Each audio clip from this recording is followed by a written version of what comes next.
December, the world turns to Doha, Qatar for chess at its fastest and fiercest. The 2025 FIDE World Rapid and Blitz Championships bring the globe's elite to battle under lightning time controls. December 26th to December 30th, Rapid and Blitz formats designed to reward precision, courage, and creativity. In the heart of the Middle East, Doha offers more than a board, a world-class venue, a cultural backdrop, and a stage worthy of legends. With a €1 million prize fund on the line and the title of world champion at stake. The 2025 FIDE World Rapid and Blitz Championships, the ultimate test of fast chess.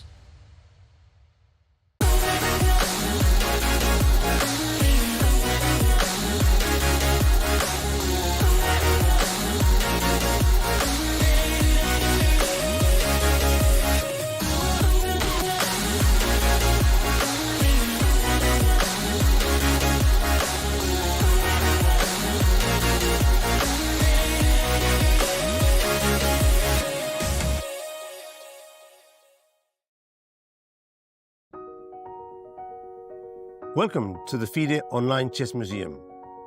The International Chess Federation proudly presents the FIDE Chess Museum, an online space celebrating the rich history and evolution of chess. Explore exhibits that trace the game's fascinating journey. Discover the origins of chess, beginning in the distant past, and follow FIDE's centenary journey. Rare chess sets, unique books and memorabilia, autographs of chess legends, trophies of historical tournaments, and stories of the chess champions. Explore the game's legacy and future. Chess is more than a game. It's a global culture of strategy and unity.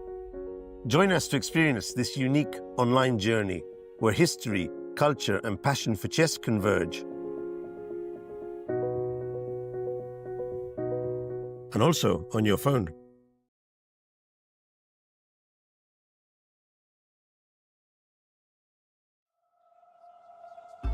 The crucible of competition, the eyes of the world. Goa, India hosts the 2025 FIDE World Cup, where over 200 of the top chess players in the world face off in an 8-round knockout tournament. This queen has nowhere to go, that is the end. Excellence, perseverance, and stamina bring glory, national pride, and a spot at the illustrious Candidates Tournament. The globe's best chess players hope to add their name to the list of champions. Ooh, he made a move in 1 second. The 2025 FIDE World Cup. Let's get these games started.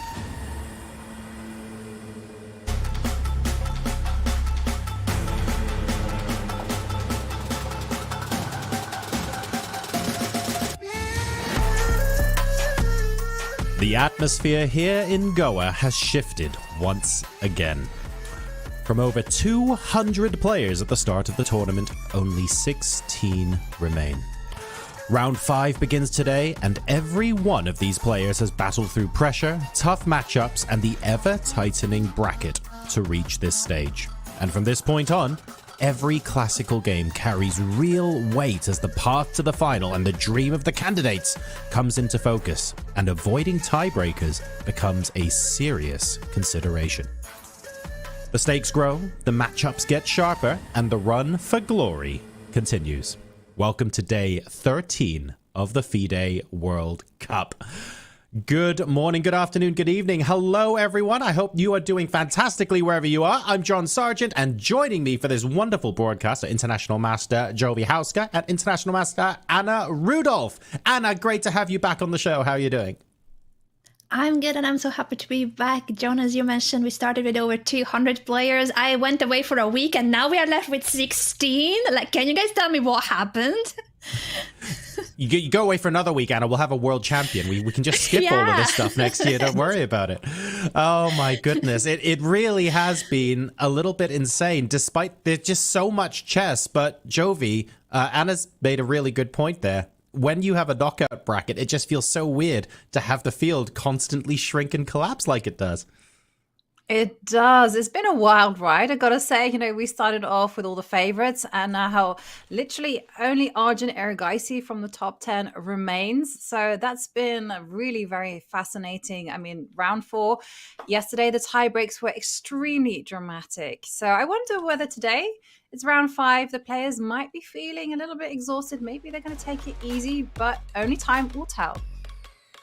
So here is the train station departure board, and there's no one on the second page, so we're just going to be focusing here. This is what's going on. Arjun Erigaisi, the top seed left in the tournament, as Jovi just mentioned, and all the way down on the right hand side it is Grebnev, who is the lowest seeded player still playing. Anna, this looks like a particularly brutal series of the traitors. Pretty much everyone is off this board right now. Nobody is safe. If you're over 2,700, you are sweating bullets at the World Cup. Yeah, I definitely would be scared. It feels like there's a target on their backs, and not many 2,700 rated players remain, as you pointed out. All the top seeds have fallen. Arjun Erigaisi is the only one that's standing. Can he make it through today's rounds? And what happens with the other super grandmasters above 2,700 will be some of the main questions of the day, I feel like. That's going to be a big question. I think you're right, Anna. Possibly even the overarching theme of the day. And a lot of these players are in good form. You have to be in good form in a knockout tournament like the World Cup. But I was a little bit surprised because we were talking about earlier performance ratings before we actually started the show. And I'm so used to players in a Swiss format just having 28, 2,900, 3,000 performance ratings at the sharp end of the field.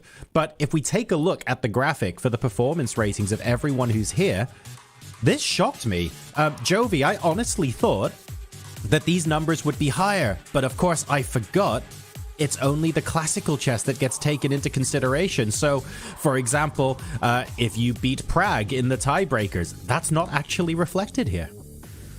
Absolutely, you're completely right. For instance, Alexander Donchenko, he hasn't played any tiebreakers. He's won his matches in the classical portion, whereas Dubov is basically being the epitome of working smart. He's not interested in the classical chess. He just wants to win in tiebreaks, and that's why he has one of the worst performance ratings, just at 26.54. But it's not really about the rating, so to speak. It's actually all about winning the matches. And that means, of course, that we have some players doing particularly well and some players who are having a good tournament, but maybe don't quite have the same performance. And our standout performer here is Alexander Donchenko, a performance rating of 28.43. And a big part of that, and I honestly think, Anna, in the second half of the tournament, this is going to be so important. He hasn't had to go to tie breaks once. He has won every single one of his matchups, including against some of the best players in the world, like Anish Giri, without having to go to tie breaks. This is huge indeed. He is one of the few players who only has managed to win in classical. I think Levon is the only other player, but for Donchenko, three of his opponents were higher rated than him, including, of course, as you mentioned, Anish Giri and Matthias Bluebohm, the top two players from the FIDE Grand Swiss. He has taken down both of those players who are already in the candidate. Right. It's absolutely incredible. I think this is a screen that Donchenko should be immensely proud of, and he gets to go up against Liam Lei today. That's going to be fascinating. But let's take a look at another player who I would argue could end up being a little bit of a dark horse. Alexei Grebnev, 19 years old, Jovi, and I still love that photo. All I can think about is like 90s punk rock bands. But seriously, his chess has been incredible. He beat MVL in round 4. He's got a 2740 performance rating, and he's going up against Andrei Esipenko today. Yeah, I mean, I gotta say, he's been very impressive. I mean, he's really earned his spot here. In fact, he had to play a qualifying match against Marc-Andrea Maurizi to get even qualified to the World Cup. And now he finds himself here. His match yesterday, his tiebreakers against MVL, as you mentioned, clinical, smooth, and really belied the strength that you perhaps wouldn't have expected there from a teenager. And now he's playing his fellow countryman, Yasipenko. So that one's going to be a big battle, and anything can happen because these players, they're motivated, they're super well prepared. And we've seen that even the top players, they are fallible. And that's going to be fascinating for me because I think Esipenko is fantastic in all forms of the game. But for me, I always think his rapid and blitz is particularly incredible. So whether or not one of those players are going to try and win in the classical portion of the tournament and really come out with something that surprises the other, I'm particularly keen to see. But before we start today with the games, before we get underway in round 5, and indeed the second half of the entire tournament, can you believe it? We caught up with international master Rakesh Kulkarni, who is live in Goa, to tell us a little bit about what we can expect today. Let's take a look. Welcome to the round of 16. We have just played 4 rounds of chess, but remember, this is just the halfway stage, and the entire tournament plays out over 8 rounds. Players are not normally used to playing such a long tournament because it's normally a 9 or 11 round event. But here we have just reached the halfway stage. Let's see what happened yesterday. Pragnananda is out, the former medalist, the former silver medalist of the 2023 World Cup is out.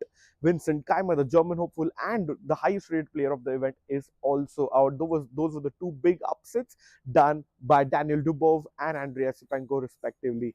Let's check in which are the crucial matchups of the pre-quarterfinals today, and that's going to be, of course, the big one is Arjun Erigaisi versus Levon Aronian, a 2-time World Cup champion. Can he make it three-peat? We'll find out later on today.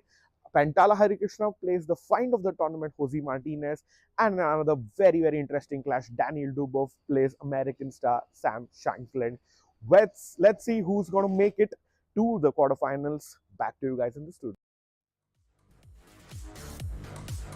Absolutely right, Rakesh. It is all about who is going to make it to the quarterfinals. We started in this absolutely wonderful bracket of doom, my very fun weather report that we got to go through at the end of each broadcast. Well, guess what? That's done now. It's history. Round 5 is here. All 16 of the players are on the left-hand side of your screen. And here is the bracket and the journey to the final. Anna, this is something I mentioned yesterday, but quite fun. The top half of that bracket, we're now guaranteed at least 1, possibly 2 players who have never been to the candidates before who are going to qualify. That's very exciting. I think that the statistic and just how many of the top seeds have fallen, it goes to show how hungry every single player in this field is. And we see some of the underdogs performing really well.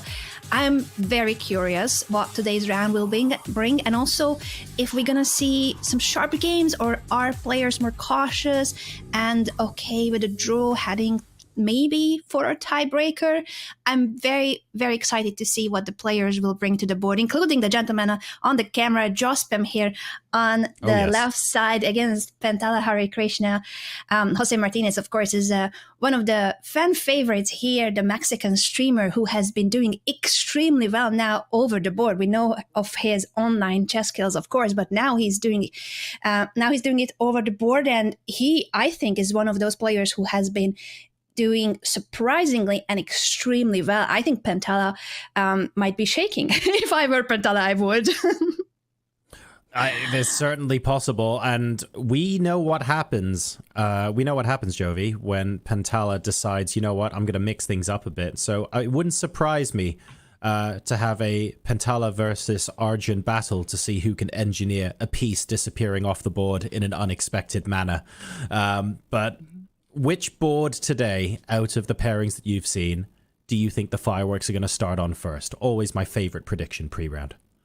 Oh, that's a difficult one. But I reckon you hit the nail on the head. Jose Martinez has become extremely well prepared to this event.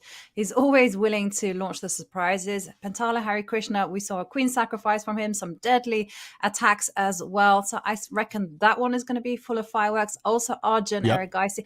I'm literally copying you John. Like, you've stolen the best ones. The others are a little bit more solid, Sorry. you see. Like, Yavokir Sindarov has the capability of being fiery. He's a very tactical player, but he's playing against Frederick Svano, who's a little bit more positionally inclined. Sam Shanklin, Daniel Dubov, on paper, looks like it could also just kind of ignite the board. But Daniel Dubov has a plan in mind, and he is playing this meta game where he's simply going to be drawing absolutely everything and taking it to tie breaks. So don't expect fireworks there. But I'm going to be interested to see that Sam, with the white pieces, might try to press Dubov a little bit harder. No, to be fair, it is an unfair question to an extent, because I agree with you. Sam Daniel would be a fantastic choice if this was a tie-break day. But because it's still the classical chess portion, I think I absolutely agree with you that we're looking at the Indian home heroes here to potentially bring out something spicy in the opening. But the moves have now started appearing on the board. So Anna, Jovi, I'll chuck it over to you to take us through the openings here in round 5. Mm-hmm. And we kick off already, Anna, with Arjun Aragaisi with the white pieces, opening up with d4. Now, Levon has been very well prepared. I mean, we saw him play very unusual openings, with the white pieces, coming up with some kind of new kind of ideas, ready to trick his opponent. And here, it's a little bit more mainstream, but I suspect that the fire on the board is actually going to be determined by where Black develops the bishop. If the bishop goes to e7, well, that's going to be a little bit quieter game. If it comes out to b4, well, expect something more. Also, there's a decision as to what to do with the c-pawn. Is Levon going to be stepping that pawn up 2 squares? Oh, he's taking.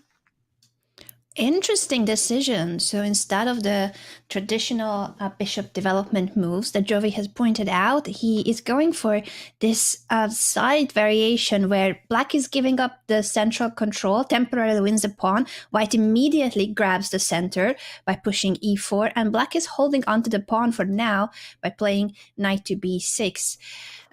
White could win the pawn back immediately, but that means you are giving up your bishop by sacrificing it on c4 and then giving a check on a4 to capture the knight on c4. Yeah, I agree. That is exactly what we're going to be seeing, where White takes control of the center and Black is going to start attacking. And, well, yeah, the knight comes over, starts defending. And very interesting, actually, because I wasn't expecting the knight to jump to that. I was expecting more kind of confrontational chess with c5 being played. But Levon, he played very, very quickly. He's got ideas in mind. a4, trying to destabilize the knight. a5 oncoming. So I think Black has to go a5. Yeah, and the blue arrow already appears on the board. Stop that white pawn in its tracks and secure the b4 square for a piece.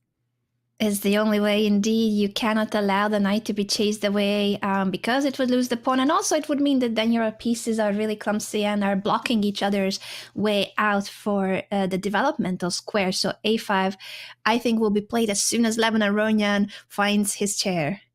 And there he is. Mm-hmm. I'm so curious, Jovi, in this game, who will be the better prepared player, because for now what we see is that both of them expected this opening and both of them know what they're doing. So far, this is just home cooking, home preparation. They're playing out on the board what they have prepared for. But who will deviate? Who will be the player to surprise the other? Yeah, that is the question, actually, of modern day chess. Who can get the first surprise in? Arjun. Well, now it's virtually a pawn sacrifice because he's abandoned all attempts at winning back c4 for the time being. And what we're going to be seeing here is that Levon now has to come up with a way to just start developing the pieces and deciding whether he's going to be challenging in the center or whether he's going to be going bishop out to e7, castles, and ways where he can kind of chip away at the white center without easily losing control over the c4 pawn. Yeah, those are the main ideas here, as you pointed out. And this is the first moment when Levon Aronian is thinking. Still doesn't mean that he is not in his preparation. It could simply be that he is just going over the lines in his head. And I think another important moment in one's preparation that you often see with competitive players, very strong chess players, that they, at some point, you would start seeing them think, I think, Jovi, you know this feeling very well, when you prepared something, but you start thinking, so that you start feeling it over the board, that you start being in the game for real and not just playing out the moves that you choreographed at home. So it's, even if you know what's the next move, and I would think Levon Aronian knows, I would think this is still his preparation, but other than knowing the move, you also need to get into the game and feel it, not just memorize it. Absolutely. It's good to have that kind of board experience, because so many of us do preparation on our laptops, just looking at the database, sometimes just hitting the space bar, just kind of playing through the moves on the computer. But it's a different feeling, right, when you're over the board. He comes out with his bishop to b4, important decision, actually, because it was possible as well to kind of challenge immediately with c5, trying to use the fact that white has played queen to c2 and just break out immediately, because that's the traditional way to handle a queen coming very quickly to c2. But instead, bishop to b4 appearing, and there's a pin in town. So I'm expecting Arjun again to play very quickly, perhaps castles.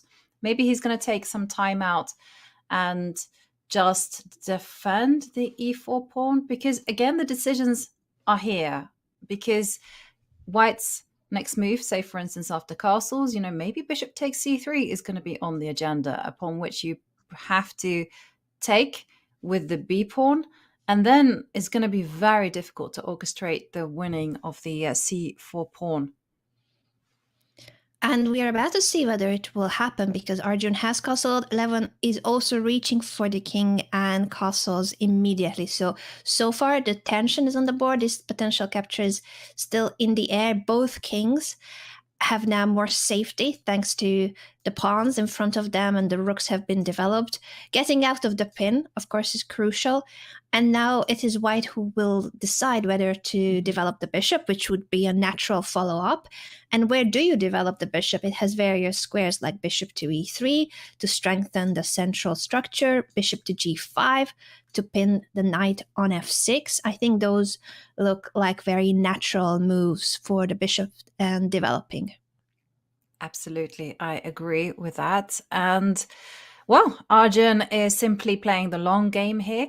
Let's just zoom out from this one and go to our full board view, because the game that I'm really curious about is Jose Martinez against Pentala Harikrishna.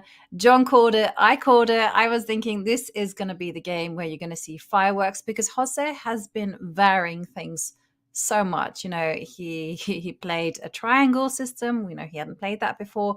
He also played a c3 Sicilian, was exceptionally well prepared there. And now we have, well, maybe we can just do a little backtrack. I think we should, yeah. Because it looks How a did bit, we end? it looks a bit unusual. It does look unusual, and it was an opening that happened in one of the earlier rounds. I remember, Jovi, you and me analyzing some of these sharp lines in what could be the fried liver attack. Taking on d5 is a mistake. That's when a lot of times you would see this beautiful knight sacrifice, getting the king out to e6. I think at a lot of scholastic tournaments you would see that opening, but among grandmasters, what usually happens is that this pawn is poisoned, it's not taken, and the knight jumps to a5. This is one of those openings that has, I think, the least logical looking moves. For instance, now the best move for white is to put the bishop in front of the pawns. You would normally never want to do this. How will this bishop develop? What's going to happen with these pawns here? So this is a bit of an anti-chess when it comes to how they look, but it's all very well studied, highly analyzed, and I'm really curious who is the better prepared player here. White, for now, is up a pawn, and those pawns, though, are not the prettiest, doubled and isolated pawns. You need to find a different diagonal for the bishop, since this d2 pawn is impossible to move. Therefore, b3, allowing the bishop to fianchetto, or go to a3 after the pawn has been pushed to c5 and blocks the d6 bishop. Knight to c6 goes back and toward the center. and it is now Jose Martinez's move. Both of the players have been collecting time, Jovi, not spending time. And this is one of those first moments when we see a bit of a longer think by Jospem. How do you see the opening choice, and who do you think is the better prepared player? Do we already know that, you think, or is it still what they both expected? Yeah, it's very difficult to tell when both players have got more time than they started with, but Jose settling in for a long think.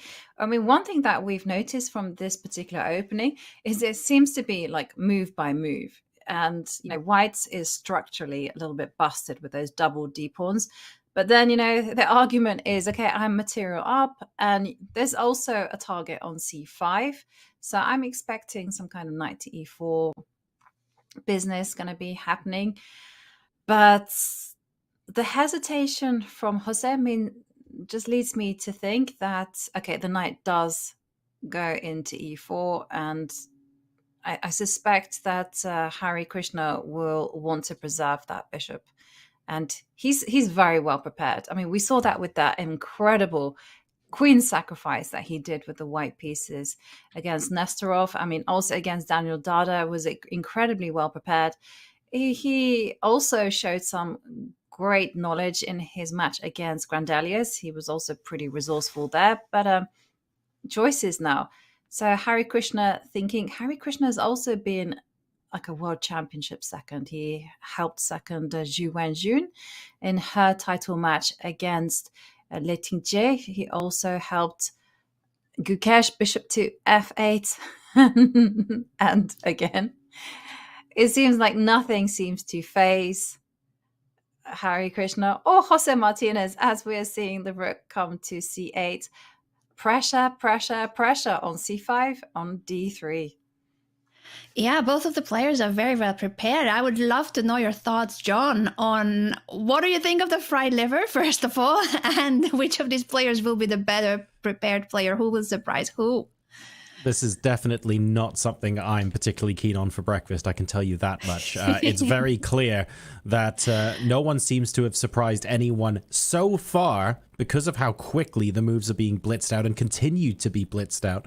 But it's a complicated position. It's an asymmetrical position as well. So there's lots of interesting developments in terms of what's going to happen in the end game. We're going to start thinking about pawn structures and stuff like that. None of that at the moment, as the players are absolutely blitzing out these moves, which I'm a little bit surprised by. I want to know who is better prepared. I want to know who is going to settle in for a long think first. And right now, it's not clear. We're on move 18 at the moment. So these guys, like, they're spending less than a minute on their moves. There's going to be another 5 by the time we come back. Who knows? If you fancy a bit of fried liver for breakfast, though, go ahead and grab yourself some now, along with your tea and coffee. Not sure about that combination. And we'll see you for the rest of the openings after this break.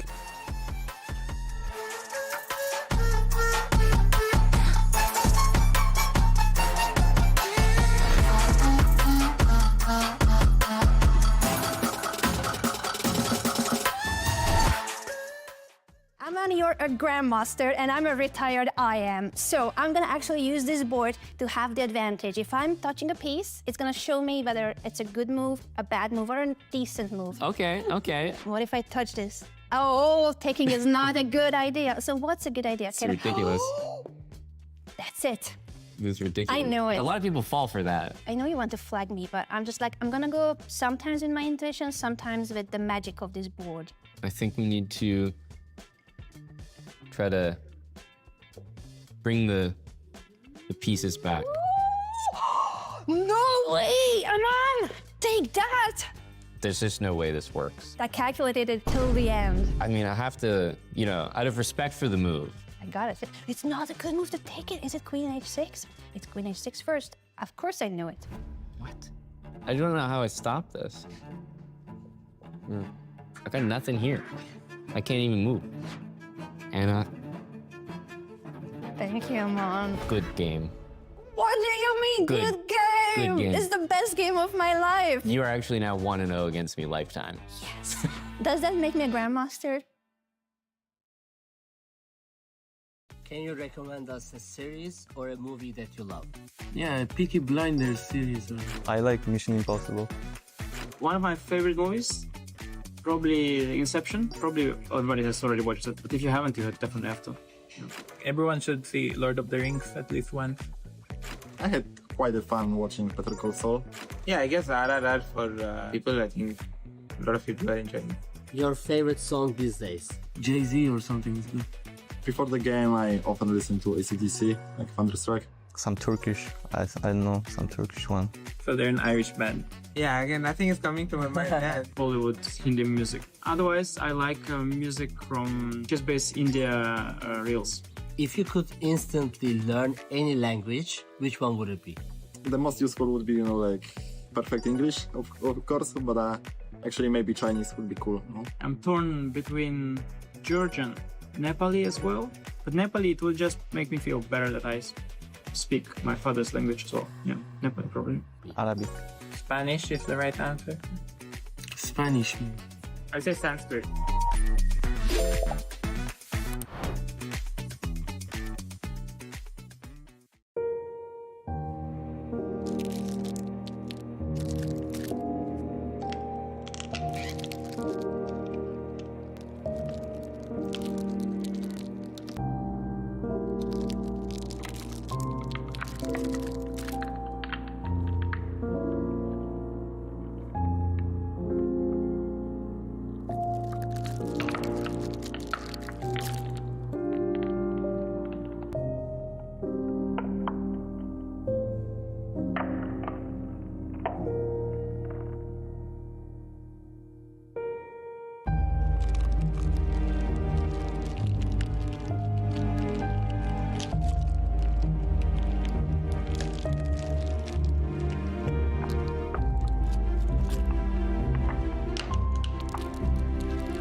All right, we hope you folks enjoyed that. That was a live action video of all of the pieces that now have to be sacrificed on our 8 boards before the round is over. So no pressure to our fellow players here.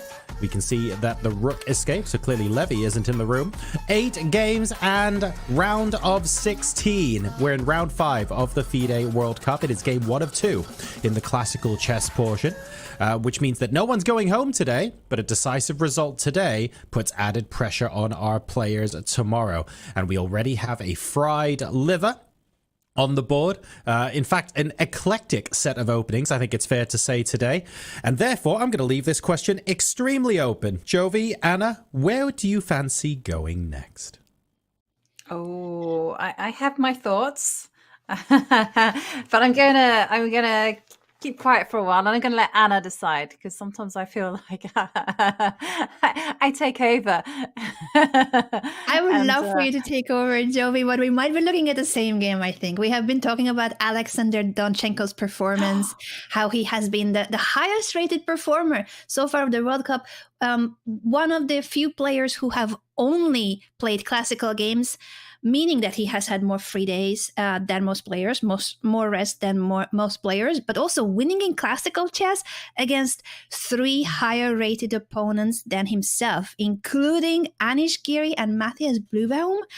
I think he has been coming to this event extremely well prepared, and today's game against Lek Wangliam is promising to be yet another one of those preparations by Donchenko where he's the one who surprises his opponent. He's still gaining time, not spending time, while Lek Wangliam is in a bit of a think tank here, and the evaluation bar really likes it for white. Jovi, what do we have here? Should we go through the opening moves?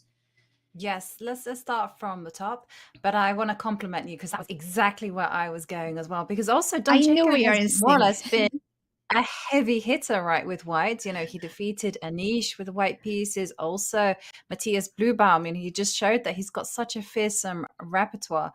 And it really feels like he's almost invincible with the white pieces. And so we begin with a symmetrical English. Everything's the same until it's not. And d4 came. And now it's a question of actually a3 is a very nice move, preparing b4, but also preventing a bishop from coming out to b4, just do any damage to the queenside structure. So, yep, the decisions have to be made with the knight. It goes to the edge. Bishop has to move. And Donchenko is like very solid. But as David told us, he's basically a positional maximalist. He tries to get the most from the position. He's not going to steer the game into tactical waters, but he's going to try to get the space. It's exactly what he's done. And I noticed that he's also a big fan. He's been doing it for many, many years of fianchettoing his king's bishop. And sure enough, he's getting exactly what he wants. He is, and now the other bishop is out as well, pinning the f6 knight. I love how this c5 pawn is a thorn in black's camp. The d6 square is undermined by white's pieces. It's really hard for black to do anything about the central pawns and gaining some more space. It's very, very limited, the space you have here, and you would need to at some point push d6 or d5 in order to free your pieces, but the c5 pawn is not allowing you to do it because of the en passant. And if you were to take the c5 pawn, the knight comes in.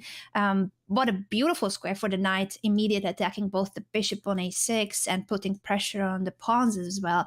So this is looking really promising for white. I'm really curious, Jovi, if you have access to the database, do you know if so far this is everything as it has been played before, or has Donchenko made any deviations from the known path? Were there any novelties here?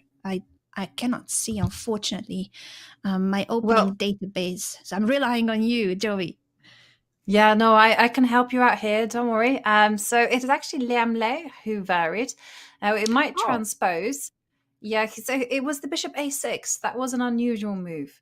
Before that, everyone was playing bishop to e5. And the idea is, I guess, just to reinforce the center, and upon which everyone was going bishop e3, rook to b8, rook c1, and the game kind of continued in this direction with black going knight to g4. And so bishop a6 is a move that would have caused Donchenko just to think a little bit, although looking at the clock times, I'm seeing that there was no hesitation whatsoever. And the bishop a6 is a novelty, but it might be one of those novelties where Lek Wangliam is improvising over the board, since he has spent a good bit more time than his opponent. And it also might be a transposition, because I'm also looking again, going back to the bishop e5 main line, because I'm seeing that what normally happens is that the bishop comes out, say bishop to e5, and then we saw bishop to e3, because it makes no sense to go bishop to g5 in that respect, and then rook b8, rook c1, and I'm seeing that bishop to a6 is very much a move. Okay, so it Yeah. could still So the transpose to idea is what's there. known. Yeah, and what's kind of interesting there, you know, Black is going to use the positioning of the bishop on e3 to potentially go knight to g4. And with this bishop to a6 move that Liamle has done, Donchenko is using his knowledge from that particular position that we saw, and he's saying, hey, you didn't take measures against this bishop coming out to g5, so I'm going to go bishop to g5. And after bishop to g5, I'm guessing that what's going to happen, say Liam Le does this bishop to e5 business, because otherwise you kind of knight to e4 looks like it could be awkward, to say the least. Yeah, it's looking very scary if that white knight lands on e4, exploiting the pinned knight on f6 and threatening to damage the pawn structure in front of black's king. So that is a big threat, knight to e4. We could just show if black doesn't care about and this knight coming here, how quickly things can go wrong for black. Even if it's not like an immediate mate attack or anything along those lines, but just simply the fact that you can take here either with the knight or with the bishop, damaging the pawn structure. I think white is not even in a hurry to capture it because black cannot do anything about it. You could just make a simple developing move, bring your rook to the c file, and black can never ever do anything about this pin and the pressure here, because as soon as you try to chase the bishop away, now that's when white would take with the knight and then grab this h6 pawn. Pawn up for white, incredibly weak king. This would be a winning position in just about 15-16 moves for white. So black has to be really precise here. After bishop g5, of course, h6 was a mistake, a blunder in the variation I showed. But I think it's just this really, really annoying pin, and the fact that white can put further pressure on the f6 knight, while for black, it's either now or never that you deal with it. Would you say moves like h6 are a good idea in a position like this, Jovi? Can black force matters before the knight gets to e4? Well, I was thinking this as well, because also in the knight e4 ideas, they're very much that. I mean, I was thinking, what happens if you just grab material? So bishop takes f6, and after queen takes bishop, you just zoom in and go queen takes the evaluation bar is telling me everything I need to know. It is because fine. It's even more than a pawn, isn't it? It's one thing losing the pawn. The problem is that pawn on d7 is also the key square to attack two pieces at once. Black is going to lose either the bishop or the knight. Completely lost. And look at this fianchetto bishop. If things weren't enough with the queen attacking everything, the bishop is also striking. So it's complete collapse of the position. And that just goes to show how dangerous this position is for black. All it takes is for this d7 pawn to fall and everything will collapse. So you have to take back on f6 with the pawn, but that means a really damaged pawn structure in front of the black king with no defenders. There's no checkmate attack as of immediate, but white can simply play developing moves like queen to d2, attack the pawn, bring the rooks to the open or semi-open files, and this position is really, really difficult for black with so many weaknesses and targets, and white's pieces just enjoying a lot of activity and a lot of play. I agree that this is looking very difficult for black. Also because the pawn is there on h6. I think it's a different matter if black had the pawn on h7. You know, you could hide the king on h8 and it would be a lot more compact. But the pawn on h6, this kind of structure is known that it is a bit dangerous. And okay, which kind of indicates to me that with the bishop coming out to g5, that black has to kind of depend on that tried and tested pattern of going bishop to e5. But Liamle just really thinking he's really used up a lot of time here. So bishop to e5 is what I would expect, and questions how to then deal with this. Is the rook going to come to c1? Are we going to be seeing issues like that? Or are we going to see questions going to be asked of the bishop immediately? And by the way, you know, Liamle has a very impressive track record with the black pieces in this event. I think he has won every single game with the black pieces so far. For Donchenko, it doesn't look like he is terrified of that fact. He's just going for his opponent. It's another day at the office. Donchenko has been taking down one 2700 Grandmaster after the other.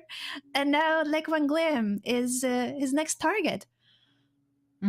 Yeah, and it's an unpleasant position because you do have to calculate what is going to be happening, because I believe that the knight is going to jump into e4, whether black likes it or not. Bishop e5, knight e4, pressure going to be induced on f6, and d7, as we've highlighted, is sensitive. Very much so. So there's a lot to think here for the Vietnamese Grandmaster, one of the few remaining over 2,700 rated players in the field. This so far, I think, is yet another great preparation by Alexander Donchenko. And it's a lot of pressure on black. How to deal with the lack of space, how to deal with the pin, how to deal with the so far not very coordinated pieces in black's camp. And that is also due to a lot of these issues with what we mentioned about the d7 pawn, a lot of concrete problems in the position and the lack of space. So black has to be extremely precise here. And I'm very curious if we will see a transposition to the normal, to the known path with the bishop e5 move, or is it going to be completely new territories? I think now that the bishop is on g5, it should be new territory. Are there any games for this, Jovi, even if the bishop is on e5? No games, because usually black says that idea is very, very dangerous, so I need to go bishop to e5 just to prevent this bishop coming out to g5, because then you could kick it away if we go back to that position. Bishop e5, so that there's no point.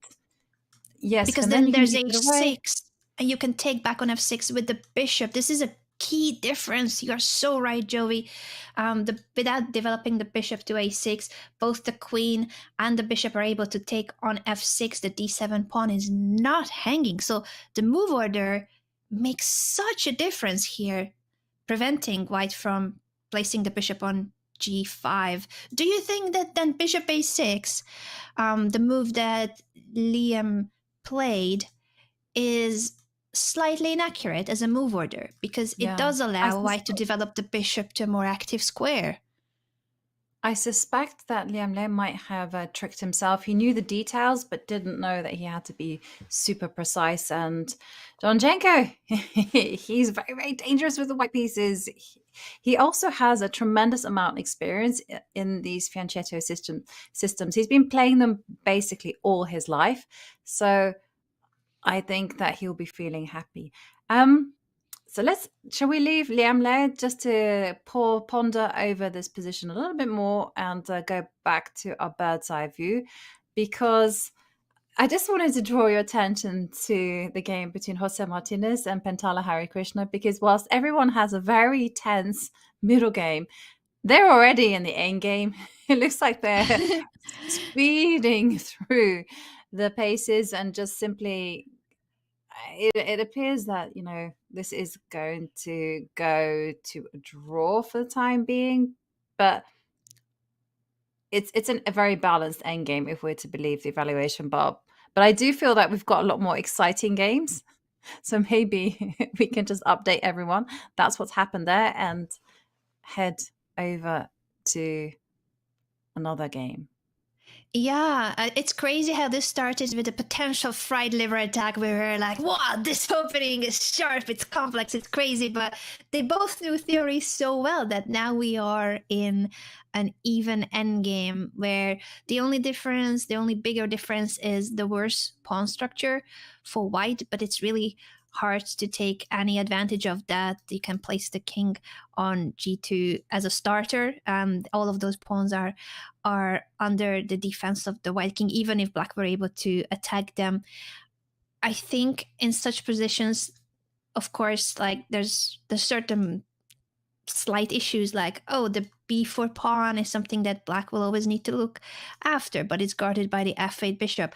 Oh, what happens if the black rook comes to e2? In fact, black could have tried to play rook e2 here to attack the d2 pawn, But even then, it's not that big of a deal because, as strange as it looks to place the rook on c2, it's only temporary that white's rook would be passive, because next move you're gonna play king to f1, kick that rook out of the second rank, and then it will be white who will activate his rook by playing rook to c4 or rook to c7 and attacking black's pawns. So both players have somewhat of a pressure on certain targets in each other's camps, but it's not enough. G6 opens up the back rank and also prepares the bishop to be able to go to either G7 or H6. But a very balanced position where I think we will see a few more trades and potentially a handshake soon. Maybe. You know, I started, because I just assumed from a distance that that was actually going to be the case. But then you started explaining that the black rook coming into e2 actually doesn't lead to anything, because you literally go rook to f2 and you boot the rook away from the e2 square.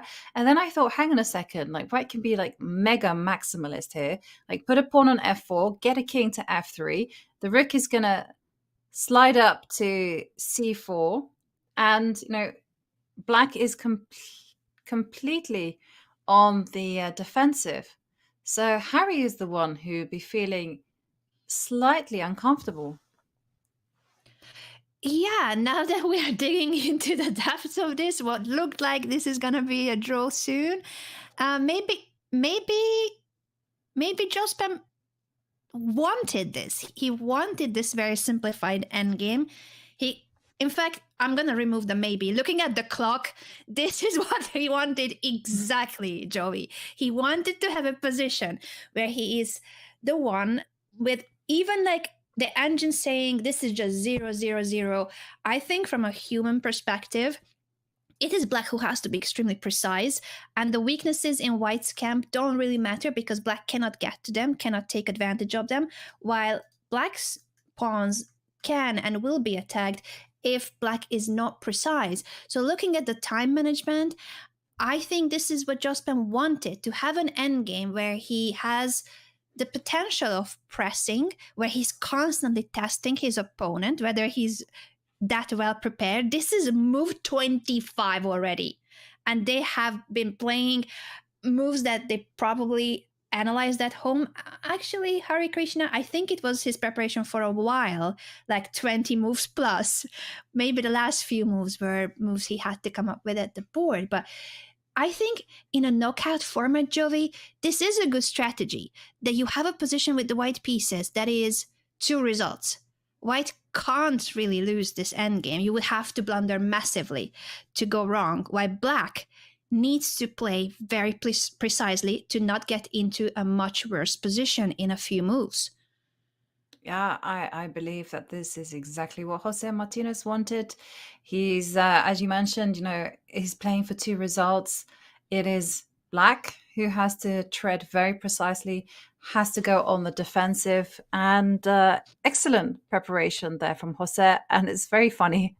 It's like, it seemed like it was Harikrishna's prep, but Jose just looked at it that little bit deeper, and I think probably it's time with that to actually just go back to our bird's eye view, because again, I'm like tracking the evaluation bars like crazy. And one game I'm pretty fascinated about, I'm sorry for for going in the direction I want to go to, but it's the game between Sam Shankland and Daniel Dubov, because Daniel has the game in mind. You know, he just wants to be as solid as possible with the black pieces. He's also gonna head for a draw with the white pieces, gonna take it to tie breaks.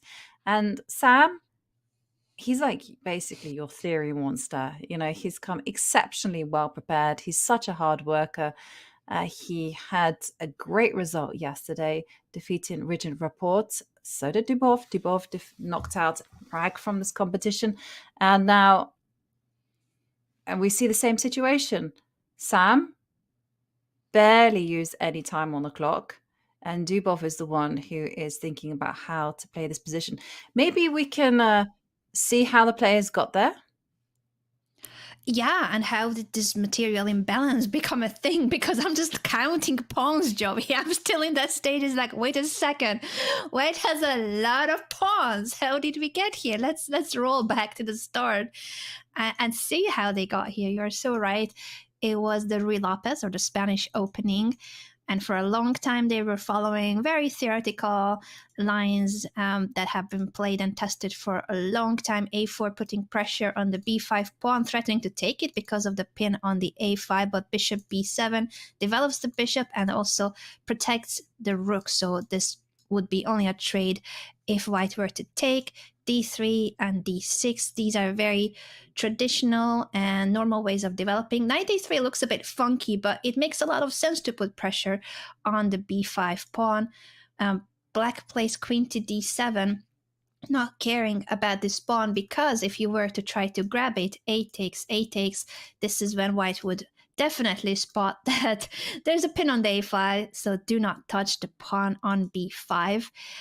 Instead, what happened is c4, even further pressure on the b5 pawn. Now white is attacking that pawn with 3 of his pieces.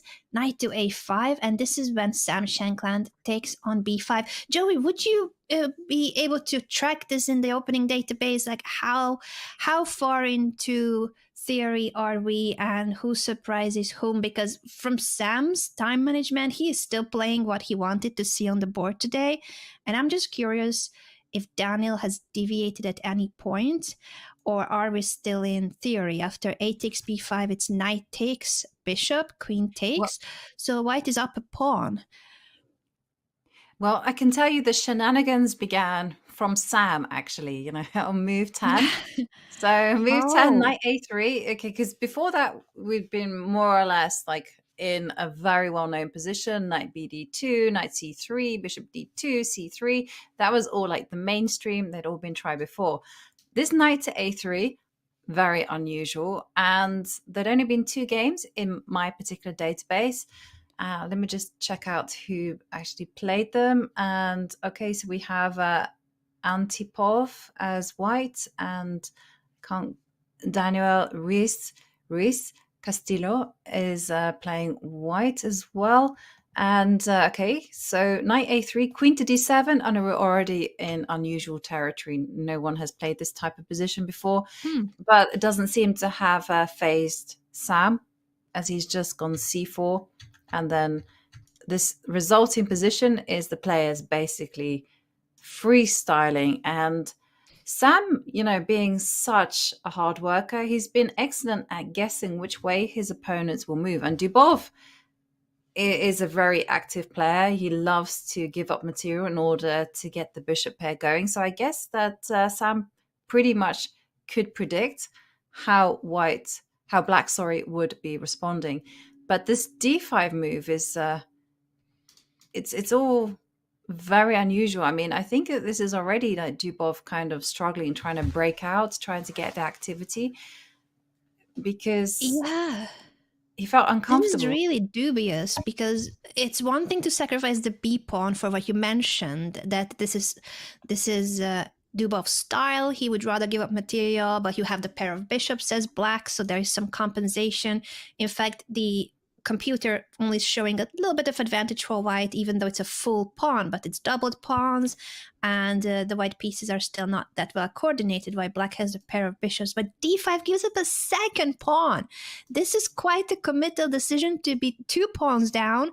The knight comes in attacking the queen. Of course, Dubov saw that the pawn will be captured, but for one reason or the other, he thinks it's enough. He might just want to take on e4 and grab one of the pawns, right? Like you are trying to take a pawn back, and that offers a queen trade. It could lead down on something like this. Something like this could be the follow-up, I feel like, where black does get back one of the pawns, and what remains on the board is an extra pawn for white, but pair of bishops for black. Now that I'm looking at it, actually, I kind of like it for black. I like that even though you're forced to trade queens, it does open up the position a lot.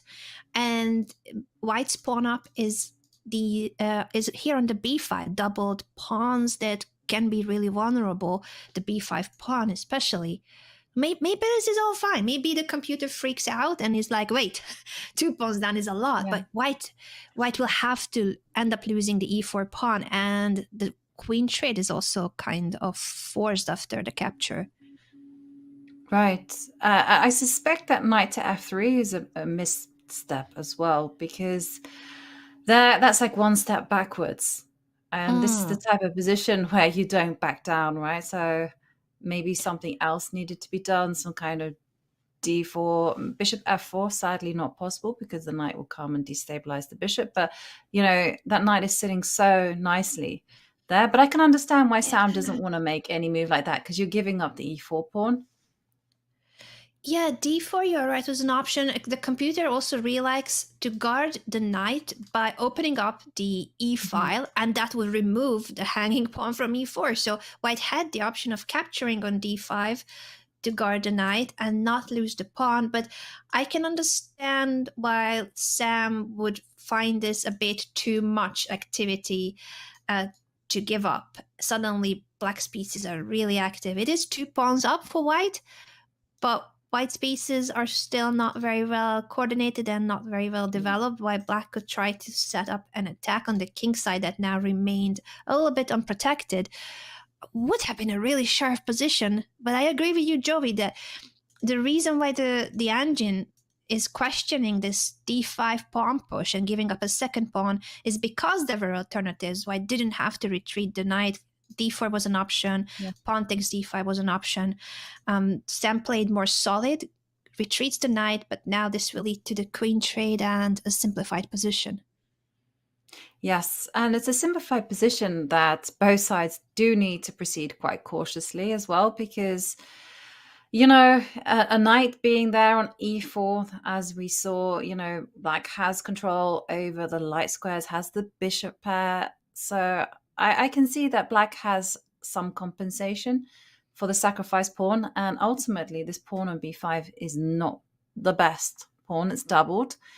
But then again, Dubov has to look after the c7 pawn, which by nature is restrained by its counterpart there on b5. So it's going to be a very intriguing battle. Also, in the back of Sam's mind, he's thinking about Dubov's strategy. You know, I always think that with chess, it's always good to kind of stamp your individuality on a position. And by that, you know, I mean that we know that if we're going to take Magnus Carlsen, we're going to play him in an endgame, right? He's going to be willing to sit it out for 6-7 hours, squeezing us. And so we're already dealing with that reputation. And here we've got the same thing happening with Dubov, right? We know that he's going to be ultra solid in the classical games, and he is going to unleash his genius in the tiebreaks. Like, and already we're battling that psychology before we've even sat down to face Daniel. Yeah, he is the player that has played every single round by winning in tiebreaks, and you are right. It has been his strategy. Others have a very different strategy, like Donchenko, who won all of his matches in the classical games, while Daniel Dubov did the exact opposite, not minding rating points, not minding rating performances, just wanting to make it to the next round and believing in his speed chess skills.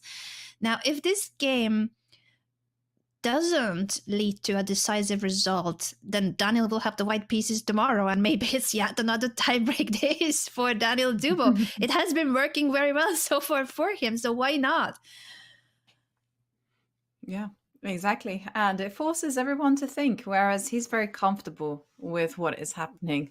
And we'll see how this develops, because we feel that Dubov does have compensation for the sacrifice pawn. He has the bishop pairs in open position, and now Sam is the one who has to activate the pieces. And going back to our bird's eye view, and I just kind of wanted to update you on the developments between Alexander Donchenko and Liam Lei. Is that on the left side of the screen? We did see that the bishop came out. There's been some trades, and Donchenko has won the d7 pawn. So things looking very good for Alexander there. But the question is, can black try to initiate some activity as form of compensation. Maybe we should give some attention to some of the other games that we haven't seen. Where do you want to go, Anna? Oh, that's a great question. There's so many tempting ones to click on. At least now the field has been reduced to only 16 players and only 8 games. So it fits on our screen. That's something. When we started out with over 200 players and over 100 games, this is now everything that's being played right now. This is all the action on one screen, all the cameras as well. I love to see how, as brutal as it is, a knockout format, it will bring only one man standing at the end of a nearly 1 month long competition. I can't choose, Jovi. I'm like a kid in the candy store. I want to click on all of them. But there's a battle between 2 chairs. Should we see why the players are so calm and strolling that neither Yakuboyev nor Sargsyan at the board? Yeah, let's head there. It's always nice when the chairs fight it out on behalf of the players. That's one of the great things about this new generation. I remember that in the World Championship match between Ding and Napoleon, it was so disheartening just to see chairs. I mean, I was like, we're trying to sell chess as a sport here, guys. Be at the board. This is a chair ad. This is not a world championship. Honestly, chair brands should be some of the main sponsors in chess tournaments. From that thought on Jovi, maybe we could design our own chair brands.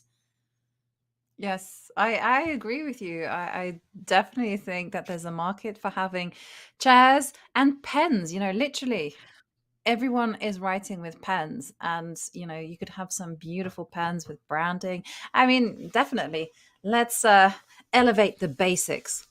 I'm down for that one. The chairs, the pens. I agree. When it comes to this game, and we look at what has happened, this is move 14, and they already have traded queens. We could quickly go through the opening moves just to see how they ended up where they are. It was a Queen's Gambit declined. Actually, the Catalan and the Open Catalan, this is called the Open Catalan one, Black captures the pawn on c4. It's a pawn up for now for Black, but it's very difficult to hold on to that pawn on the long run. And it's a very theoretical opening. Both players have been playing the moves that are very well known.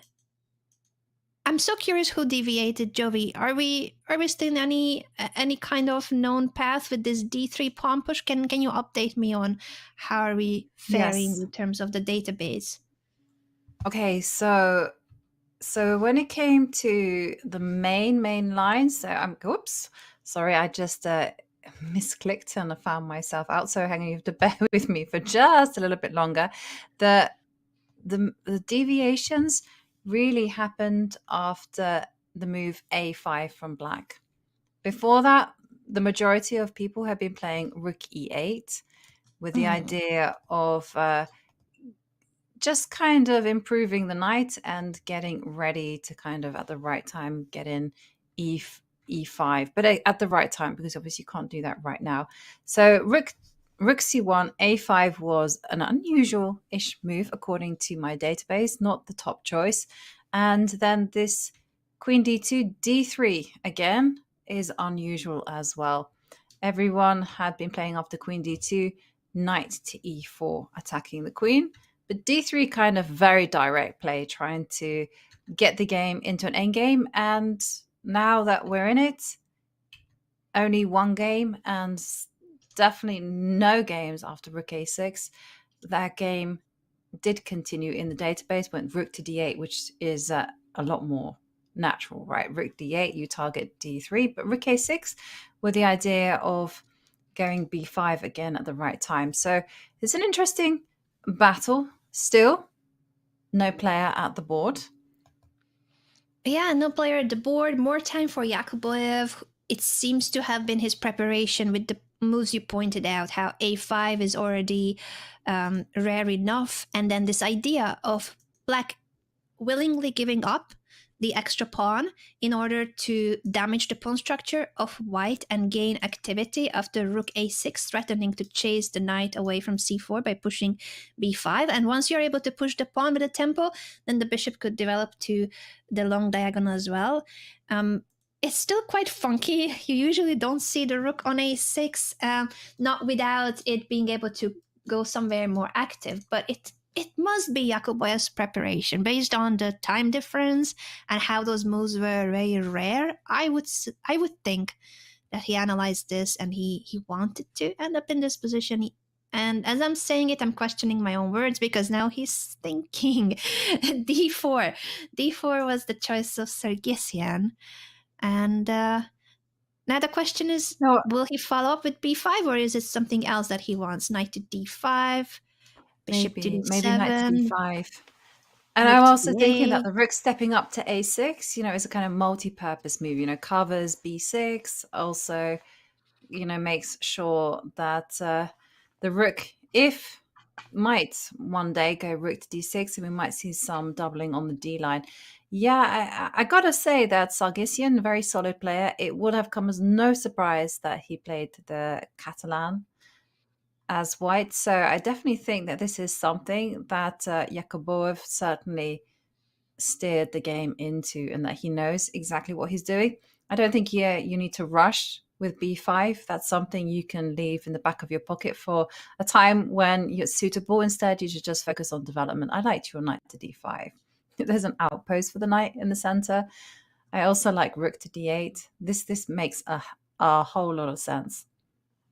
Yeah, we got to point out how that the d pawn after the pawn push d3, black gave back the material, so it's equal material, but that d4 pawn is an isolated pawn. There's a lot of openings that lead to isolated pawn structures with this pawn on d4 being on its own, and it usually has pros and cons. You would see isolated pawns, how useful they can be in the middle game with a lot of pieces on the board, and they would be the ones that help you in the attack because they give a lot of activity to the player with the isolated pawn. There's a lot of squares it covers, a lot of open files or semi-open files, but this is a position without queens. So it's no longer that type of a position where you would be like, yeah, I've got the isolated pawn and I've got the attack. So from that perspective, I kind of like how solid this is for black, and this is a long-term problem when you have an isolated pawn, that it is a weakness. There is no pawn that can guard this, and you cannot really get rid of this pawn. The square on d5 is a permanent great spot for the player playing against the isolated pawn. You can just sit there with the knight and no one can chase you away. So I kind of like it from black's perspective. Not a miracle, of course. This doesn't refute the Catalan by no means. And white should still be better. You see, white is more developed and has more active pieces.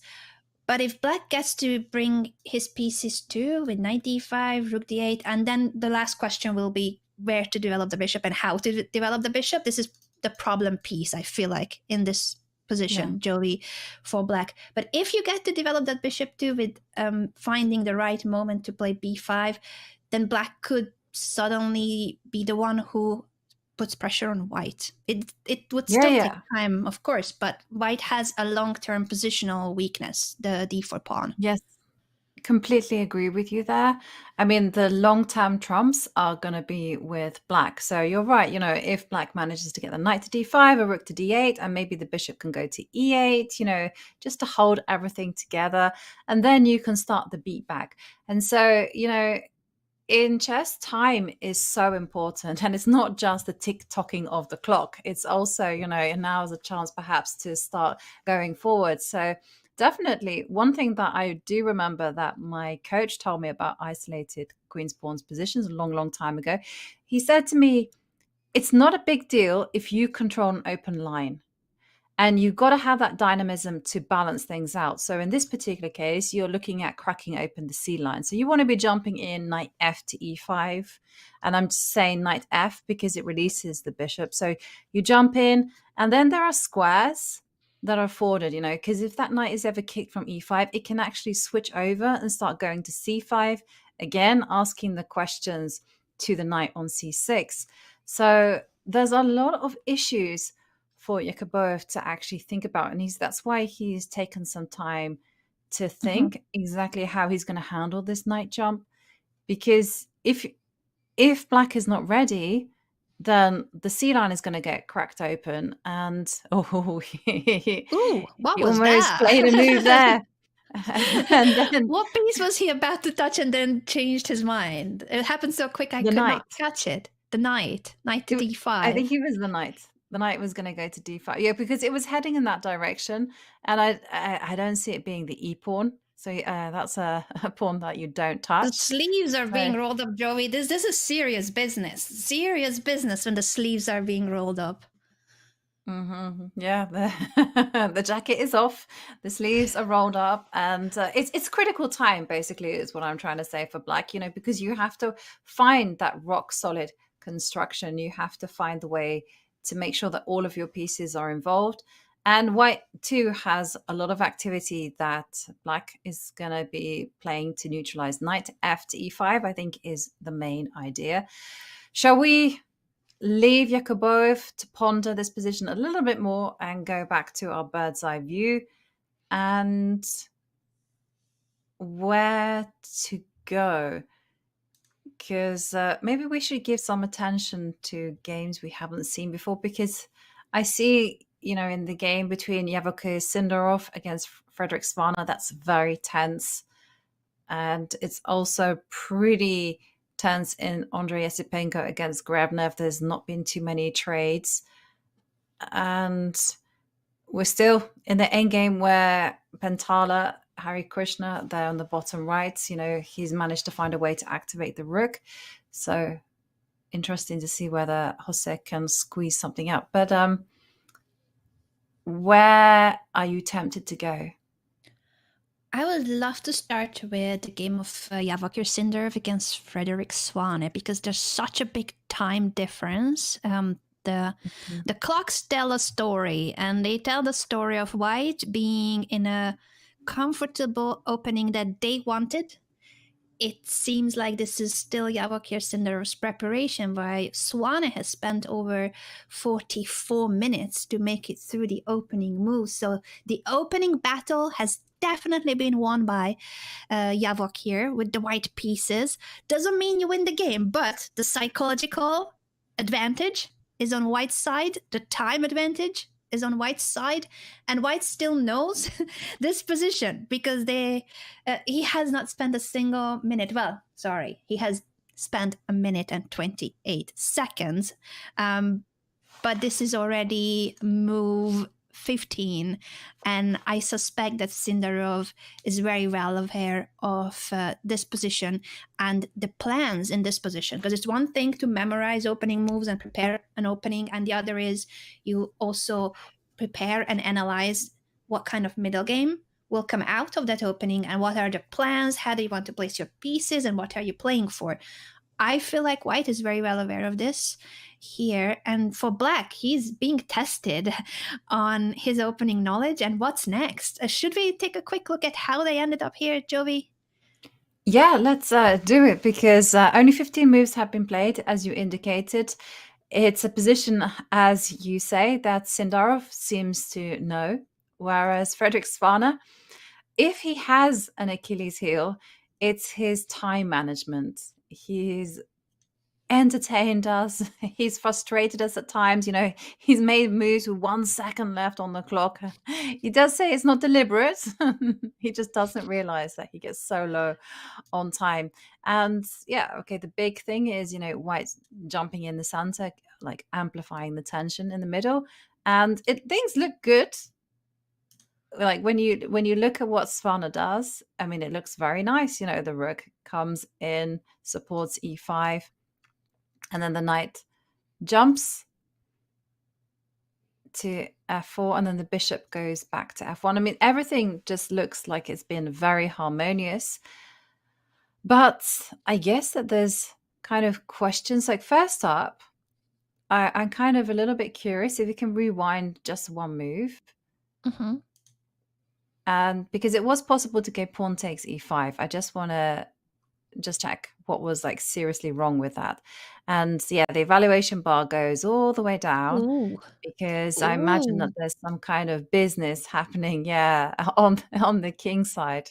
Big business, you're right, Jovi. Your intuition clearly shows that there was a problem if white were to grab a pawn. This attack would have been unstoppable. Black threatening checkmate on g2, and if you drop the bishop back to f1, then there's knight h3 check because of the pin. Look how this bishop is now in the attack too, because we were the ones being greedy, capturing a pawn on e5, but that pawn was blocking the bishop. It's no longer doing so, and after king h1, there's everything. You can take on f2 as a start, and if the king goes back to g1, do we have mate, or is it just everything's gonna fall? I feel like there's so many checks, double checks, discover checks, everything seems to be good for black here. At the very least, you can pick up the e-pawn, you can pick up the rook on, I mean, this looks absolutely crushing. You don't want to be playing this as white, and you don't want to be playing it like super fast either. So if we go to the game position, the reason why I kind of wanted to delve into I just wanted to bring these knights in where you have to sacrifice your rook for it at the least, if not the queen. So there's way too many threats.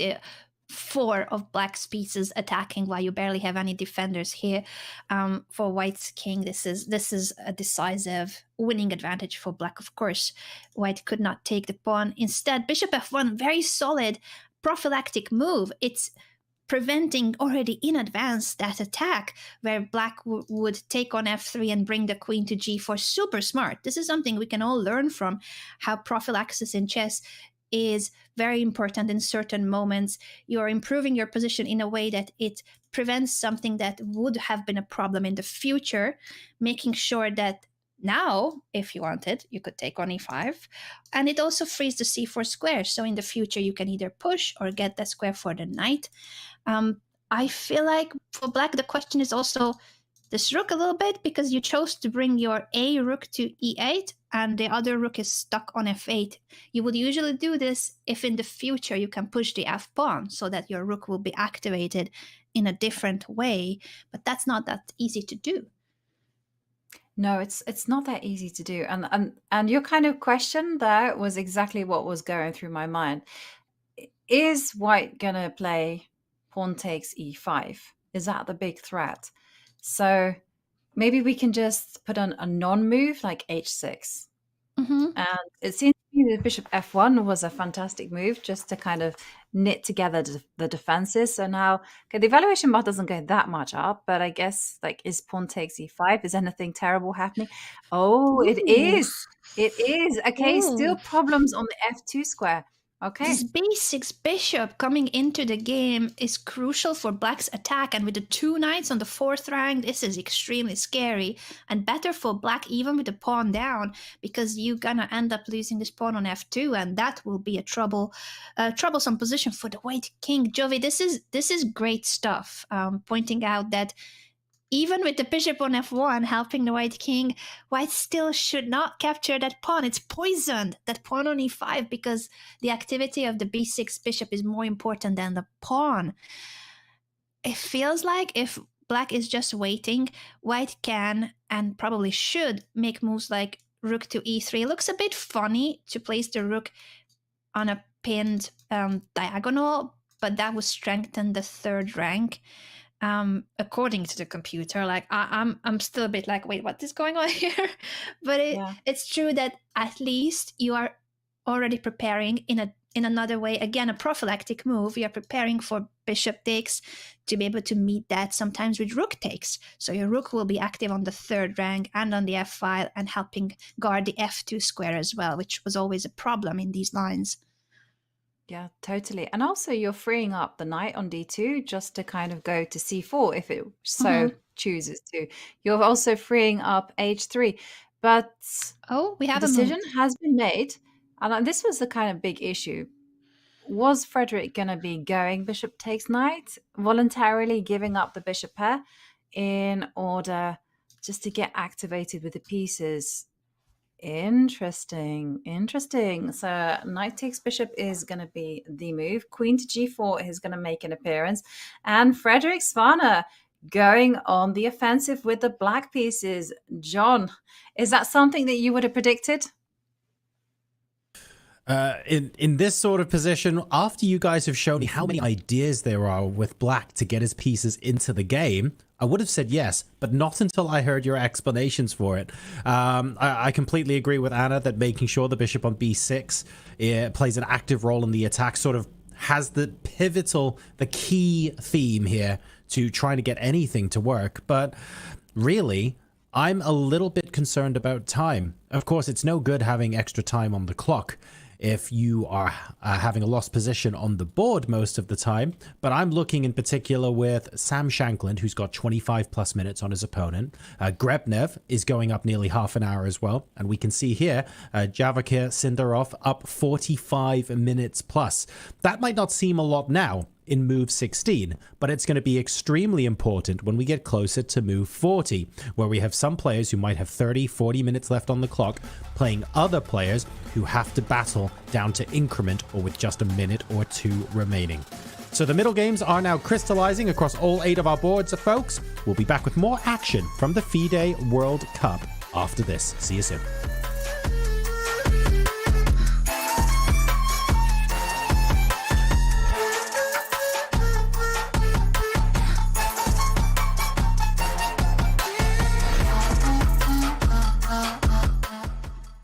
Can you handle it? Where grandmasters don't just move pieces, they cast spells.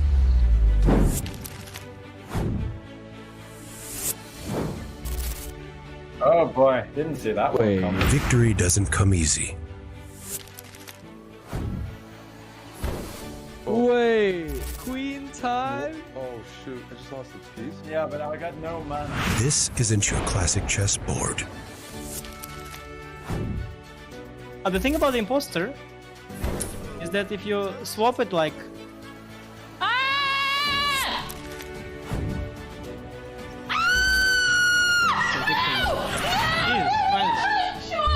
It's not just a game, it's a battleground of minds. Let's have some fun, you know? Let's have some fun. When the greatest minds meet magic, anything can happen. On chess. Cast that spell, play for free. Vishy Anand. I met him for the first time in 1988 at the first Olympiad I was taking part. And he was also playing, representing India. And we got to meet him. Shortly after that, he visited to Hungary, to Budapest, to our home. And it was amazing. I've never seen somebody like that before, who was so addicted to chess. He was so much pulled in. All his thoughts were about chess, chess, chess. In his hand, it was always a chess magazine, because of course we had a lot of that too, or a chess informant, always telling stories, playing and analyzing in his head. We played a lot of blitz also. He was incredible fast. He was the speediest, fastest player at the time by far who I knew. And then later on, I saw him in competition in Vaikanze a year later or 2 years later. He was just playing, blitzing his classical games. He was spending not more than 30 minutes for the whole game. So he was so much into the game, and he had so much passion, and he had so much dedication, and he was so young, and he was just so happy with playing chess. And then later on, tons of times we played together in different tournaments, not only because he was, of course, a great player at a very young age already, the first grandmaster from India, but also he moved to Spain, so he was more European for many years, I can say maybe for a decade or a decade and a half. So he was very concentrated on his results. And he was always a person who was not looking for conflicts. He was very much avoiding conflicts or difficult moments. He was a very solid man all the time. At the same time at the board, he was always extremely well prepared. And he had some incredible qualities. I remember a story when he played an extremely sharp position in Spain, I think in Dos Hermanas, we were playing in the same event. And it was like a huge, massive position. And I asked him, well, Rishi, isn't this game was so frightening? Everything is hanging, it's a mess, it's dangerous. He said, well, if you're training and you make the right preparation and you work on it, then it's not so dangerous at all. I mean, you make your preparation. So that's the guy he was, that he was ready to put into the game all this work and effort to reach his goals. So this was very special to see him. He's, I think, a great inspiration example for Indian chess. So he's one of the persons, I believe, who we can say that has the biggest influence, but definitely is a huge influence into the next generation. Because what I've seen him as a person who was dedicated for becoming world champion, he was a 5-time world champion, and now what he did initiated in India, and he was the first grandmaster. Now there is 88 or 89 grandmasters. So that's an incredible journey what he's been doing. And I'm pretty sure we are going to see him doing more activities where he can inspire and put very much himself into all these positive vibes and to make the chess world stable and better and enjoyable.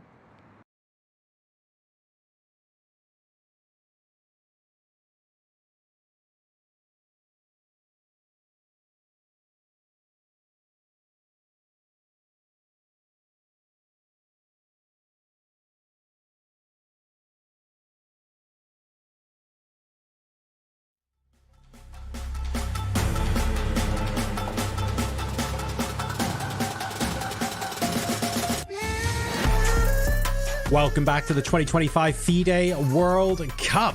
All right, the openings have been decided. We are properly into middle game themes and tactics are starting to come with a woodwork on a couple of the boards. No massive swings in the eval bars just yet, but the beginnings of some unstable positions, some imbalanced positions, and some interesting strategic ideas are beginning to formulate and bubble to the surface here in Goa. Anna, Jovi, let's go ahead and decide where to go next. We don't have any one board with all of the fireworks on it. They seem fairly evenly distributed today.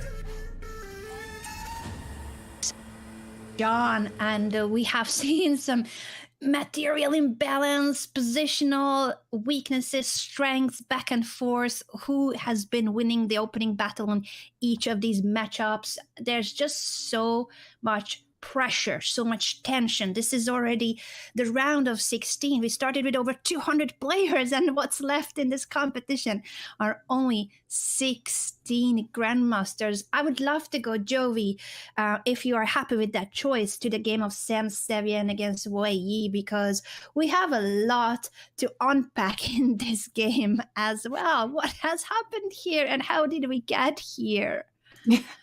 Yeah, I mean, looking at this position, I'm not really sure how we got here. I mean, definitely some e4, e5 openings, but it's a strange one. And okay, it came from a Petrov. Okay, and Petrov has been something that Wei Yi has studied in tremendous detail. He got a fantastic position against Maksudlu. And yeah, this bishop to d3, very unusual idea. I mean, you're thinking, why are you going to put your bishop in front of their own pawn chains? But the whole idea is that you just get ready to place the bishop on this ideal diagonal, ask the question to the knight, and hey, yeah, you can go c3, you can go b3. c3, I think, was the move chosen after castles. And it's just a question of getting the bishop out of its own way and then just establishing a stable pawn structure. And Wei Yi probably has a say in this one and probably says, no, I'm not going to let you do something like that. So yeah, this is c5. So bishop c2. Sam is using up a lot of time. He's got the bishop on the perfect diagonal, and he's just on the verge of going d4 when Wei Yi's like, no. It's on me. And right now, let's just see a little bit further down the line, because this pawn on d4 is very unpleasant for white, because not only does it cut the board in half, But it also grabs a tremendous amount of space. You know, the queen can post up the d5, a piece, you know, also can arrive in d5 like a knight or bishop or whatever. And that's going to be something that black is going to be super happy about. So if we fast forward, I just think that Wei Yi has been very well prepared in this particular variation. It seems to be the speciality of the Chinese players, the Petrov, and we're almost at the crossroads where every piece is hanging, right? Bishop takes knight, played. I can see from the live board. We caught up with the players, and I guess Wei Yi is thinking, like, what next? You know, does he take the bishop? Does he take... So which bishop, Yovi? Be clear. Bishop takes g5. Bishop takes g5, or does he give b takes c6? Yeah, this is the main question here. Which bishop is more important to capture? I'm leaning toward bishop takes g5 because that will still leave this piece hanging.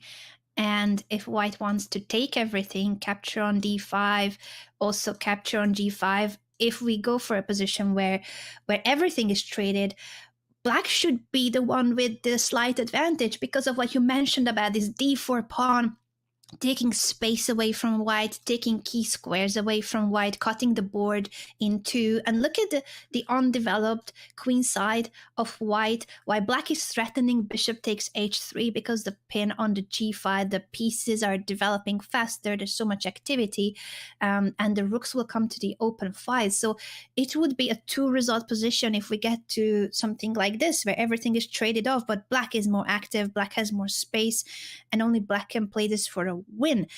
So this is looking so far really good for Wei Yi. He chooses to capture the other bishop. Interesting. I was convinced that this was his idea. He takes instead on c6, and this is still, of course, hanging, but now white can choose to capture on e7. Queen takes e7 and bring the rook to e1 with a tempo could be one of the follow-ups, I feel like. And this pawn on d4 is hanging. I'm a bit confused why he chose to take on c6, but it's easier for us sitting at home looking at the computer evaluation too, of course. Yeah. Yeah, no, it is questions, right? But I guess he's banking on the fact that if white were to go knight takes d4 immediately, then there are some funny jumps with the queen. So b takes c6. Yeah, but I also was kind of sorry, I went back in the wrong into this bishop takes direction. g5. Okay. No, I was also going in that direction with my thoughts. It was very natural, but I think Wei Yi, like, ultimately he's trying to be very maximalist about this. Like, if you don't take on d4, then he's going to be going c5. But okay, this is a very nice idea, you know, that you can immediately go on the offensive. Oh, this is very This will sweet. show if white grabs all the pawns, will be then hugely punished for it, threatening checkmate on g2, h3 is hanging to, knight takes or bishop takes. If queen f3, looks like white is managing to defend, but with 3 attacking pieces for black, this position will collapse. You have to give up at least an exchange in order to save your king. So this could be an immediate collapse if white is greedy. Yep, I agree completely. So yeah, don't. And now I'm beginning to understand, you know, how this whole system is working with the knight coming into f4, and actually I'm liking it more and more. You know, Me too. I did not see this idea with knight f4. Yeah, like the bishop, if it posts up on the long diagonal, it's going to be so dangerous for black to handle. And plus, you know, the pawn on c6, it can advance up to c5, as you mentioned. A rook can get behind it, whereas the knight, I mean, where is the plan of improvement for white? How do you make black's life difficult? It's going to be very, very difficult.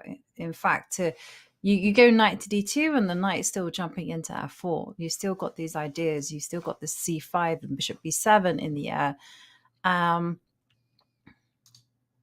Yeah. Everything is... Yeah, this is not that simple from white's perspective as the computer claims it. The computer is just saying this position is about equal. If anyone is better, it should be white. I think from a human perspective, Joey, what we would feel like is Black's position is fine, and you gotta be extremely careful as white to not fall into something immediate with this attack, the knight coming to f4, pawn to c5, bishop to b7, or some sacrifices on h3. So I feel like here the human perspective is that Black is more than fine. Black is the one putting pressure on white in this middle game. Yeah. And it's because of this knight to f4, queen to g6 plan, you know, targeting the king. And the fact that this knight on b1, like if this knight on b1 could transport itself to e4, like right now, well, then it's a different type of chess, right? Because then white will go very quickly with rook c1, you know, once they've taken care of the king and everything will be absolutely hunky-dory. But here, no, I mean, knight d2, and immediately I'm like looking at knight to c4, and that's coming with tempo. And if the knight jumps up to e4, well, then already you've got queen to g6. And how are you going to defend this? I mean, yeah, the only defense would be to retreat the knight to g3, and maybe this is key. Maybe white needs to switch immediately into defensive gear mode and bring that knight over. You need more defensive pieces on the king side. The f3 knight is not enough. In a lot of the positions we showed earlier, it is troublesome for white. Everything that happens, if we compare this to all the positions where white would grab the pawn and everything just falls because 3 of black's pieces will appear on the king side and you have no defense even if the knight comes back. So it could be very crucial for white to bring that knight into the game, play, for instance, rook e1, then play knight d2, as Joey pointed out, and you gotta block that g file, and that's the only way to not lose either with a checkmate on g2 or losing the pawn on h3. And this could be sufficient. Maybe this is the way to go for white, to get the 2 knights blocking the king side, and then you can bring the rook in. This pawn is still hanging, by the way. Like this is not just about the king side. The d3 pawn is also hanging because of the knight on f4 and the queen on g6. So this is very unclear, but could be perhaps the way to go for white to at least save the king. Yes, I completely agree. You know, you have to look after the king first. You have to justify the position to your king at every move. And yeah, luckily white has enough resources to handle this. Say, for instance, knight takes d3 is going to be met with rook to e4. And we're going to be seeing that knight being kicked around. And the pawn on d4 is going to be hanging. But yeah, and then I guess knight to e6 or bishop to b7. But I kind of also agree, or maybe bishop to e6, sorry. I'm changing my mind. Left, right, and center. Bishop e6. Oh, no, that doesn't work. Ooh, it doesn't work because of this tempo picking up an extra pawn. So black too needs to be careful. Neither of the players can go pawn grabbing. I think this is really instructive. All of the lines that we are showing in our analysis that end up being a winning position for one player or the other is the player with a pawn down or 2, because while you go pawn grabbing and you're moving the same piece to capture those pawns, the opponent will bring their pieces into the attack, activate as many pieces as possible, and especially the king side, if white is not careful, that can be a massive attack for black. While if you are focusing on bringing your pieces in, like white bringing the knight over to the king side, then it is black who shouldn't really go pawn grabbing because of all these ideas that Joey pointed out. So very instructive position. And I feel like something like this might happen and black will not take the pawn, but might strengthen the center, guard the d4 pawn, prepare to bring the bishop to the long diagonal. And it still is such a complex middle game. Anyone can still play this for a win. I feel like rook e1 is on the board, so this could very well be where we are heading in the game. Yep, we are seeing all the tempo moves.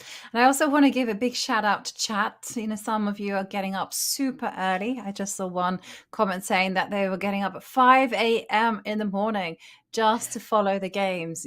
I salute you guys. Thank you. Yeah, absolutely. And well, rook to e1, a tempo move being played. Wei E now has to move the queen. We're expecting it to come up to queen to f6, and let's maybe go back to our bird's eye view and check in on some of the other games. Very complicated battle ahead, and I feel like we should check in on Andrei Yesipenko against Alexei Grebnev, just to kind of do a little bit of a status update to see what's happening there. I think we've just seen one trade of pawns, but it's pretty levelish in the sense that I don't think black has fully equalized, but black doesn't tend to have too many problems in this particular structure. It's very compact. Super compact, and at the same time the time difference. John already pointed out that in several games we have one player with quite a big time advantage, showing that they managed to get the opening they wanted. It is their preparation on the board. It must be the case also here. Grebnev getting what he wanted, what he prepared for, and he has a very healthy time advantage and being in a comfortable position. Should we take a quick look at how they ended up here, even if we don't really analyze the moves much, because it's already over 21 moves, but the opening was a Petrov in this game as well. Not with bishop d3, but here knight c3. This is another popular line where white allows the doubling of the pawns, but it would help open up the d file, and in those positions white often castles queenside. Instead, it was a more solid approach, symmetrical pawn structure once black pushes d5. Interesting how that pawn push is being delayed a lot in this game. They are focusing on the trade on the e file. This was threatening knight c7.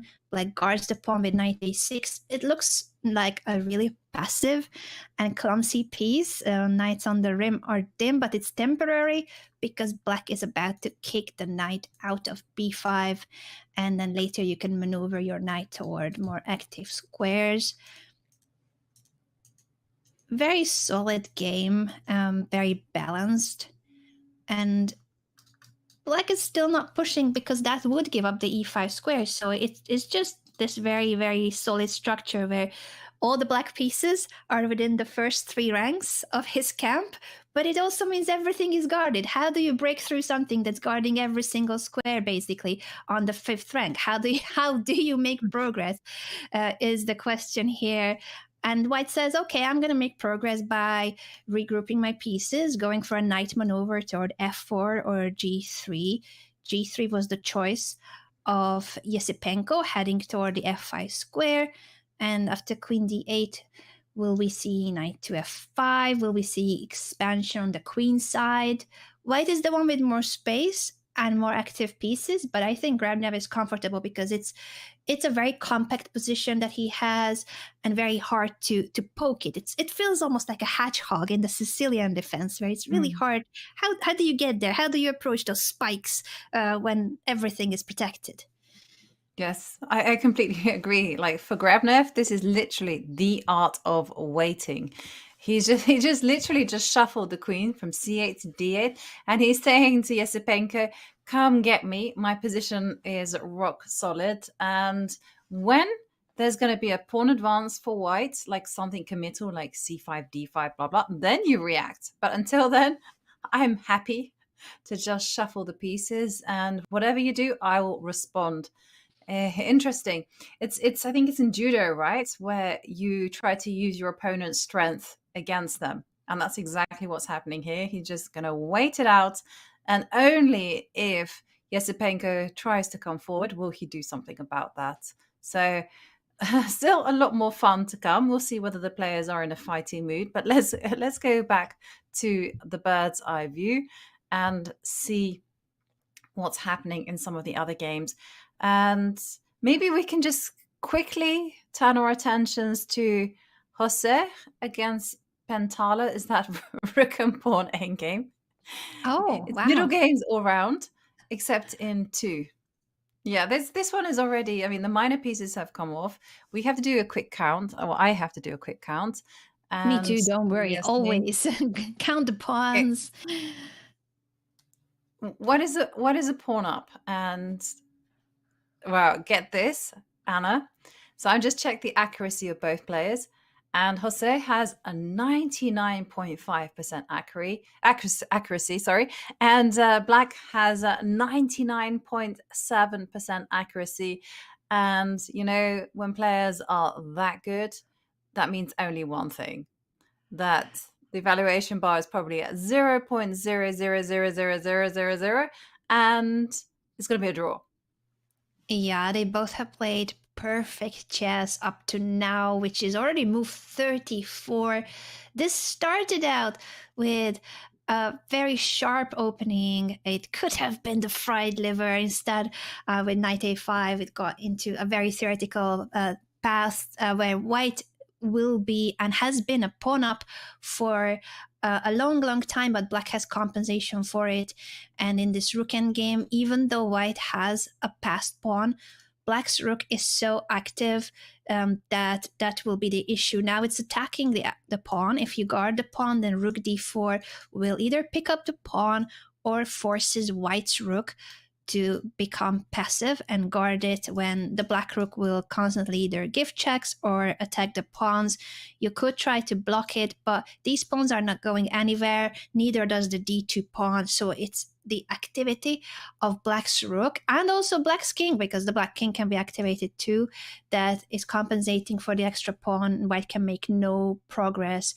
You could try to bring the king, chase the rook away, and then push the pawn slowly but surely. In fact, should we just try? Let's, I'm not sure. King f6. I'm just going to try to make a few moves for either player. Can we make any progress? Either for black or white. So for white to make progress, I think it's key to chase this rook away from d3. You probably don't want to go to d4 because that steps into further attacks, and you cannot grab this pawn because of this check. So black does need to be careful not to fall into any of that. But I think if you just go back to d7, guarding the 7th rank, it's still really hard for white to make progress, because as soon as you're ready to push the pawn, black will just give a check, kick your knight, kick your king away, and also grab this pawn. Suddenly it would be black who starts playing for a win if white pushes too much and you lose the f4 pawn. So lots of activity for black, and tables could turn. I don't think white will be pushing it too much. Yeah, and I don't think Jose is even going to try. Right? His last move, he just played f5, where you literally, I think, can go pawn takes pawn. You can take the pawn because rook takes f5 is going to be met with rook to d4. And yeah, no way, Jose, are you going to be winning this one? No, that will lead to a handshake soon. You're right that f5 is one of those moves that just accepts the fact that black has played this game well, defended well. Jose Martinez, though, like, he has been doing extremely well in this tournament, and in this game too. He was the one testing Pentala Harikrishna, a very experienced opponent, Olympic gold winner with the team of India, Pentala Harikrishna, and he was tested in today's game as well. Jospem came really well prepared, but it was only a slight pressure that he had, and Pentala played the most precise defensive moves. I think we're going to see a handshake soon, and tomorrow they will play again with colors reversed, so Pentala will have the chance to try to push with the white pieces in classical. Yeah, and Pentala, we saw, has been incredibly phenomenal in this particular event. You know, some excellent preparation. Queen sacrifice, we keep talking about it because it was so amazing. Queen sacrifice, fantastic attack against Daniel Dada. And here, well, it seems like he's exceptionally well prepared again as he neutralizes Jose Martinez with the black pieces. And I gotta say something. Jose is a man who's obsessed with chess. You know, yesterday he played in, I think it's called the Thursday Title Tuesday. I don't quite know the exact name of it. He played in it, whilst most players probably would be relaxing. 3-0 Thursday. Okay, that's the official name of it. He played in 3-0 Thursday. He won. So there was no rest at all for Jose, as he just seems to be enjoying chess in every shape and form, you know. And also, like, a lot of stories came out on the internet how he was playing in the World Rapid and Blitz, and he said, "Guys, call me down for dinner." And then he kind of, as soon as he got details of the password for the Wi-Fi, he was like, maybe I'm not going to make dinner. I'm going to be playing Entitled Tuesday or Freestyle Friday or whatever it is, just certainly, he's kind of sharpened his knives on the online world, just playing as much chess as possible. And it's actually an interesting kind of way, because I would say when I was a kid, I also didn't read too many books. I was just literally playing chess every day of the week. And it was Really? You were also partly playing a lot of online chess, Jovi, or no, also not online chess. IRL? That hadn't come into existence. I I shouldn't date myself, but but that Jovi, was you are the young. You always will be young. We don't talk about age on this show. but my dad was obsessed with chess, and to him it was a higher priority that we did well in chess than in school, although he did want high grades there. But I remember it was like Monday, Tuesday, Wednesday, Thursday, Friday, we had chess. It was always like some league match. It was always something going on. And often I would be like doing my homework at the chessboard. That must have been pretty annoying for my opponents. But nonetheless, that was exactly what happened. And yeah, you become a very practical player. The only downside is that you do have to catch up on your knowledge later on in life. Like, you have to kind of know the basics. Whereas if you have a teacher and a coach, they're going to sit you down and go, hey, this is how you win, this particular end game. This is the technique and upon which you do. And they do reveal certain types of secrets, that perhaps it would have taken you 100 games to find out. Yeah, that's a really good point. How much it helps when a coach is highlighting where are the focus points, while if you're only playing, which is, again, it's really important to play and to learn from our own mistakes, but that's where a coach or a second can speed up the process a lot. It's interesting also from what you mentioned about Jospem, Jose Martinez here with the white pieces, how he's always playing every single competition he can on chess.com, Title Tuesday, Freestyle Friday, the 3-0 Thursday, while he is in India competing at the World Cup. This tournament is gruesome. It's tremendous, the pressure, the tension, the duration of the event, nearly a month of constant chess with no rest days. The official rest days are 2 in 1 month, like 2 rest days when you have to compete for nearly a full month is nothing. You only actually get to rest if you are not playing tie breaks, but that hasn't really been the case for most of the competitors here. It's really hard to win a match in just 2 classical games. And I don't know how Jospem has the energy to play both all over the board at the World Cup and then go back to the hotel room and then continue playing online in the chess.com events, while other players are just happy to get that dinner in and sleep because you need to recover your energy one way or the other. Yep. Okay, we see Harikrishna. He doesn't take on f5, but this isn't entirely an aim to win. He's just looking to consolidate. Wow, Jose just moves the rook to the center. Everything is nicely protected. And the problem is that it's all very nicely protected, but there's no plan to advance from Jose. So we're expecting this one to be a draw. I like your plan of rook to f4. And I think you got there before he's even played it. Rook to f4 indeed, played king f6. And there's just no way to advance actually for white. Everything is fully under control. Okay, so let's move away from this board maybe and just glance at another game.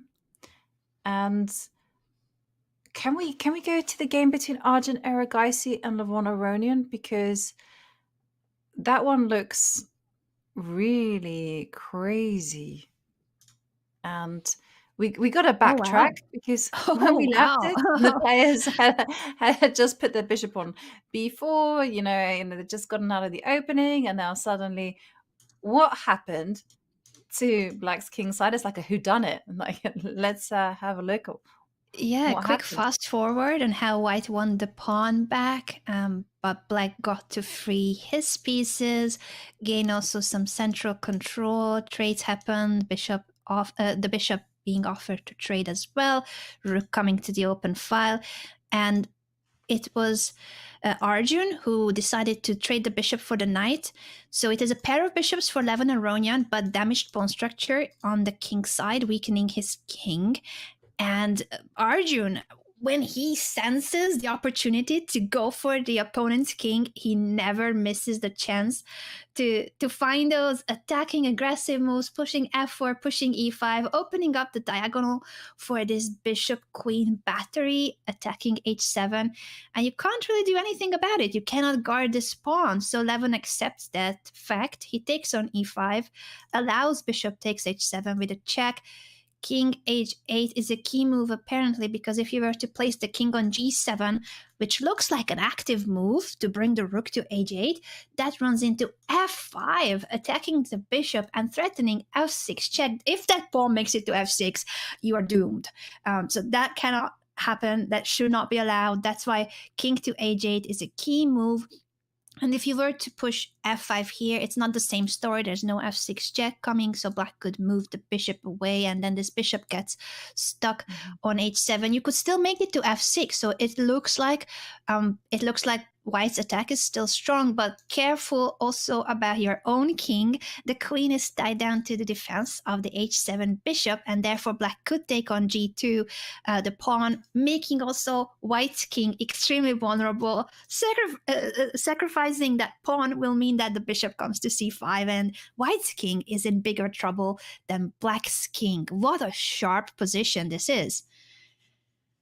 Yeah, absolutely. And also, like, Arjun has really come out swinging, because if this fails, if he doesn't manage to put pressure on Black, he's literally going to be lost. So there's no way back from this particular attack, and he has to be very active. So f5 already, you saw, is like losing, and a very instructive how it's losing. And okay, that gives us other options. F takes e5 is one. You can also invite everyone to the party with some rook. The rook on a1 isn't necessarily working, so that I'm looking at moves like rook a1 to try to get it into the game. But let's have a look at the captures first. Can you take on e5? Yeah, Is that that's, I something? think, one of the main moves that White must be considering to grab the pawn. And more so than just the pawn, it opens up the f file. As you said, it invites the rest of White's pieces into the party. Black could win the pawn back if he wants to by giving a check and capturing the pawn, the next move. And I think that's very likely that it might happen, because it also activates Black's pieces even further and threatens bishop d6. And again, whose king is weaker here? Both kings are under attack, while White wishes that this was not the bishop on h7 but the queen. The queen bishop battery is really powerful when it's the queen that is the one at the forefront of the attack. But if you swap the pieces with the bishop on h7, there is no attack in reality. It's a bishop that's sitting on h7 but cannot give a check. It will need to retreat. And Black is really active in the future. If a rook can come to the h5 too, then you almost will be regretting having taken a pawn on that file. So double-edged, very double-edged. Jovi, you pointed out that Arjun is going for it, but it is sharp and it could also backfire. I love how the computer always says equal. This position is no one's game. Shake hands. Nothing to see here. I feel like this is anyone's game. You could lose this game with just one inaccurate move because it's so sharp, so double-edged. Yeah, totally, right? I mean, when the kings are both vulnerable, and I love this whole point about, hang on a second, the white king's not safe, and two kings that are perfectly safe, they're in perfect balance in the middle of the board. Well, that means one thing. It was a draw, as we expected, between Jose Martinez and Pentala Harikrishna. The two will return tomorrow. This time, we'll get to see Pentala Harikrishna's preparation in action. But we gotta dash back to that wild, like, insane game between Arjun and Levon. I mean, they're the most creative players in the event, and we have to kind of really break this one down, because now seeing your kind of explanation of how the queen, when it lands on e5, means that the white king is never going to be safe, I feel like white really has to find the most correct move. And how to do it, is it like, I mean, how to even get there? Yeah, it's not simple, and I think it just goes to show how sharp this position is, that according to the computer, there's only 2 moves for white that are okay. Any other move, and it looks like there's plenty of options here, but you either have to take on e5 and go for that position that we were analyzing, or you need to play bishop f5, offer a bishop trade so that your bishop will be not an issue on h7. Either of those moves are okay for white, not even better, it's just okay.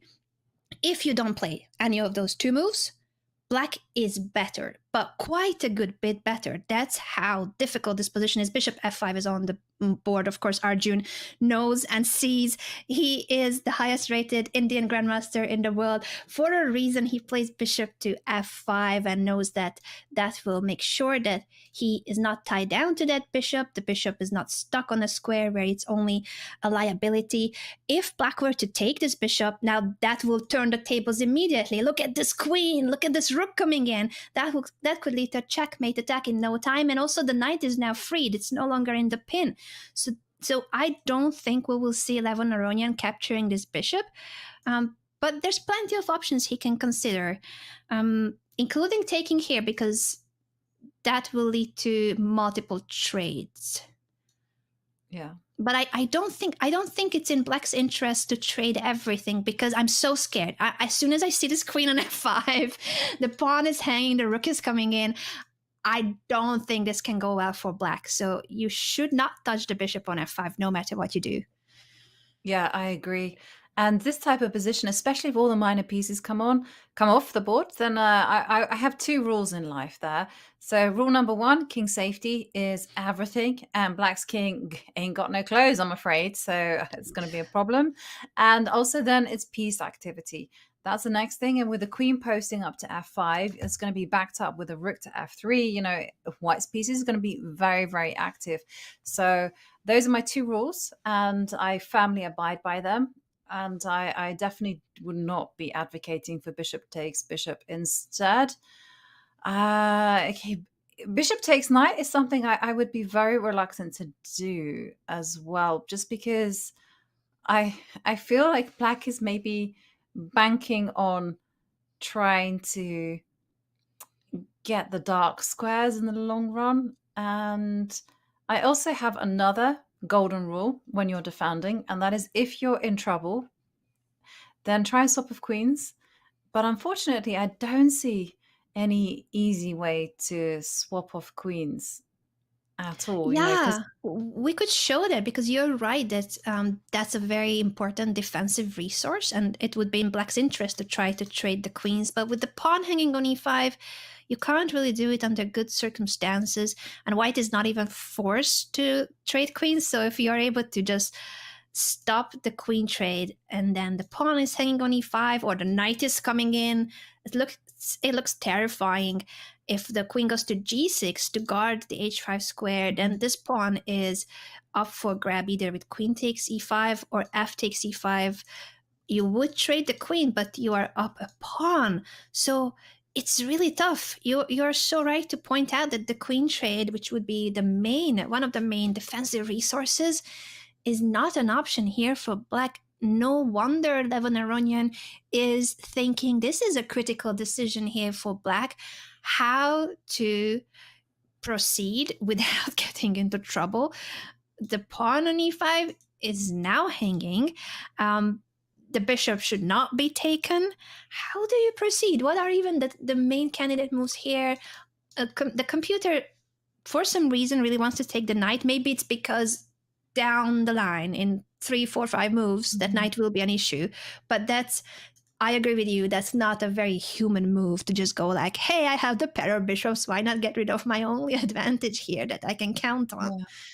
Yeah, but maybe it's right. Maybe, it's just saying, hey, you gotta stop and start just thinking about the fact that every single white piece could potentially be an attacker, right? The rook on a1, that could just swing over to e1, and then, suddenly it lifts itself up and whoops, it's got eyes on h4. You never know. Something like that may very well happen. So I can understand the computer kind of seeing further down the horizon and saying, okay, that knight is going to post up to e4 and be an absolute menace there on f6 and g5. So, okay, yeah, bishop takes.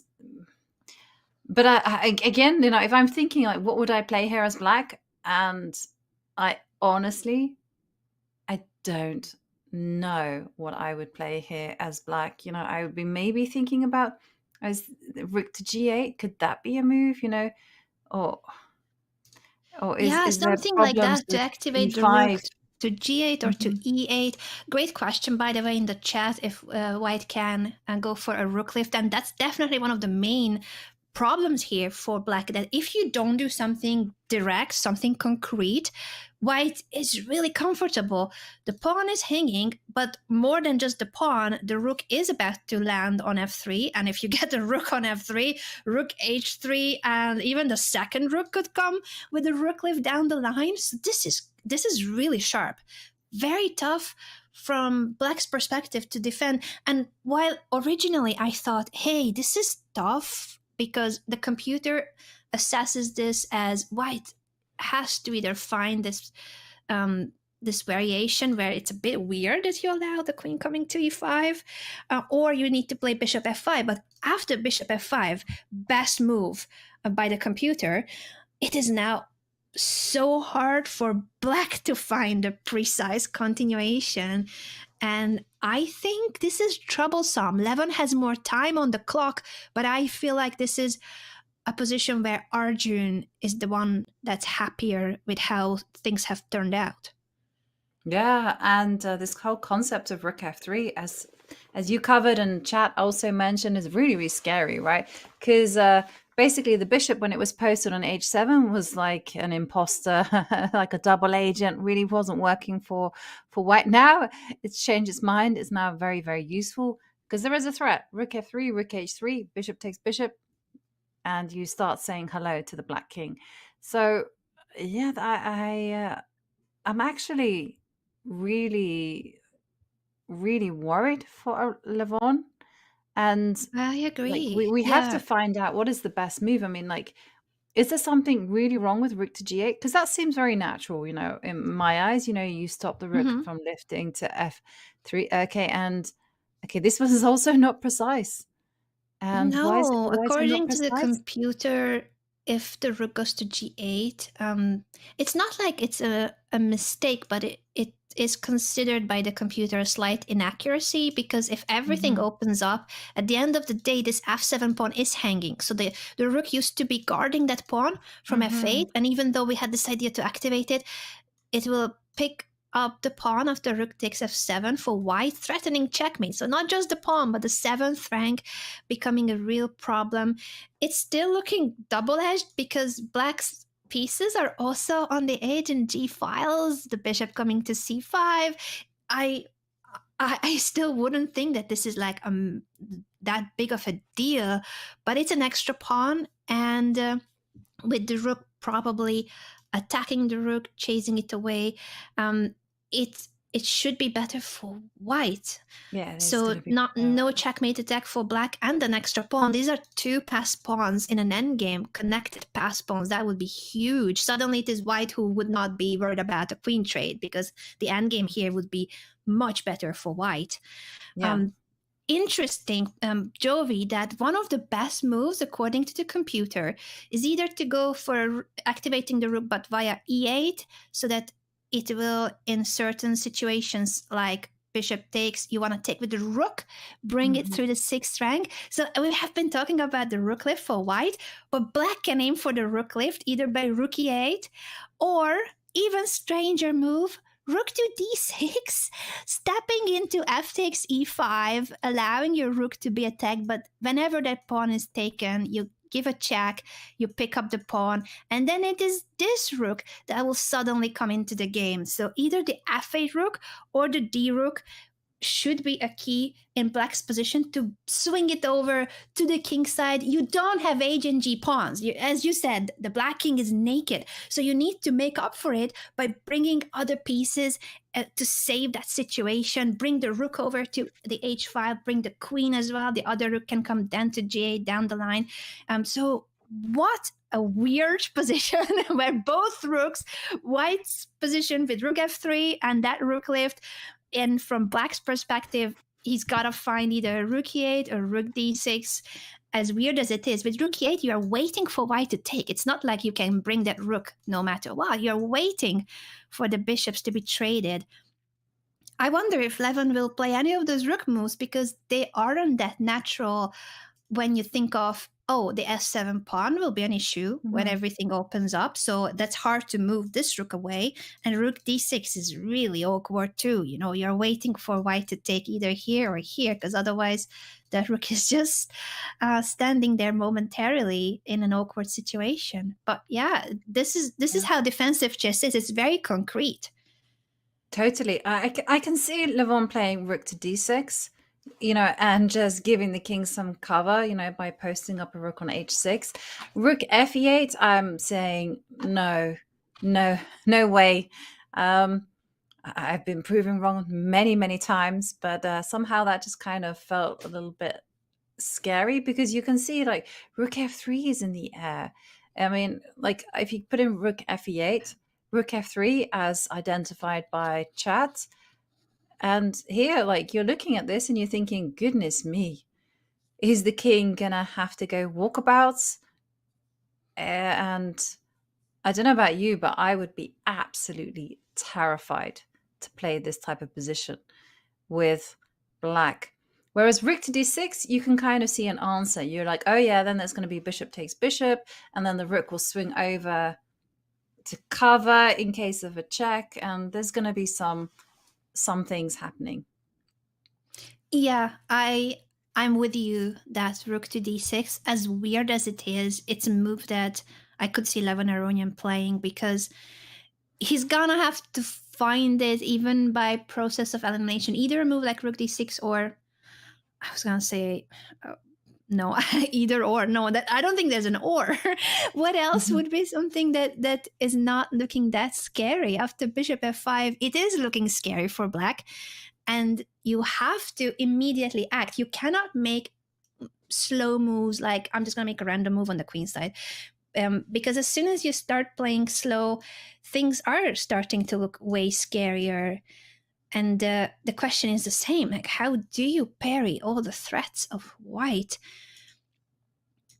I think this is a critical moment for Levon Aronian, and he has to find a direct and concrete way in which he can, down the line, trade pieces, but you cannot just go and capture this for all the reasons we mentioned, the queen coming in, the rook coming in. You need to prepare for your heavy pieces too, to be able to make it to the H and G files. And the way to do that is to bring a rook to the 6th rank. Both players wanting to do that. Rook left, rook d6 seems to be one of the best defensive resources here for black. Not an easy one to find. Should we leave Levon ponder? This is already past 12 minutes of his thinking. Goes to show how difficult it is to find a precise defense here.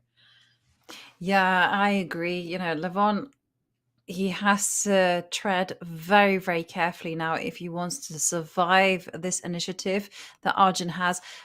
Let's take a break.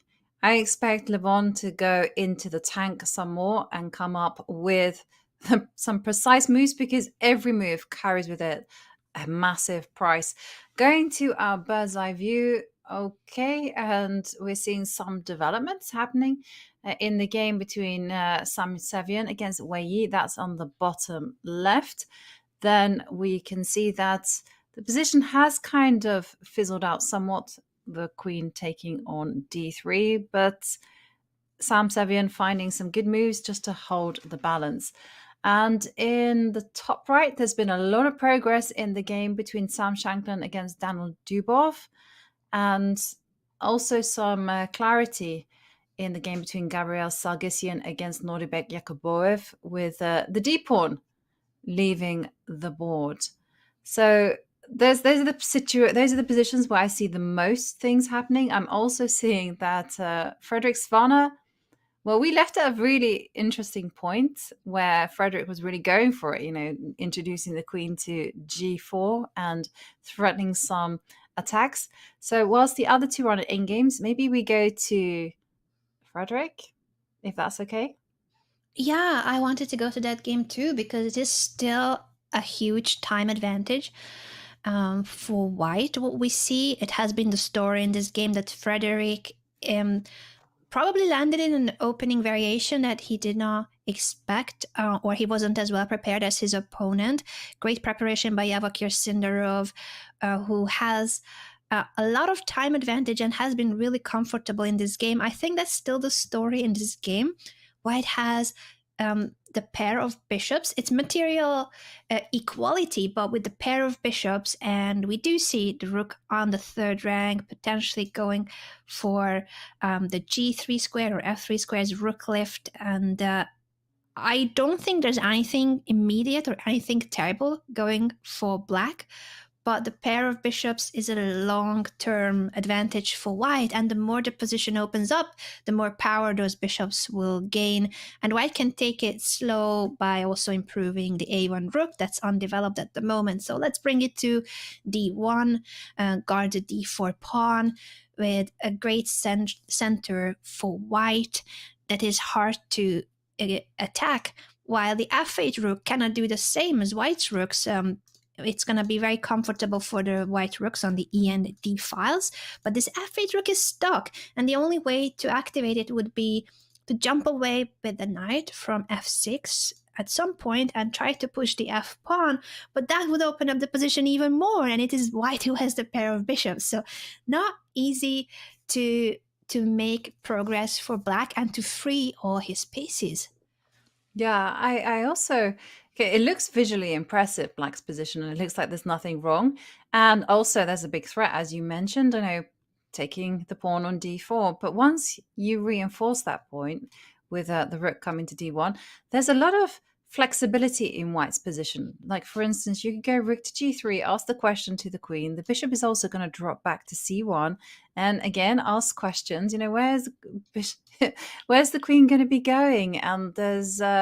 issues with the mobility of the queen. There's also issues with the fact that all of the simplifications, like if you go e takes d4, that actually benefits white. White now has complete control over the center, and this bishop on b6 is just completely locked out of the game. Yeah, very sad piece, while you clearly have more options with white's pieces, as you mentioned, Jovi, that bishop could even retreat to c1, and then it's one of those situations where the bishop would be active on c1, trying to attack on the king's side and bringing it over to, if we just illustrate it with, I'm just going to make some random moves. Maybe this is not the best random move, because you also need to be careful about white pushing e5, by the way. So several problems, whether it's with rook g3, bishop c1, or the pawn being pushed to e5 in the right moment. This bishop will be a problem for black, either because of the pin and the d6 pawn, or because that bishop will start hunting down the queen. The black queen does not have many squares. You could even end up trapping that queen if you're not careful. Yeah, and I do feel that when that is the situation, black is really just forced to react, and you also have to anticipate which plan white will adopt. So we see Yavokir just thinking, obviously he's going to be defending the pawn on d4, so you can do that in many ways. You can go rook to d1, it's the most natural move. You can also step up with the queen to d3 and just make sure that e4, d4, they're the strongholds, they are adequately covered. And it's, as you say, I mean, it's always the problem, right? So if the knight moves away, where's it going? I mean, the queen is a little bit boxed in, queen to g5, and it's not very easy to handle a position where not only does white have all of the choice, but you also have the long-term pluses as well with the presence of the bishop pair. Yeah, many questions for Frederick Swane, and not easy ones to answer.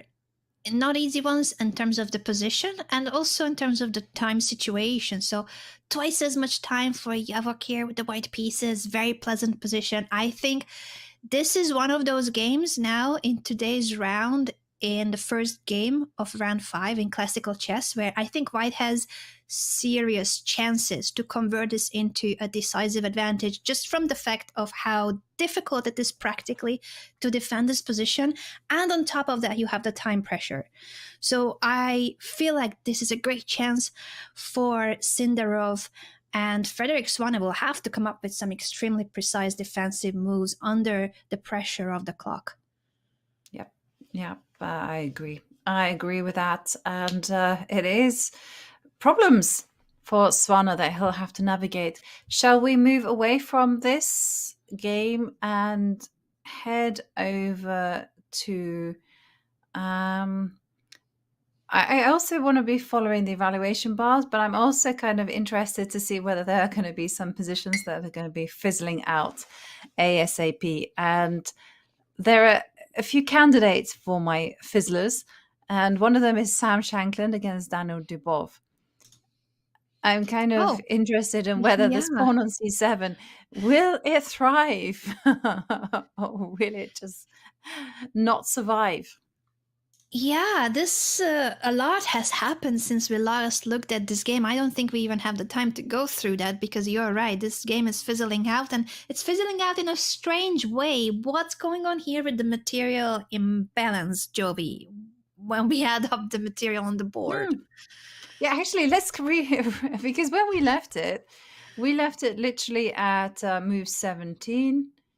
And move 18, we left it with the knight appearing on e4. And yeah, I hadn't quite realized that there's like a massive material imbalance. Okay, white has a pawn on c7, but the rook was attacked with bishop b4, and that's when Sam Shankland decided, I don't care about the rook, I would rather capture your pawn, create a b pass pawn, sacrifice the exchange. So he gave up his rook for a bishop and a pawn, but that pawn, goodness me, is a scary one to face. And in fact, white is better according to the computer, only that b6, the move he chose, is considered inaccurate by the engine. If he had retreated the rook according to the computer, not an easy one to spot. b6 seems a lot more natural. White is slightly better even with the rook down. Well, exchange down, it's a bishop and pawn for the rook.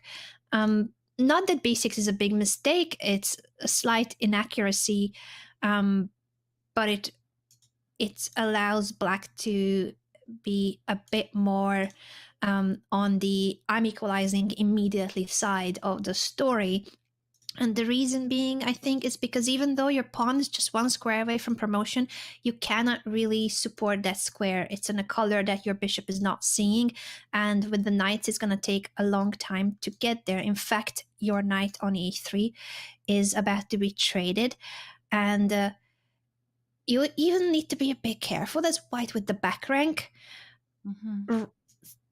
Thankfully, these pieces also see the c1 square together, because otherwise it would be a big issue that the rook appears here. Not in this case, with the knight and the bishop being able to guard, and then you promote. So this would be a way how to lose the game from black's perspective in 2 moves. You can do that if you give that check. But what would happen after knight takes c4 is that black simply takes back, attacks this knight, and now you need to be careful, because if you want to play an active move, that's when you lose. Careful with those back rank checkmates. We all need to do our puzzle rushes and make sure that those are hammered in. You have to retreat to the back rank, either to c1 or to e1, and that is the issue with all this line that ended up with the many trades. That, yeah, the pawn is on c7, but white's back rank is a problem, and this pawn alone cannot win the game. You cannot push, and you cannot support that push by any other means. I think we will bring back the players as soon as we can. I think they went for a quick nap. No, we are back with Levon Aronjan's game as well. Sometimes the players want to be mysterious and not reveal their moves. In this case, the players want to be as mysterious as it can get. I feel like, though, the game between Sam Shankland and Daniel Dubov is heading toward a draw, while Levon Aronjan's game is on fire. If we go back to that game, never mind. The players decided that we can continue with this story because it is crucial. It is crucial that with these trades, if I catch up with the current board, after the trades, this is exactly we are, and the knight went to e1. So exchange up for black, but it is for a knight and a pawn. A very strong pass pawn. In fact, it's connected pass pawns, only that this pawn is way too far from the other. Imagine this pawn on b7, that would be game over. But the pawn is on b2, and black is not able to capture that pawn. You cannot win it because the bishop is always ready to guard it. At the same time, you cannot make further progress with the pawn, and black will start bringing his king into the game as well. So should be an even position. e5 at some point should be played, I feel like, to gain more space, get the king into the game. And also, if at any point you need to bring the bishop back to e6 and activate your rook. Yeah, and that's actually a good question, right? If white allows e5 and bishop e6, that will activate the rook. So let's just make some random moves for white. So let's just go h4. Yeah, e5. And you go h4 just because. And now the bishop goes to e6, covers the queening square. Okay, is there some kind of issue with swings and roundabouts? Yeah, because the b4 pawn is going to also start motoring. I just wondered whether... It depends on the moment, right? Because as you said, once the bishop is on e6, the black rook can be activated, and you would end up losing the piece if you are just guarding the knight with king to f1 that allows bishop c4 check. And it doesn't matter that white is about to promote the pawn because everything comes with a check. You capture the knight with a check, and then the bishop drops back to where it was. Rook up for black, which would be resignation moment. This pawn is not enough. It's not fast enough. Again, if it was about to reach b7, you can compensate even for a full rook, but it's not there, and black is just in time to stop them. Plus, you can bring the rook back, the bishop back here, and block everything on the light squares. So it's true that after a move like e5, white needs to be precise and not allow the black rook to be activated, or at least if you allow it, you gotta be careful of the rook. Yeah, but this is bad. If it gets to this is when it becomes really, really troublesome for white, because the activity of the rook will now just undermine the defense of these pieces, and you're constantly attacked. You either lose at least the pawn or the piece. So that's how things could get into a really bad territory for white, I think. Yeah, no, definitely. No, because I was just wondering, is it the situation now, where you have to be precise, try to make the rook as inactive as possible? You do have kind of funny moves like bishop to a7 in the air. Or is it night time just to harmoniously use the king, the knight, and who, in fact, is the one with the winning chances? Is it going to be black? Once they control the advance of the c-pawn, will they then use the rook just to terrorize the white pieces? Or is, in fact, everything just finely balanced, and every single, both the players, are they going to be mobilizing their armies? And that's always the question, in these endgames, is the time now, or is it going to be later? And that is certainly running through our players' minds, John. It definitely is. And I love the way you guys break the position down, because it's not only that, this game might actually fizzle out to a draw. It looks like the engine line is suggesting everything is equal. As soon as you start looking into the intricacies of why those things are, which is what we don't get just from looking at an eval bar or an engine, you start to understand the layers of decision making that these players have to make, even just to get to this position in the first place, where Sam Shankland was calculating what would happen if he chose to allow his rook to be captured all those moves ago, and what the repercussions might be now. So they're constantly asking questions of each other. It's not about let's make this move and see what the evaluation is. It's about what the ideas look like 5, 6, 7 moves down the line. And I thought you guys did a fantastic job breaking that down here, but as well as the Levon Aronian game, where the way you guys were able to color in as we saw down these mysterious lines, even the ones where the computer was telling us what they were, we had to pause and think about, hang on a second, what does this look like in 4 moves? So thank you very much for that. I thought that was fantastic. And everyone, myself included, definitely learning a lot. I want to talk a little bit now. I was going to go to a break and talk about ChessUp and their holiday sale, and then I realized I'm talking to 2 people who get to play around with the ChessUp boards themselves on a regular basis, so I thought it would make more sense to have a chat to you guys. Jovi, I'm going to start with you. I heard the story earlier about how you acquired your ChessUp board, but you've got one at home. Yes, I do have one at home. In fact, I have 2. And a lot of people will be thinking, like, why do you have 2? Well, it's actually courtesy of my husband. Quite a funny story, because I was actually doing as you're doing, John. I was reading a CTA, and my husband said, well, you sounded so enthusiastic about it that I thought, I'd buy one for you and one for your father. My father's also a chess player, and the idea is that we just play online together over the internet, and we've had a lot of fun. Everyone comes, who comes to visit us, has to play on ChessUp. We play against each other. There's a lot of funky colors, I gotta say, and it's also really interesting to kind of also play online as well. I recommend doing it at the 10-minute games, so that then you have a lot of time to just think about what's happening. And it's very cool to see these moves just appearing on your board. Mm-hmm.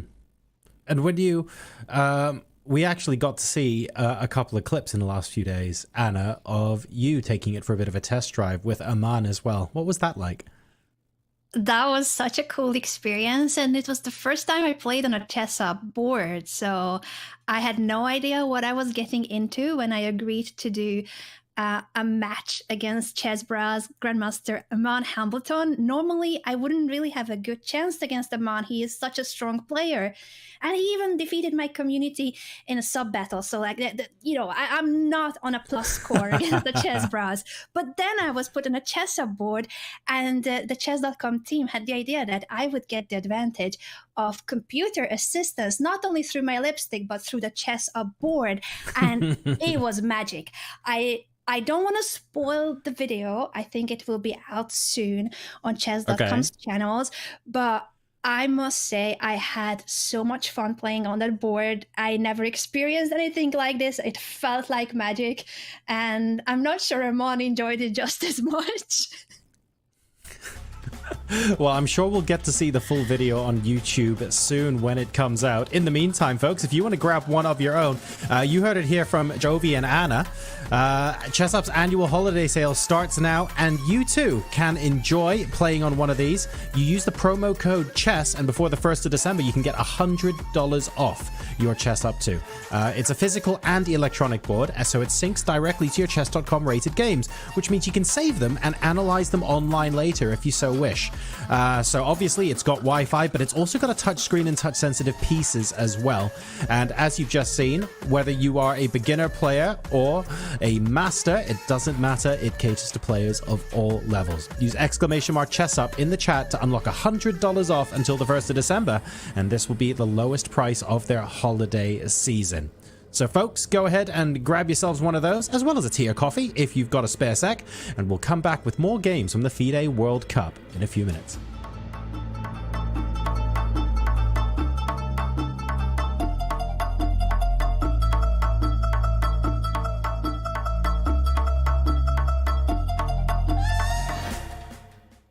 You're a grandmaster and I'm a retired IM. So I'm gonna actually use this board to have the advantage. If I'm touching a piece, it's gonna show me whether it's a good move, a bad move, or a decent move. Okay. What if I touch this? Oh, taking is not a good idea. So what's a good idea? It's ridiculous. That's it. This is ridiculous. I know it. A lot of people fall for that. I know you want to flag me, but I'm just like, I'm gonna go sometimes with my intuition, sometimes with the magic of this board. I think we need to try to bring the pieces back. No way, Aman! Take that! There's just no way this works. I calculated it till the end. I mean, I have to, you know, out of respect for the move. I got it. It's not a good move to take it. Is it queen h6? It's queen h6 first. Of course I knew it. What? I don't know how I stop this. I got nothing here. I can't even move. Anna, Thank you, Aman. good game. What do you mean, Good. good game? Good game. It's the best game of my life. You are actually now 1-0 against me lifetime. Yes. Does that make me a grandmaster? Has this ever happened to you? Oh, shoot. Another mouse slip. What about this? Oh, well, holy bishops en passant. I think I'm getting carpal tunnel. If only there was a way to play online chess with a real-life board. What if I told you you can with Chess Up 2? That's right. With Chess Up 2, you can now play over the board online. Wow. Simply connect your chess.com account to our state-of-the-art Chess Up 2 and get a game started. Every time you move, our revolutionary board will transmit the data online directly to your opponent. And as soon as they move, squares will light up, signifying which piece is going where. Well, shucks. This Hikaru guy seems pretty good. With Chess Up 2, mouse slips and sore wrists are a thing of the past. My carpal tunnel is gone. Well, this sure is fun. I'm playing online against my new friend Hikaru. Who needs a family? But I sure do miss clicking on a piece and seeing all of my available moves, like they have on chess.com. Well, Danny, you're in luck. This feature is totally available on the Chess Up 2 as well. Wow. Well, I'm convinced. But hey, what if I don't just want to play an opponent online? What if I want to use one of chess.com's other great tools? I thought you'd never ask. With Chess Up 2, you can fully take advantage of the chess.com integration by playing bots, analyzing your offline games, and even using our optional AI assistants to visualize the quality of moves with color-coded hints. Well, holy Chess Up, you did it. You made IRL chess cool again. You got it, Danny. And how do you know my name? Play chess today on the board of tomorrow.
Welcome back to the FIDE World Cup, live from Goa. All 8 boards are on your screen, but only 7 are still continuing, as you see the draw there between Pentala Harikrishna and Jose Martinez.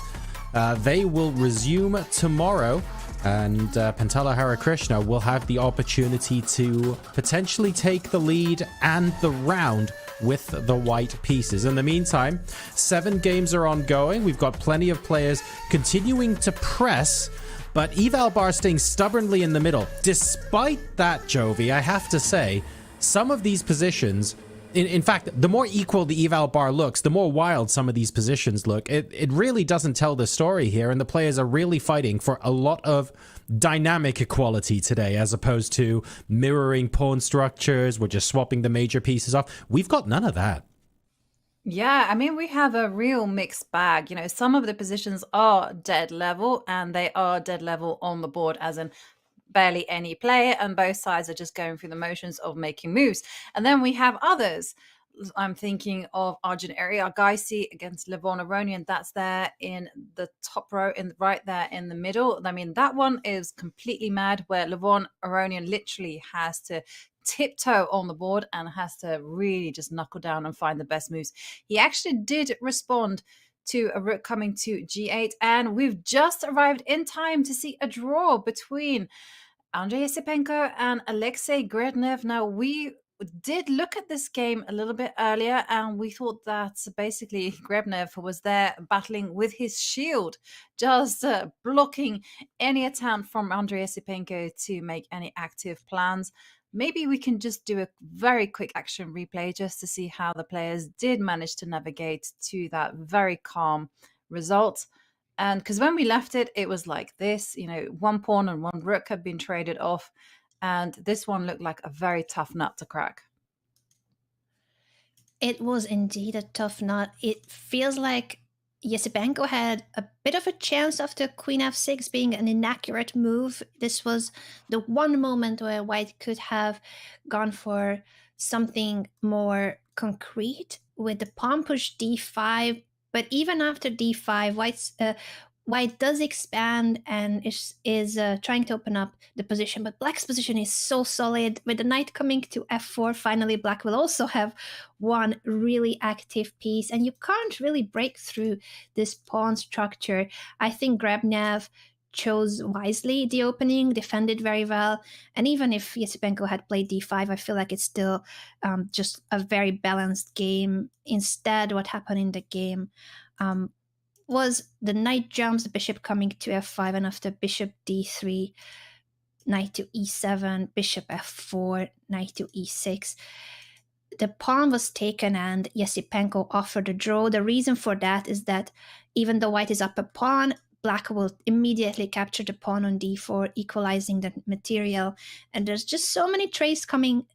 For instance, knight takes d4, bishop takes, queen takes or rook takes, after which you will then take on d6, and it's just a very balanced position.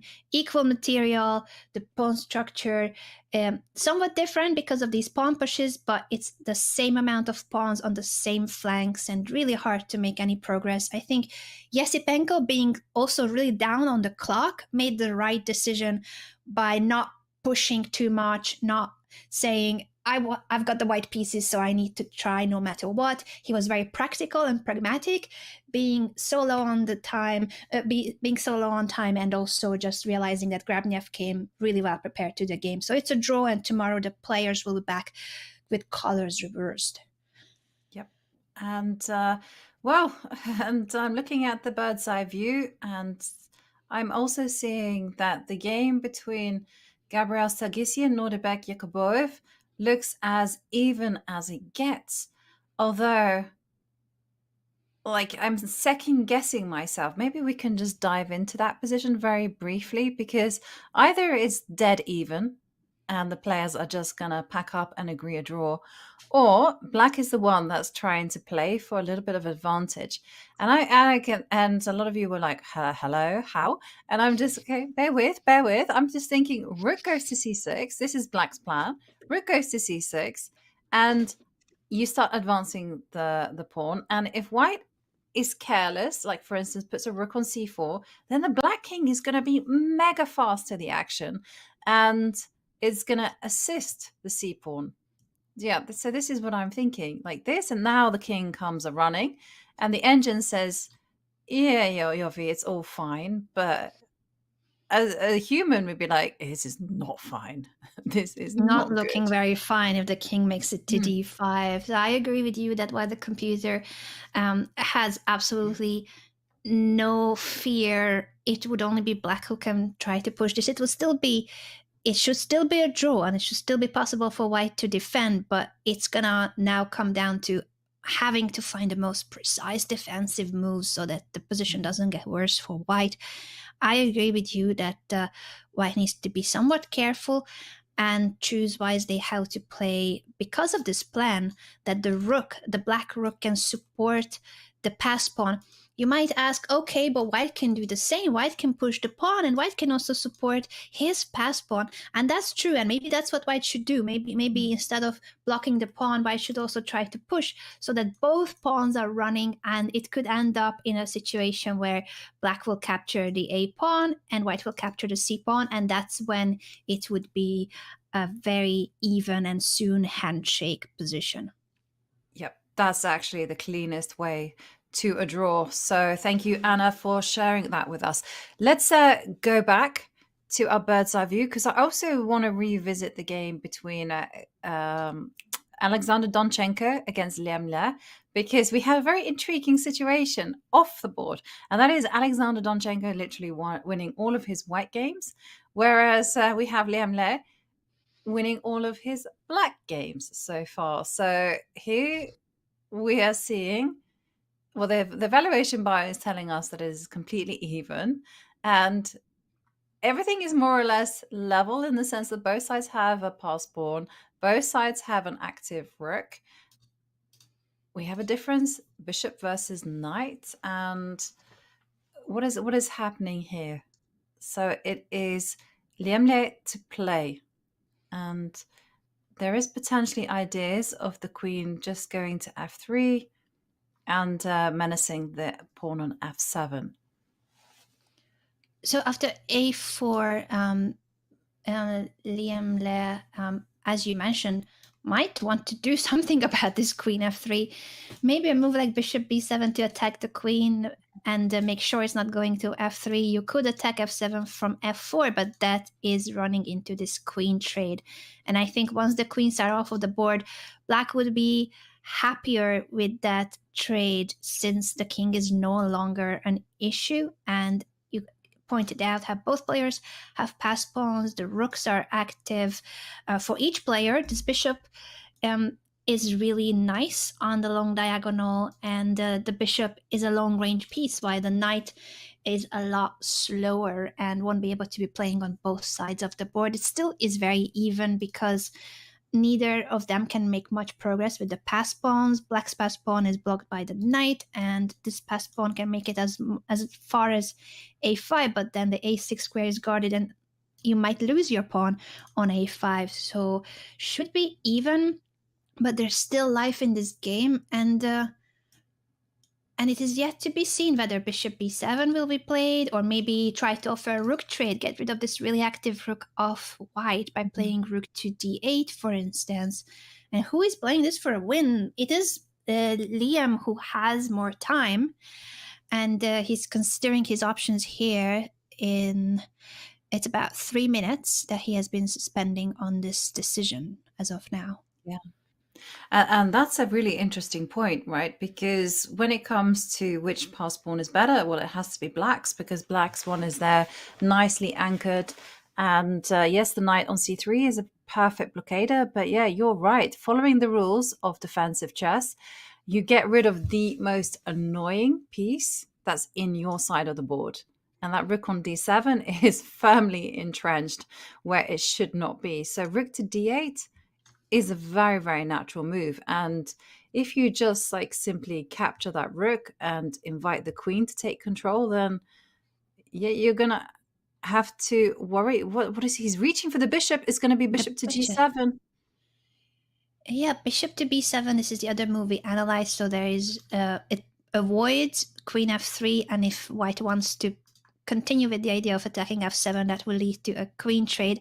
Other than queen f4, if you're keeping the queens on the board, let's say queen h4, just for the sake of analyzing a different queen move, I'm not even sure that black would mind that, because as long as you can chase this rook away and not allow queen e7 and both heavy pieces arriving on the 7th rank, then black should be fine once this rook leaves the 7th rank. And it is the black queen, in fact, that might become more dangerous than white's one now that is on the edge of the board. Yeah, I know completely. I mean, this is always the danger in this type of position for white. You know, if you position the pieces in a non-harmonious way, then this is going to be the result. The queen is going to swoop in, and the target's very clear. You know, you're going to just try to advance the passed c-pawn. So Donchenko has to be very careful with where he puts his queen. I was thinking queen to d4 as an idea, just to kind of maintain that control over the d line, but is there a problem with that already?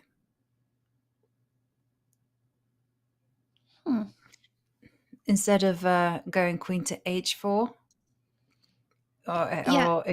So if we go back to bishop b7, which is the current moment in the game, and white deciding where to go with the queen, what are the only candidate moves you think that Donchenko is considering, Jovi? What would you say are the handful of moves here that he would be thinking through? Queen d4 is a nice, centralize the queen, take control over the d line. That was like my first reaction. Maybe a blunder, but that's something we're going to discover upon investigation. I liked your queen h4 as well. Queen f4. Oh, inviting the trade for the queen trade. According to the computer, it's the best move for white, but it leads to an equal position after the queen trade, which is indeed happening. Queen takes f4, pawn takes queen. Now, this rook is really nice on the 7th rank, but black's rook is also active. Interesting endgame, where we already mentioned how the bishop could be a really good piece because the knight is harder to use on both flanks on the board. At the same time, this knight is a key piece in blocking the passed pawn and also guarding white's passed pawn. And you cannot attack this knight with the bishop, which is a really important difference. If black could place the bishop on a5 suddenly, push that knight away, start pushing the c-pawn, then black would have really serious winning chances. But we see a handshake instead because this bishop cannot touch the knight. It is an even position, and the players agreed in a draw. They will be back tomorrow with colors reversed, and both of their streaks were broken. Donchenko had won all his games with the white pieces. Le Quanglian won all of his games with the black pieces. Today, neither of them could win, and they will come back tomorrow again with colors reversed. And yeah, so we kind of caught it. It happened a little bit more sooner than we anticipated. But Anna, your prediction game is on point, as indeed what we are seeing here is a battle between the A pawn and the C pawn. Now, both of those pawns will be lost, and we're going to be fizzling out to a position where there will just be a rook and 3 pawns. So Sargsyan, you can see he's just accepting of the destination where this game is headed. Norderberg, Yakuboev with the black pieces. This is traditionally the strategy, what you want to do in a mini head-to-head. What you want to do is be very solid with black, and you try to press as white. Rook c1. Rook is going to capture on a5, as Anna earlier indicated. Rook takes c4, and look at the eyeball. The eye contact has been made. Of course, it is a draw. Okay, and these two players will be back again tomorrow with colors reversed. Very, very accurate draw there from the two, which means that we now still have 4 games in progress, and they're all relatively uneven. So can we take a look at what's happened between Arjun, Erigaisi, and Levon Aronian, because that by far was the craziest position. And it still is crazy, even though the queens have come off of the board. We saw it at around the time of white playing bishop to f5, and we were praising Arjun's move and emphasizing how it wasn't easy for Levon Aronian to come up with the right defensive moves. In fact, Jovi, he played your move, rook to g8, which is a natural human move, but according to the computer, it wasn't the best, and Arjun finds the right continuation. He takes on e6, but then he didn't follow up with the pawn-grabbing move, f takes, to then capture on f7 too. He played a lot more human approach, and I kind of like this move. You know, the two rooks on the e and f files, threatening now to take the e5 pawn, but it is not that bad according to the computer after the queen trade, even though this pawn falls, f takes or rook takes are both possible. And it is now an extra pawn for white, but black's pieces are really active. Interesting. Yeah, Interesting that this is exactly where they landed, that Levon notices that Arjun's position, the attack could have become really powerful, so he sacrifices a pawn instead in order to get the queens off of the board and count on his activity here.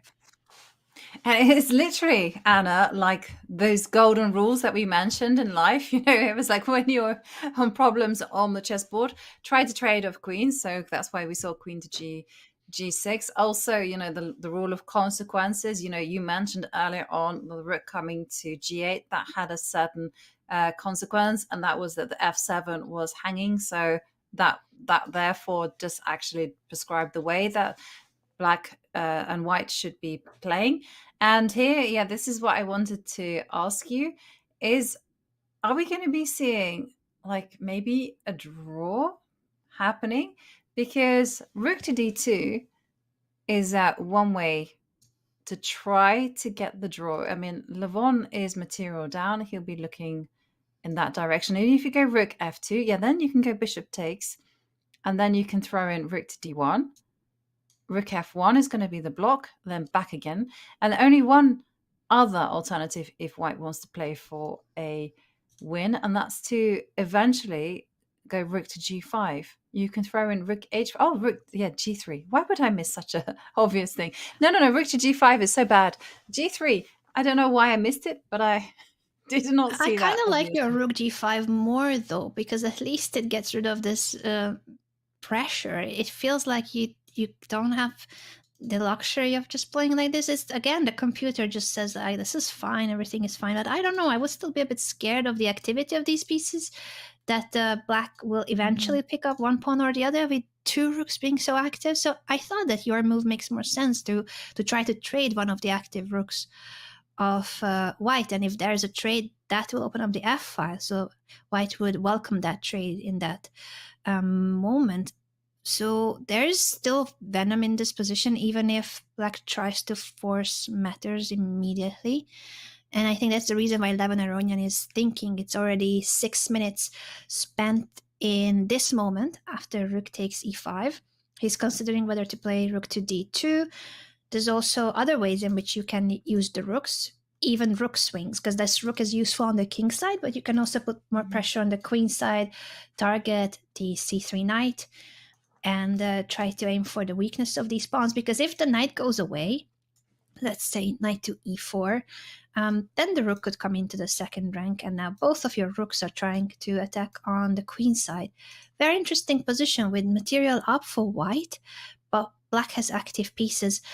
Again, though, when it's activity compensating for material advantage, you need to play in a very concrete and active way. You don't have the luxury of just playing whatever move, because once white will also improve his pieces as best as he can and activate his pieces further, the pawn up will become a factor, a long-term advantage for white. So this is why Levon Aronian is thinking so long here. He has to play really precisely and make sure he has something concrete to show for the pawn that he has sacrificed. Yeah, absolutely. You know, as you mentioned, there's so many options as well. You can take the knight. Is now the time to take the knight? That's going to be running through his mind. Is now the time to go rook to d2? Is it time to swing the rook over and try to mobilize both rooks? I mean, if you get the rooks on the second, then they're going to be super, super good. So Levon is, as you mentioned, desperately trying to generate activity here. Yeah, and there we're seeing featured chat. I thought you pick pawns off and play for king side pawns as whites. Yes, you do try to also mobilize the king side pawns, as Anna says. You know, if white is able to consolidate, get those two extra pass pawns motoring, and to do that, you'd probably need to trade off a set of rooks. Then Levon is going to be in deep, deep trouble. So Levon understands that the time is now. That's why he's thinking. Shall we leave Levon to his thoughts, Anna, and head on over to another game?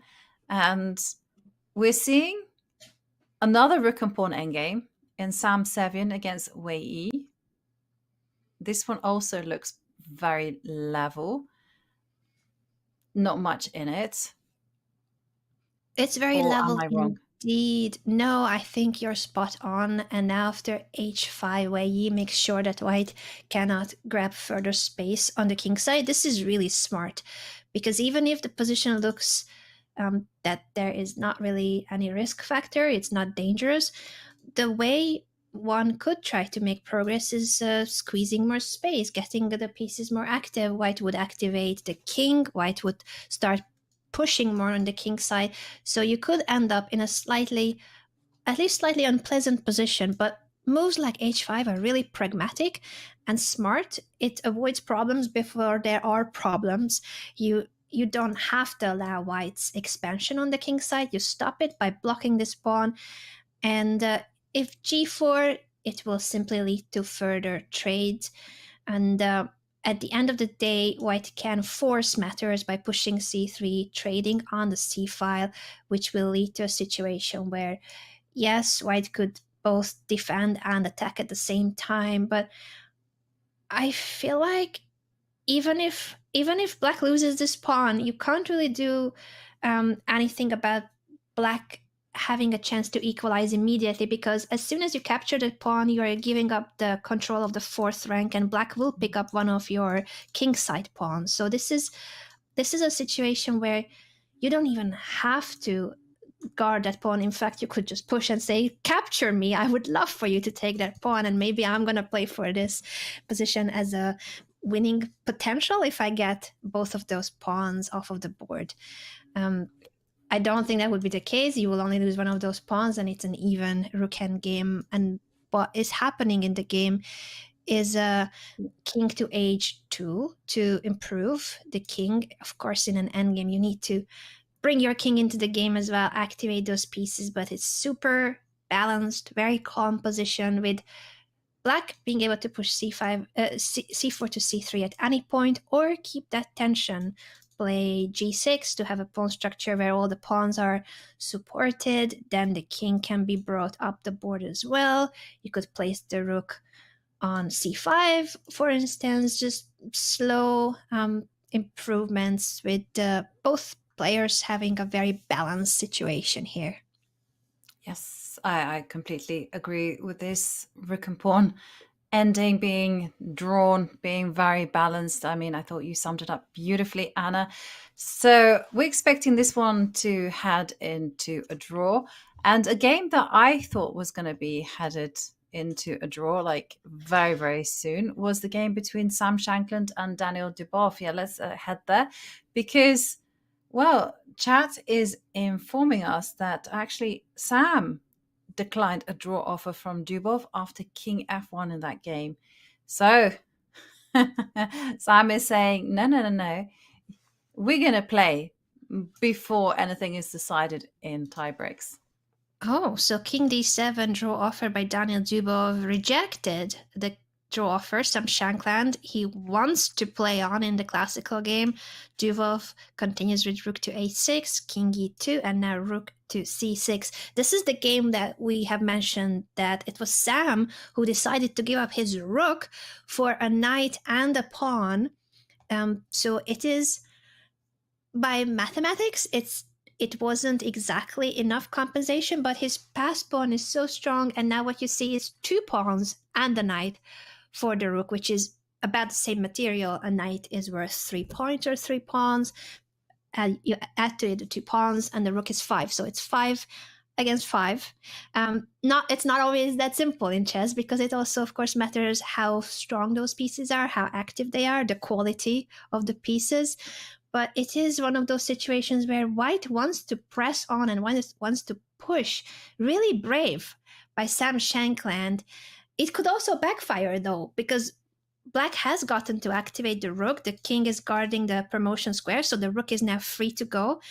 This bishop is an active piece, while the knight is stuck on the back rank. So I'm really curious if Sam Shankland will manage to press and get what he wants, or will he regret having declined the draw, because now maybe black will be like, hey, okay, you didn't want the draw, I'm gonna play this for a win now because my pieces are active, yours are not so.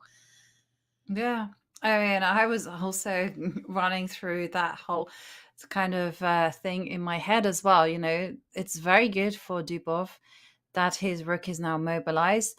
Unfortunately, this bishop on a5 is anchored. So I don't think he's going to make too much progress. As long as Sam is very careful, doesn't quickly advance the pawn to b5, I don't think he's going to be vulnerable there at all. But I agree with you. I mean, this knight on e1 is kind of caged in. And as soon as that knight leaves the board, the position acquires this simplicity where the rook is the one that's going to be able to dance both sides of the boards very quickly. And whereas the bishop is saddled on a5, looking after its pawn on c7. So there is some danger here for Sam. I don't think he can be too ambitious. I think he sometimes just has to accept that what is, is exactly what needs to be done. And Sam, looking at his opponent, I mean, for starters, what is going to be the answer after rook to d6 check? That's a great question. And maybe one of the other reasons why Sam Shankland decided to play on is the big time advantage. He's got half an hour more on the clock, and Daniil Dubov still needs to play 4 moves to make it to the time control and get the additional 30 minutes. Instead of the rook check, what we see is king c8, also very logical and practical, because this is where the pass pawns of white are. And once you have the king on b7, these pawns will never be able to push further. So very logical move, very patient move, pointing out that white doesn't really have any threats or any concrete ways of making progress. You could try, for instance, activating the king, but this rook on the 4th rank is very comfortable, guarding the bishop, and then if you move the bishop away, this pawn will be attacked, and the knight is stuck on the back rank. I always love when we get to see a bishop 2 squares away from the knight, because that's exactly how you dominate a knight. You see that there's 2 squares between these pieces, and that's the perfect positioning for a bishop to completely control and eliminate any jumps of the knight. You could, of course, still try moves like knight f3 or knight d3. It's not fully stuck because you can offer the trade of those pieces, but you need to make sure that at the end of the day you are not losing something. For instance, if you're playing a move like that now, if you are playing knight to f3, that's not the correct moment to free your knight, because your pawn on h4 will be captured at the end of the day. So white has to be patient, guard the pawns first, then try to bring the knight into the game. But I'm starting to feel more optimistic about Dubov's chances, and I don't know if it was a bit too much for Shankland to not want to draw and press. Is he gonna press too much? Yeah, I don't think there's any danger for Sam just yet, but as long as you take care of your kingside pawns, because the pawns on the queen side, they're so far advanced, and the bishop, as I mentioned, is supported by its own pawns. So it's pretty, everything is at a standstill there. It's been determined. Whereas, yeah, you're right. You know, I feel like Sam maybe could get the upper hand in this position if his knight somehow could get mobilized. But as soon as it does, then I feel like Black is simply gonna capture it off the board, go bishop takes knight, and then the rook is so active, and White's queenside pawns cannot advance, that we're going to come to what is a standstill, you know, neither side being able to make any progress. So what I'm thinking is like, as you say, like g3, let's just put that on the board just to kind of highlight the point. So g3, let's go king, I don't know where to go, king b7 maybe? Okay, king goes over to e3. And rook c4, which is a really nice move, keeping everything under control. I like rook c4, although now that you played g3 first, maybe I know, since I no longer have that pawn attacked at the end of the line, what Black would also try is to drop the bishop back, and with that try to say, okay, now it is harder for you to activate the knight because I always have the option of pinning the knight, or if you go to f3, then there is this check, and suddenly there is a pin on g4, and after having pushed the pawn to g3, you're losing the f3 knight. So there's venom in this position, and not so easy to move this knight. You can go to g2, but you don't fianchetto knights. There's a reason why you don't fianchetto knights. But you know, actually, you're completely right. Actually, now White actually has to proceed with tremendous caution in order to mobilize the knight. And maybe he needed to do it like ASAP. Maybe he needed to go knight to f3. I don't know. But because what we're seeing on the board is g4. Now, g4, yeah. You know, you and I have worked with David. A big shout out to our good friend David Howe, and he hates pushing pawns in the end game. He's like, oh, you got to be careful because you cannot take them back. And he's ruined the integrity of the pawn structure here. So he has, and it gets a question mark from the computer. It's not a blunder, but it's considered a mistake, might be an inaccuracy. But as you highlighted, Joey, those pawns are not going backwards, and there's gonna be an issue because this knight is still stuck on the back rank, and the pawns are being extended while they're gonna be attacked through the fourth rank by this rook. Is he just trying to push f3 and in that sense guard these pawns? But then the knight is stuck on the back rank because you have to be guarding this pawn. I don't think this is a very safe approach by Sam Shankland. No, I agree. And rook c4 was the immediate response there from Dubov. And that was something that you highlighted. You know, have the rook start looking at the kingside pawns. And this is the beautiful thing about the rook. This is why in some cases it's worth more than a bishop and a knight, because the rook, when the position is open, can simply in one move traverse the whole board. You know, it doesn't take too much effort from that piece. And here, you know, that bishop steps out, rook takes g4, gonna be there, rook takes h4. And this is gonna be problems now for Sam. I mean, he must be banking on f3 being the answer. But then it's the situation where this knight is stuck, unless he has calculated a very concrete line saying, oh, I give up the f3 pawn, but I'm going to get the e5 pawn, and that's a knight fork attacking both the rook and the bishop at the same time. This is maybe what he wants. Sometimes you spot a concrete line and say, okay, I know this doesn't look very appealing, but if I get to force the matter with these trades, then both of these pieces are hanging, then I'm gonna get rid of my knight and attack these pieces, trade everything. This is what White wants, but I don't think it's as forced as it seems. And let's see if after f3, bishop b7, there's an alternative, because I feel like knight d3, this this is looking suspicious, and the computer says black can push e4, trade the e-pawn for the f-pawn in that way, not allow the knight fork. I mean, this is a knight fork too, but the bishop is guarded, so black will simply capture all the pawns on the king's side. Yeah. And d4 is like an amazing resource, actually, because you can do it. Like, say, for instance, once the bishop goes back to b7, I like this move just because every piece is just protected. Like, if you come up with your king, king to e3, then you can also do this e4 idea there as well.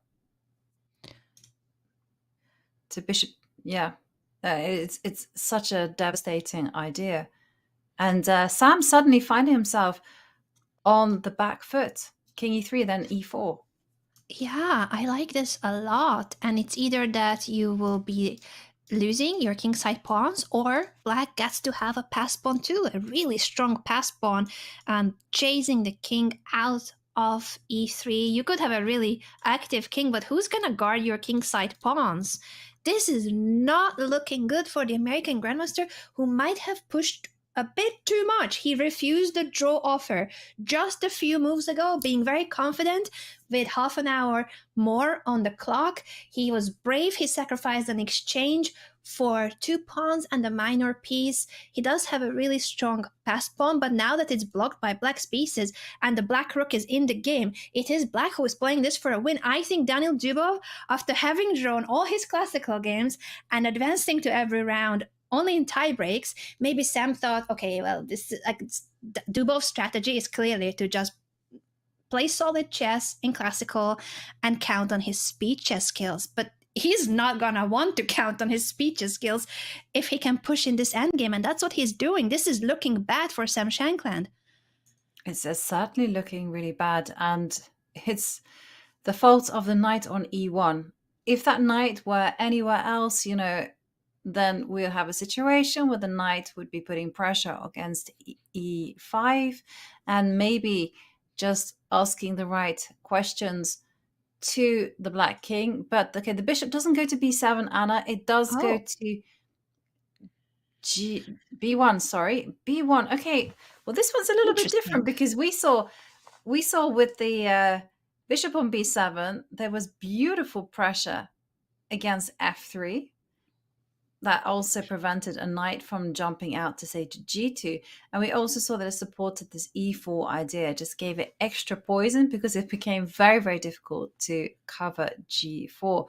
But maybe now is the only chance to get that knight into the game. Oh, no, you can't get the knight into the game. Knight to g2 is simply going to be met by rook c2, so you can scratch that one. That's his idea, by placing the bishop on b1, which looks more awkward, but he is preventing all the knight jumps. You cannot go to c2, you cannot go to g2, and you also cannot go to d3 because of this bishop on b1 and then rook d4 pinning the knight, and the rook is guarded. You cannot just step out and attack the rook because it is protected by the pawn. So it is the strategy of Daniil Dubov to not allow the knight coming out of the back rank. Sam Shankland pushing h5 to expand on the king side, saying, okay, I cannot move the knight, but at least it's not attacked. It's protected by my king as well.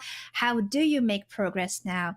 And that's the question he's asking to his opponent. And maybe it's not that simple to make progress. Is e4 still an option for black, Jovi, or it's no longer that strong? It looks like who's the gonna way be to happier? go. Who's gonna be happier now with the pawn pushes? It's a race. You know what that means? It means we're in for a whole lot of excitement. Well, things just got very spicy in this particular endgame, John. I'm liking this because it's not just the position on the board, as you guys have gone through. It's the psychological battle between Sam Shankland and Daniil Dubov. We've known for a while now that Dubov is very happy to just draw out and get to the tiebreak. So maybe, I guess if you're in the sort of position where you allow your opponent to beat themselves, in a sense, can Daniil Dubov get Sam Shankland to overpress? That's going to be the story that we want to follow now. Or will Sam Shankland find a resource that will allow him to not just get back in front as far as the eval bar is concerned, but create those winning chances as well? We'll find out. Stick around because there's more action from the FIDE World Cup right after this.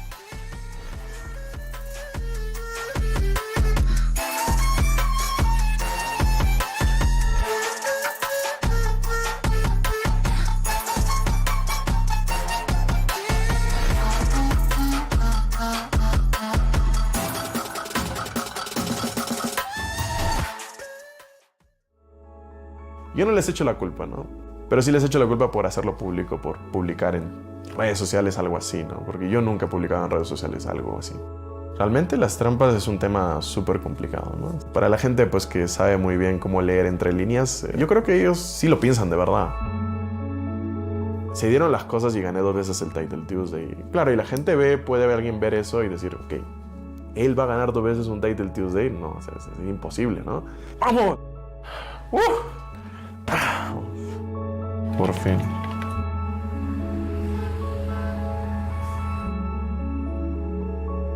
Yo creo que la gente juzga mucho por lo primero que ve, ¿no? Pero no juzga que pues uno juega 100 Title Tuesday mientras que la mayoría juega 40, 30, 50 porque anda haciendo otras cosas. Descanso. Me llamo José Martínez Alcántara y soy gran maestro de ajedrez.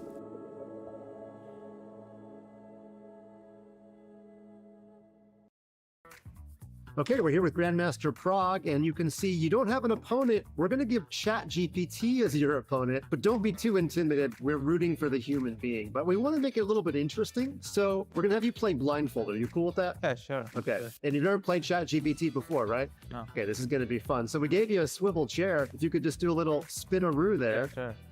Okay, we'll just pretend that you shook hands with your silicon opponent, and Prague, what would you like your first move to be? E4. Okay, E4 on the board, and then we're waiting for ChatGPT to respond. And ChatGPT has played 1 C5 and announced that it's the Sicilian defense. So ChatGPT knows the opening at least. Knight F3. Okay, ChatGPT has announced that it knows you're attacking the E5 square. It has played D6. Okay. Let's say C3. Okay, C3. A little delayed elephant here, but what does ChatGPT say?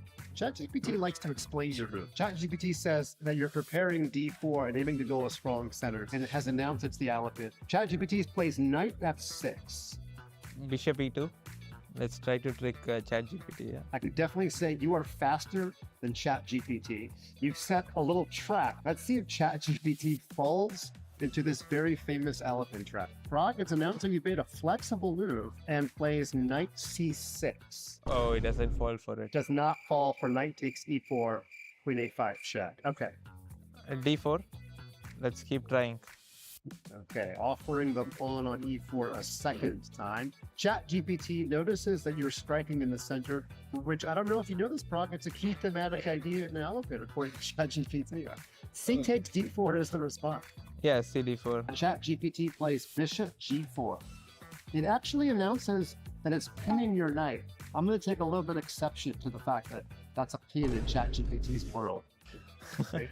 Yeah, Knight C3. Okay, ChatGPT's actually getting a little faster and playing E6. Although again, let's talk about the logic here. ChatGPT claims that this move solidifies my D6 pawn. Seems like it makes the D6 pawn a little weaker. Okay, let's try to go for a D5. Okay, advancing to center. E takes D5 instant in ChatGPT's world. ED5. I want to congratulate ChatGPT for not making any illegal moves so far. Knight B4. Okay. Although, before you respond, I just want to talk about that the computer ChatGPT has announced that it's attacking your C2 pawn. Huh? Suspicious. C2 pawn. Okay, Queen F4.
Welcome back to the FIDE World Cup in Goa 2025. This is the round of 16, and we have some pretty serious decisions to make on the remaining boards. Only 4 games are remaining, but the one I am most curious to look at, Jovi, is one that you and Anna have looked at extensively, and that's the game in the bottom left there, Daniil Dubov against Sam Shankland. And we might be thinking, well, okay, we've analyzed this to death. Yes, but also with Dubov down on increment, he just about made it to move 40. And according to our eval bars, just been a string of slightly incorrect moves over the course of the last 2 or 3 moves for both players here. And now we're starting to settle down with the players having an extra half an hour. It'll be interesting to see how the time elements of this match has impacted their decision making. Yeah, totally, John. And it's literally as we caught it. You know, we mentioned that Black had a very dangerous attempt in the move e5, e4. That has been played by Dubov, and Sam now is looking like he's in big trouble. And the whole point, like if we were just to go backwards just a few more moves, you know, you can see it all began here, and then e4 came, f4, another mistake. You know, they do say mistakes come in groups, because when you're on the wrong path, you're on the wrong path, and there's no point, there's no way to get back. And because e3 was such a big threat, you know, f4, I think probably he had to take that pawn and just accept that it's not a great position and the knight is going to have problems getting out, but just rely heavily on the power of the c7 pawn. But in the end, you know, I can understand that being unpleasant. So what we saw here was f4 there from Sam, and e3 is going to be a big move. And that pass pawn is going to be massively dangerous. The thing is, there's no way to blockade it, because if the king steps to e2, you can just simply go bishop a2, bishop c4, and oh dear, the e-pawn comes a marching.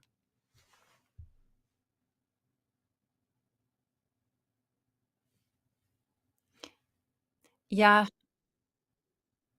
Sorry, everyone. I'm booming here and I muted myself, but I was saying the same, Jovi, as you, that it feels like Sam Shankland pressed too much, declining a draw a couple of moves ago, and then not playing very cautiously, perhaps overestimating his chances with the time advantage on his side. But now the position is collapsing for White. White has 2 pass pawns, while Black only has 1, but it's not about the amount of pass pawns, it's also about whether you can push them. And this bishop a2, bishop maneuver, Jovi, is beautiful. Getting the bishop to c4, kicking the king out of e2, then you are able to push to e2, and then it's only the e1 square blocked by the knight. The rook can come to the back rank later. It's really troublesome. I feel like Sam Shankland went from an equal position where he was offered a draw into a losing endgame under just a couple of moves, unfortunately for the American Grandmaster. Yep. And it's all the fault of the knight on e1. It didn't get active, and it's allowed Black just to come in with this very dangerous e4, e3, and that is going to be problems, 99 problems for Sam. Okay, let's pause from this one, Anna, and just come back to it. We'll see whether Dubov plays e3, but can we take a look at the game between Yavokir Sindarov against Frederick Svana? Because they're on move 30. We saw Yavokir come exceptionally well prepared to the game. He provoked Frederick to go on the offensive, but he's now got some long-term trumps, and it's mainly the bishop pair. He has a very clear plan of advancing. He can go c4 at will and liberate the bishop on b2.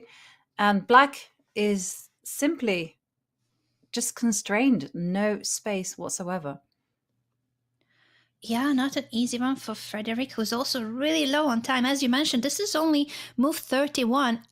Swane still needs to play 10 more moves to get an extra half an hour added to his clock.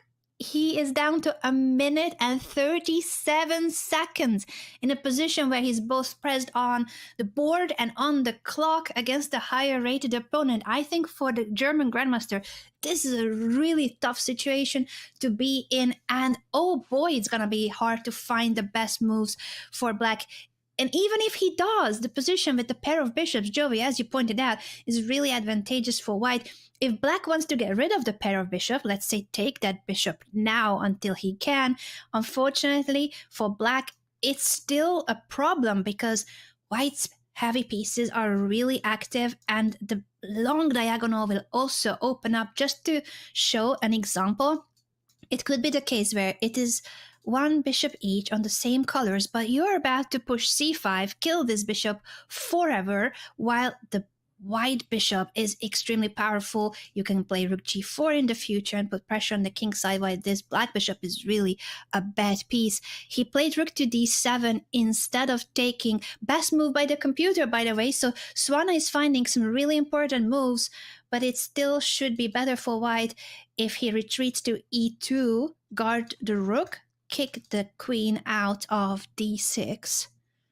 Mm-hmm. Yeah, and you almost saw Sindarov instinctively respond with bishop to e2. It seems to be like the only move that makes any sense whatsoever, but okay, there was pressure against the bishop. It did move, and a very fast response there from Frederick. And it's, as you say, it's a tale of two bishops. The bishop on b6 just hitting at f2, which is very adequately defended, whereas the bishop on b2 is now going to be springing to life.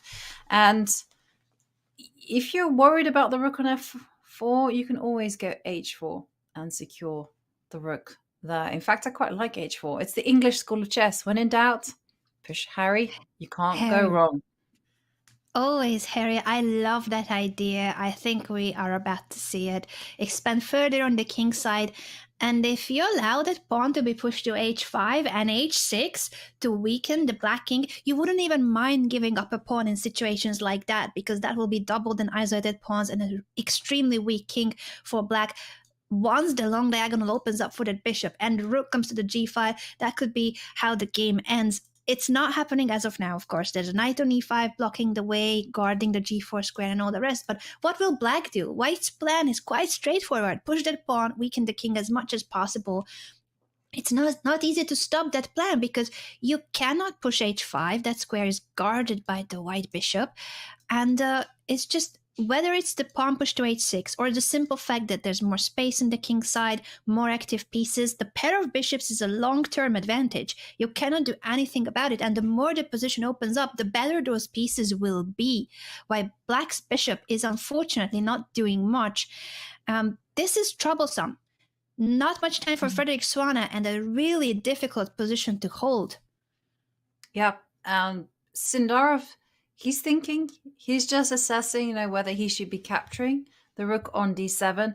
I suspect he will, because there was some pressure against e4. He takes it, and now there is no pressure against e4, so he can just improve h4.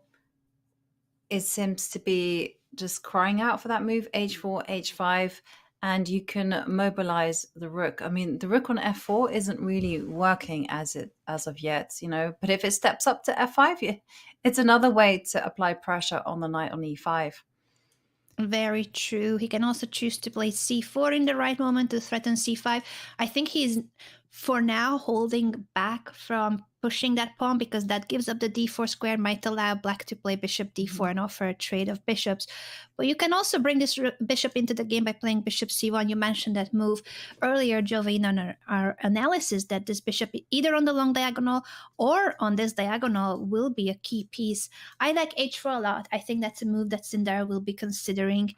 And it keeps everything flexible. You're not pushing. You're not giving up squares. You're not defining yet where your bishop will be. You're just playing very pragmatic chess, improving step by step, little by little. While for black, it's a lot harder to make moves like that when it's a slight improvement without harming anything in your position.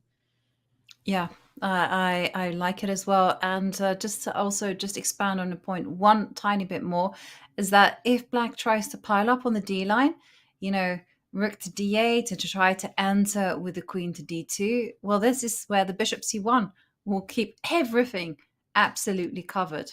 It's all rock solid. Yeah, that's a great point, because usually this would be scary if the heavy pieces of your opponent are lining up on the only open file.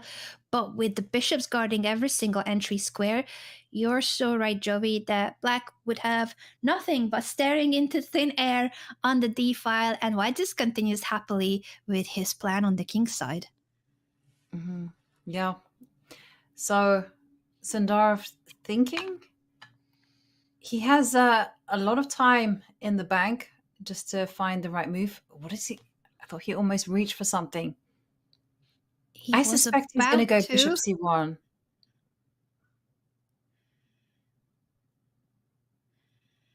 Bishop c1 is a great option too, and keeping the d4 square under control, so not pushing the pawn, but instead bringing the bishop into the game through the c1 square.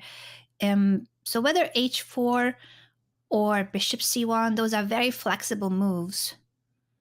Mm-hmm. Yeah, well, Sandarov thinking though, because, you know, we liked h4, we liked bishop c1, but black does have ideas, especially going to the live bishop c1 played. He has ideas of kind of, again, I feel like the only idea is to go rook to d8, and then with this whole idea of going knight to d3, trying to get counterplay in that direction. Mm-hmm.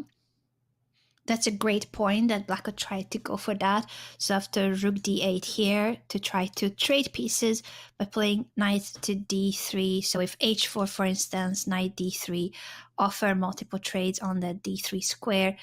And then maybe it will be the question whether is it something that white is happy with, to trade queens or keep the queens on the board, because you can put pressure on the f7 square and claim that your king is safe because your rook is both attacking and defending at the same time. I love the rook on the f file here for white, whether it's on f3 or f4. It is actually a really nice multi-purpose piece and so helpful in both attack and defense. Let's catch up with what the players are doing, because we are about to see, actually not rook d8, but queen to e6, heading toward the c4 square potentially, and just placing the queen on an active square where it will be potentially down the line putting pressure on the e4 pawn, or knight g6, attacking this rook so that then the pawn is an issue. This could be a very concrete way of handling the position from black's perspective, knight to g6, and then constantly attack the rook. That could lead to a draw in a repetition of moves. Mm-hmm. Yeah, no, definitely Sandarov doesn't want to draw because he is a pawn up. It's so easy to forget these things, but I keep forgetting it, Jovi. Thank you for reminding me. I'm like, oh yeah, the pair of bishops is really strong, but he's also a pawn up. I keep forgetting that he has won a pawn earlier, and black needs to prove where the compensation is. Mm-hmm. Yeah, absolutely. And so this is why we like these kind of very slow expansionist moves. And the risk is actually on Frederick here, because if he just trades off the wrong set of pieces, then he's going to find himself in an in-game where he's just simply a pawn down, and all white needs to do is just start bringing in the king and making sure that everything is safe and sound. Queen to e6 met with a move from Sandarov. He's reaching for the h-pawn. Yeah, he wants to secure his rook. He wants to make sure that his rook is absolutely safe. He's just calculating what's going to be happening after the knight goes to g6. And that's something important to consider, of course, because it's either going to be a repetition of moves or he has to deviate and give up the pawn. He must calculate that very precisely. He is about to push, indeed, the h-pawn, Harry. Mm-hmm. And he's worked out, Anna, that he can do this. Because so he's willing to give up the pawn, right? Because I don't think he wants a draw, but he would give up that pawn and say, okay, at the end of the day, I lost that pawn and my a4 pawn is also under attack, but he can pick up the b7 pawn, for instance. I actually am not that sure that I would have been happy with this, but maybe it was already hard to get out of it. At the same time, we have a blunder in the game of Daniel Dubov, who was on his way of winning his game against Sam Shankland. And earlier, after f4, he did not play e3 check, but played bishop a2 instead. More mistakes happened from both sides under the pressure of the situation in this brutal knockout format. And the current position is e3 check, where you can just pick up that pawn. He gave up that pawn because his bishop is under attack, and if you were to his rook is under attack by the bishop, and if you were to move the rook, then finally the knight was able to move and get into the game. What a complicated position this is with the exchange up for Dubov, but these connected pass pawns, the pawn is hanging but also not, because everything is coming with a tempo. If this would have happened, then white's pieces suddenly become really active, and the g7 pawn, once that pawn falls, you have an f-pass pawn as well. Crazy game by Sam Shankland and Daniel Dubov. There was a draw for a couple of moves ago.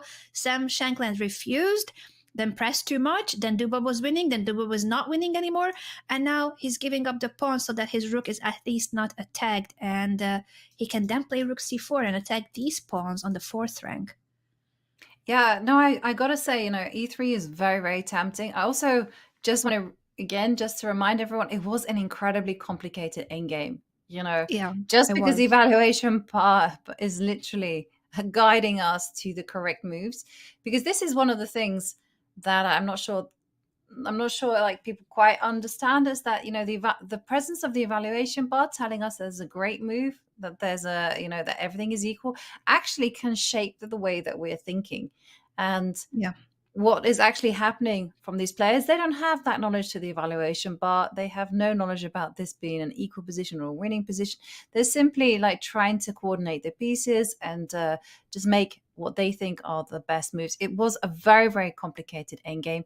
And what we're seeing here, I think, is a very natural kind of progression of their plans, because I can understand the reluctance to go e3, because he just didn't visualize that actually the pawn on e3 would actually be alive. And a bishop, as you pointed out, posting up to d4, well, that's eyeballing this pawn on g7. That's going to be very scary. So I understand why the human mind craves simplicity, and here this is a very clear-cut path to equality. I think rook c4 and then start attacking the pawns, and this position, at least, it's easy for Dubov to play, even though although he's going to find out when the game finishes that in fact he was winning at some point, and he could have actually pressed home a full advantage. So it's one of those things. We're expecting this now to just clarify itself into a draw. But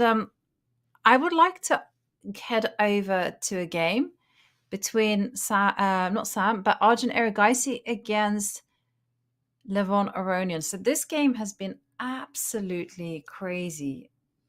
And we see the players on move 36, 2 minutes on the clock. And Arjun is a pawn up, but his king is not safe. His king is not safe, and that rook check pointed out by the computer with the blue arrow seems to be a key move for Levon Aronian in order to not get worse in this endgame where he is down a pawn. He has to compensate for the material disadvantage with active piece play right now, and those checks are crucial. So rook to d2 is a move that he must find with 1 minute and 27 seconds on the clock. Mm-hmm. And then the question becomes for Arjun, like, how is he going to get his king out of danger? Because, if he goes to rook king h3, there is no safety there, because the rooks are going to be posting up on the second row. They're going to threaten checkmate on h2. So he has to step forward with the king f3. And then the other question is, well, how do you dance away from the checks? I mean, the rook on g4, somehow it's left without any squares. Yeah, it's a very strange piece indeed. It cannot go anywhere. It was earlier a strong attacking piece on the king side, but now it is just stuck on g4. And I think Aronian is about to give yet another check to push the king back to the second rank. Will we see repetition of moves? No, Arjun is saying, I'm not going back. I'm going to e2, attacking the rook. Now the rook, I think, should stay on the third rank. Rook a3, rook b3, and then you are threatening with a checkmate pattern, the ladder checkmate. I don't think we will see white blundering checkmate, because if once the king is on f1, you can bring the rook back. But it's still how black can and should force matters here, attacking the a4 pawn and bringing the rooks down the second and first rank to make sure that white's pieces need to stay passive, because you cannot grab this pawn. I guess, no, maybe you can still grab it. I'm like, after king d1, at least you're attacking the rook, but it has to be played, of course. Otherwise, it's back rank checkmate. Let's catch up with the game, because we might be heading toward the same. Rook went to a3. Will we see what actually should be played by white? How to free this rook? How do you get that rook into the game?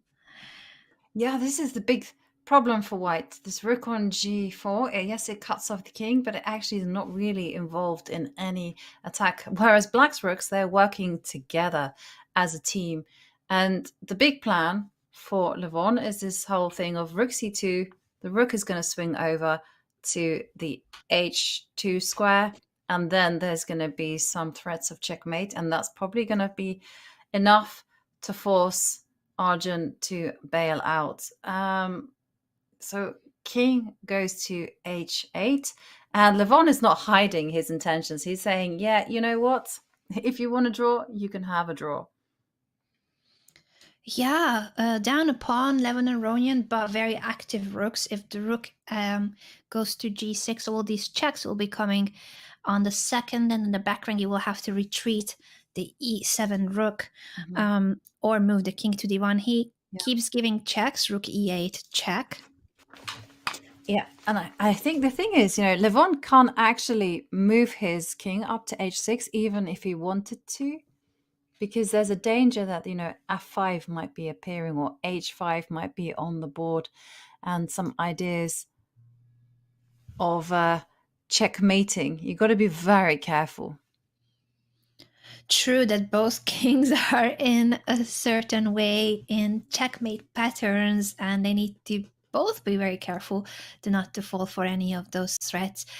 I think we might see a repetition of moves, because after rook e7 check, if you don't want to press, you will go back to the back rank, and it might end up being the case where Arjun repeats the checks. If he doesn't want to repeat the checks, his pawn on a4 is hanging, so black is about to win the pawn back. That's the extra pawn of white, and if that pawn is gone, black will have two connected pass pawns on the queen side, very active rooks, while white's rook is stuck on g4. White cannot really just go and continue the game without any concrete lines here. Yeah. As you mentioned, the white king actually stuck without any cover. So Levon can play without risk, can capture the pawn on a4, as you mentioned. Whereas white is very, very slow. You can't go f5, which is a move that you'd love to play as white, because of the rooks on c4 and g4 staring at each other. So Levon, it was a wild game, but it looks like he survived and is going to make a draw. Yeah, it has been a very sharp, very complex game with both players going for it. Neither of them were afraid of going for the complications. The king's safety theme earlier in the middle game was such a key element. Both kings were in a way under attack, and now it has come to this rook endgame where even though Arjun Erigaisi is up a pawn, the activity of the black rooks compensates, and I think Arjun will be repeating the moves here. He doesn't want to press more, because once the a4 pawn is gone, it will be black who can start playing for a win if white doesn't repeat the moves. Yeah. And The big thing, though, is have they repeated the position 3 times? With Not yet, I think. Wait a second, actually. No. Yes. No, it's going to be after King H8 and now Rook E8, and then once the Rook comes back to E7 the third time, I think that's when it's 3-fold repetition and it can be claimed. Levon simply takes care of his shoelaces instead of worrying about the Rook endgame, because it really is everything under control for black and they shake hands. What an exciting and complex game this has been between two of the favorites of the World Cup among the players that remain in the field of 16, and they'll be back tomorrow with colors reversed to fight it out in classical chess. And Levon has been mightily impressive with the white pieces, full of creative new ideas. So we'll see whether Arjun can make something of the black pieces. But the players analyzing, I do suspect that Arjun will be slightly more disappointed because he will feel like he should have tested Levon Aronian that little bit more, which means we have 3 games remaining. It looks dead level in the game on the bottom between Samuel Sevian and Wei Yi, whereas things again still pretty interesting in the game between Sam Shankland and Daniel Dubov. But maybe we can turn our attentions to Yevokir Sindarov against Frederick Svane, because we had a very interesting last move. Very interesting, and they only have just made it to the time control. Fredrik Svane was in a very heavy time trouble and also down on the clock. Now that it's move 41, he can finally take a sip of water and think longer, not just live off of the 30-second increment. What we have on the board is no longer a pawn up for Yevokir Sindarov, but he still has the pair of bishops, which is a really important factor here. The position has opened up more, and this bishop is immediately attacking the b7 pawn. You cannot guard it, but I think black will go for a knight maneuver so that at least once the pawn is captured, the knight will jump to c5 and attack both the bishop on b7 and the pawn on a4. Yeah, and if we can just rewind one move, can I? Sure. Yeah, absolutely. I just wanted to show this on the board, but we will rewind how this happened. No, it was just this particular situation. No, where rook takes, it was as we expected with a trade happening on e4. And now here it was possible for white to go bishop takes b7.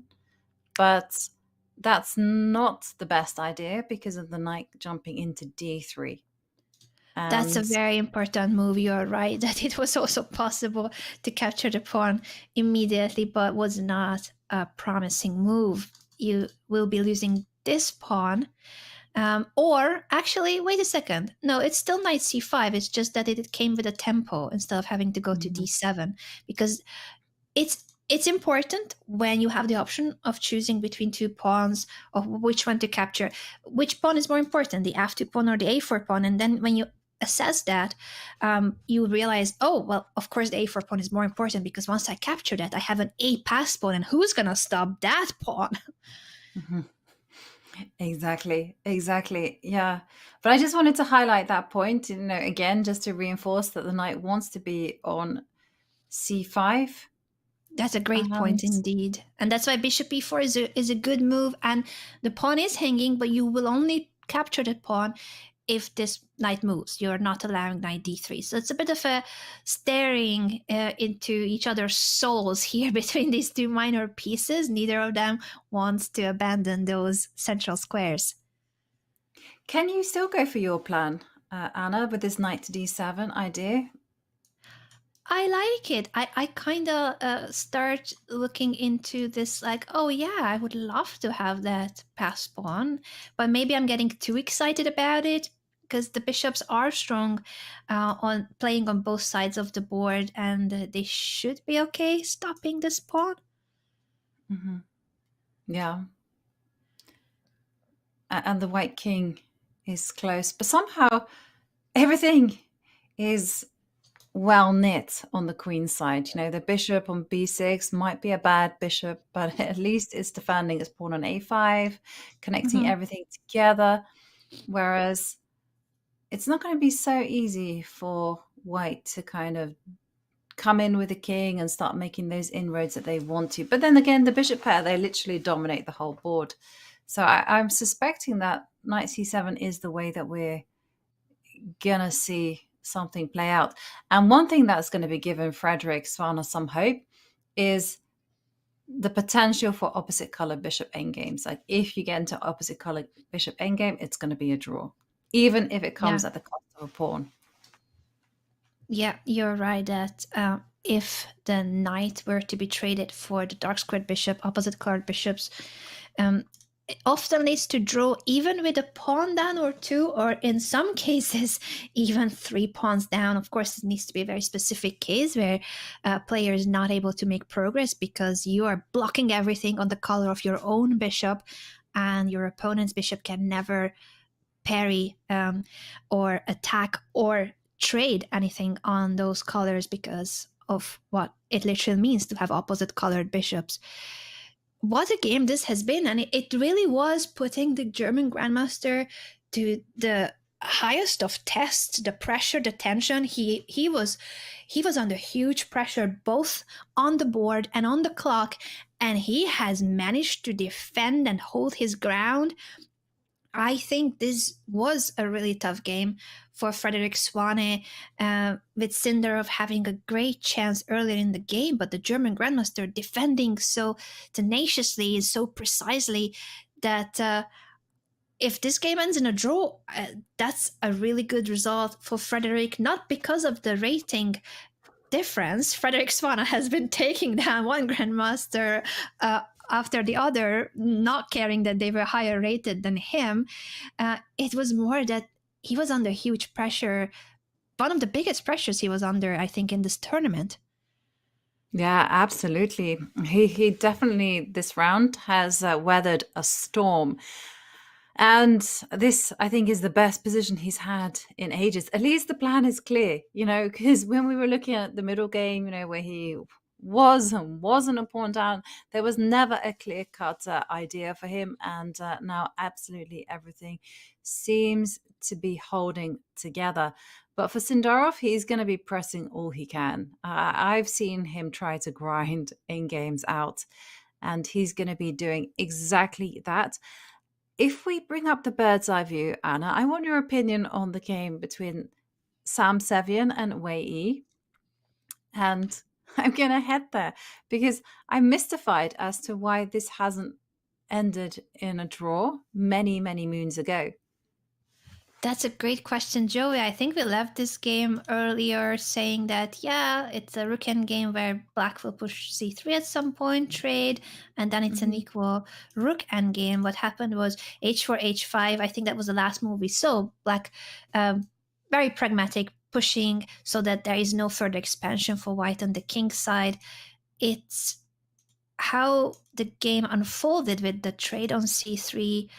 Very wisely, white is defending and attacking at the same time. The black rook went back to not allow the capture of the pawn. The white king is being activated. Black also is trying to bring the king up the board. g4, trade. And white's king has gotten very active. It should still be a draw.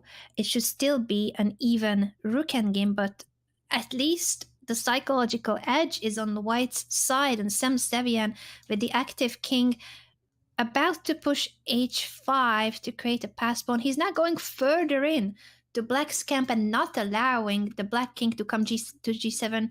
I think that's really smart, because even if the computer says it's 0-0-0, it is not 0-0-0 for human beings that are defending a position where the opponent's king is extremely active and you need to still play precisely. Does the black king stay here? Does it come to g8? Or are you waiting with black simply on the 6th rank? It is white who is pressing, even though it's a rook endgame with very few pawns left. Yeah, and we actually had a move, which is also Very interesting because Wei Yi felt the pressure and he was like, hey, I will go A5. And that actually kind of comes back to an idea that you mentioned a long time ago, which is like, okay, you can play like this because rook c4 is going to come and hit at 2 pawns. So maybe we can have a look at what's going to happen after rook takes a5. And I just wanted to show you, like, one, don't go king to g5. Don't go, I'm going to keep everything connected, although it's absolutely fine. But I was thinking king to g7 and look what's there. Checkmating threat. Pawn to f6 checkmate would be quite the cherry on the top of a Ricken game that looked very boring and dull. I think it goes to show that you can never let your guard down. You can never say this game is over until the game is over. That's something that grandmasters always say, that you need to stay alert no matter how even or how winning a position is. You need to keep making sure that you are not running into any troubles, even if you're a grandmaster, even if you're a top player. White would have to pin that pawn to not allow f6, and then I guess would it be the check and just repeating moves, I think, because the king cannot abandon the pawns. You will be continuing these checks and not letting the white king step away from the king side pawn, so that would be a draw. A5, I like it. It's a nice way of releasing the pressure and finally letting the black rook to become more active if this pawn is taken. Yeah, also if the pawn isn't taken, at least the rook will step up to c5 and be a little bit more active, and its counterpart there on a4 is going to lose some of its scope. And yeah, you'll have to forgive me, there's like a fly in my office. Oh no! Oh no, Joey! An emergency There's nothing situation. worse than that. This is like the first time that this is happening, and it's like literally flying in front of me, and I'm like trying to spot it. It's okay. I can do the same motions, and then we are in sync. You know, this Roken game is so exciting. There's a lot going on. I need to be like Mr. Miyagi, you know, just kind of catch this silly thing. Okay, but anyway, so if you saw me do this, it wasn't because I was distracted. It was I was distracted, but yeah. Oh, this move. Yeah, no, that move. Yeah. I don't care about his Roken game. Okay, well, I do remember once on the Champions Chess Tour there was I cannot remember who it was. I think it might have been Nepomniachtchi. He was playing, and I think somehow or other there was like a whole load of flies that were attacking him whilst he was playing, and then you see him try to catch these flies that were just appearing and hovering in front of his screen. Most annoying. And talking about most annoying, that's exactly what Sevian is feeling right now after a5. Most annoying. I was thinking of just getting some kind of small, teeny, tiny advantage, and where he's like, no, you're not going to even get active here. Quite the move, and also quite the story with flies. Our production already is recalling also the moment when Gotham Chess Levy was attacked by a water bug during one of the speeches chess commentary shows. It is true. We need to make sure that our studios are well sealed from all sorts of insects and bugs, both players and commentators. But it's so hard because you want to get fresh air too. We are sitting in these tiny spaces for hours and hours. So you either run out of fresh air or you're fighting flies. Yeah, and I can't really open the window because it is cold outside. This is not tropical temperatures at all. But okay, that's something that's not going to be bothering our players. They have plenty of heat both on and off the board. Okay, so we're expecting this game to, again, some defense required from Wei Yi, but he's showing that he's well up to the task. Maybe we can check in on the game between Sam Shankland against Dubov. Yeah, this game has been crazy. About was it about 10 moves or so ago when Daniel Dubov offered a draw, Sam Shankland declined the draw, then he was pressing too much. Dubov ended up having a decisive advantage, but then he made a mistake. Both players were sharing their fair share of inaccurate moves afterwards, and now the game, apparently, according to the computer, is completely even, and it might end up in a repetition of moves because White needs to react to the spin and the bishop hanging by defending the bishop, king f4, when Black could continue by giving a check, and whether the king goes to g5 or g3. Well, if g3, it's the same story. The rook can and probably will repeat. If you're wondering why Black would want to repeat, White has actually a piece, a knight, and 2 pawns for the rook, which should give it enough compensation, and this pass pawn is quite a strong one. Also, down the line, if Black is not careful, then the issue would be that if you allow this bishop to be activated later, once the king is out of the 4th rank, the g7 pawn is so important. If that pawn disappears from the board, White will have serious chances with pass pawns on both flanks. So I think this might lead to a repetition of moves after rook c3, king f4, or knowing Sam Shankland, who has been pressing even after being offered a draw and then going into a nearly losing position because of pressing, maybe he's going to g5, and I don't know. No way. It appears on the board, king to g5. Yeah. I like the attitude. I'm going to say it's a little bit concerning though, because I was thinking if the king goes up to g5, I'm a bit worried about bishop to moves like. So there were a few moves that worried me. I don't know if it's a big deal. Bishop to e4 was one of them. Mm-hmm. Although Sam is simply saying he doesn't care about the knight. The knight's irrelevant. It's all about those small little guys who are going to be advancing up the board. I also can understand why he went king to g5, because you're worried, right? In so the he's sense thinking that if now, you right, step whether back, to play it. I played king Yeah. g5, and I think he might. He might. Oh, be okay. He hasn't tempted. played. I don't know why Well, sorry because about of the that. spirit of how he has been playing, I think we are channeling our inner Sam Shankland in this analysis, because he has been pushing so much. King g5 is definitely the move he's looking at, Joey. I think this has been the story of this game. Refusing to accept the draw, pressing on, continuing to play, sometimes pressing too much, getting into even a worse position or losing position earlier. He's certainly looking at king g5. Whether he assesses it as a good chance or too risky, that will be the factor that decides where he goes with the king, I think. His risk assessment. I completely agree. Although you do have to worry a little bit because the rook is also coming to e4. But I can also understand why he would go on the aggressive, because if you take the going back to g3, the first move that you'll be thinking of, what happens if Black steps up with the king and tries to kind of travel on the light squares, and he's just arguing that the pawn on b6 is kept under lock and key by this bishop on d5, and suddenly it's not very clear that the Ooh, he does play king to g5. He did play it. Joey, I you could have knew it. You were sworn. already he has played it. You're predicting the future because you know that he wants to go for it.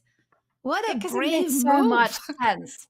And I was just trying to put myself in the position, would I go backwards? No, I probably wouldn't go backwards, because I would be afraid of Black coming up with a king to e5. Okay, maybe Black can't do that, but it's really, really scary. And this way, okay, it's scary too, but at least, you have h6 in the air as White, and at least you're going to have a runaway f-pawn, and it's going to force h6. Dubov to worry a little bit. h6 could be a threat for White, but I think that's why maybe Black will also be considering, hey, maybe I should block that for good. And if you push h6, the king cannot go to g6 because the g4 pawn will fall with a check. So that would force the white king to h4. I don't necessarily like that black's pawns would be then fixed on dark squares because that's the color of the white bishop. But at least it pushes the white king onto the edge of the board. What a complex endgame this has been, with the material imbalance and both players trying to win at certain points of this very same endgame. Yeah, very, very complicated, and it's been really, really mind-boggling here because, yeah, I hadn't seen this h6 idea when I suggested king to g5, but it makes so much sense. Drive the king to h4. And yeah, it was like half each chat said, if Dubov offered a draw, would Sam take it? I think Sam would grab the offer with both hands, because this is the kind of position where white could easily lose control. The king is coming into e5. Yeah. And this knight on e1 still under problems. The bishop on e3 is literally the MVP of the position. It's doing all of the heavy lifting. It's generating the counterplay. Yeah, that's and the only also, reason. And also, this knight, as bad as it is such an important piece right now, because if it wasn't on e1, bishop f3 would be winning on the spot, picking up all the pawns on the king side, one after the other. Completely. The knight is needed, but the knight is just not active. This position would be like massively different if the knight were sitting there on, I don't know, f4. Like if it were on a good square. Oh, yeah. But Definitely. it's never been able to get into the game. It can't step up to d3 because it's just vulnerable. As you say, Anna, the knight is needed to cover f3. It's really very problematic for white, this position. And I'm expecting, I don't know, do you know the move that I was worried about? I was worried about bishop to e4, and I've said that to you many times. It's like that. That's a beautiful And it's on the construction. board. You're predicting all the moves of the players, Joey. Bishop e4 threatening to capture the pawn, f5 because of the 4th rank pin. How is white going to deal with this? One way would be to retreat the king to the 3rd rank. I think we are about to see king to g3. That also is bringing the king back closer to where the action is and not allowing it to stay stuck on the edge of the board. Yeah. Yeah, you have to do that. But again, it feels so risky, because if you step back with your king will step up to e5. But some cool stuff here from Sam. He's holding his nerves. He's finding all of the best moves. I'm expecting king e5 from Dubov. So this game is pretty exciting, but it does feel like Sam knows exactly how he can draw this one. Can we just go back to the bird's eye view and just kind of do a status update on some of the other games? Because it feels like, and I'm looking at the game between Sam Sevian and Wei Yi, like Wei Yi has to be that little bit careful here. Yeah, it's only 2 pawns for each players in this rook endgame, but the white king and rook are so active. White is threatening to go for that pawn and has an a pass pawn. I think black needs to play accurately and actively. Either bring the rook to the f5, so this pawn is guarded, and then play rook f5 to attack the g5 pawn, or rook g4 to attack that pawn immediately. In fact, could we be seeing a result? Like, I loved your rook to g4 when you said it. It makes so much sense. Rook g4, and then the whole idea is that you leave the a pawn. That's not a good pawn. That's something I've been, John and me have been laughing about. Like, rook and a pawn, good. Rook pawn, not as good. Yes, might like be bad.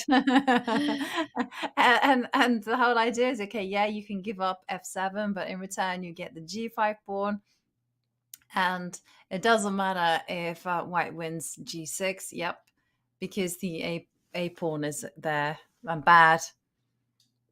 And will be grabbed by the black king, leading to 2 kings remaining on the board. That could be the end of the game. That might be why that might be why Wei Yi is thinking here, just calculating it through till the very end, and assessing also if he should go for it and sign the score sheets, accept the draw, or is there any way he can press? I feel like both of these players have been pressing. Sevian, he wasn't going for a draw. He was trying to activate his king as much as he could. He was trying to push. And now Wei Yi is thinking whether he has anything more than the draw.